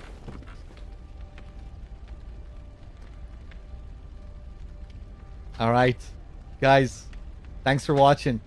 I'm not sure if I'll be back tomorrow. I think I'll take a break from Bloodborne tomorrow, but I'll still probably stream something else. And then we'll come back for a big Old Hunters session the day after tomorrow. Maybe I won't do that. Maybe I will come back and just continue Bloodborne tomorrow. But I'm feeling a day off tomorrow, or at least something else other than Bloodborne.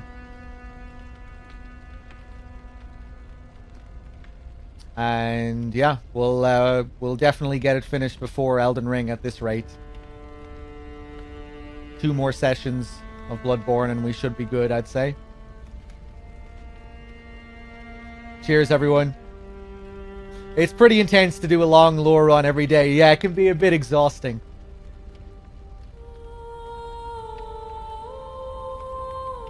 So yeah, we'll see. Thanks for watching, everyone. Take it easy. I'll see you soon. Thanks for being here. Let me just check my Streamlabs actually one more time. Martian, thank you, and again, thank you for your gifted subs the other day. I didn't thank you when you did gift them out. Ricketic, Dave, Sirius, Sam, Rivia. Cheers, everyone. Thanks for watching. I'll see you soon. Peace.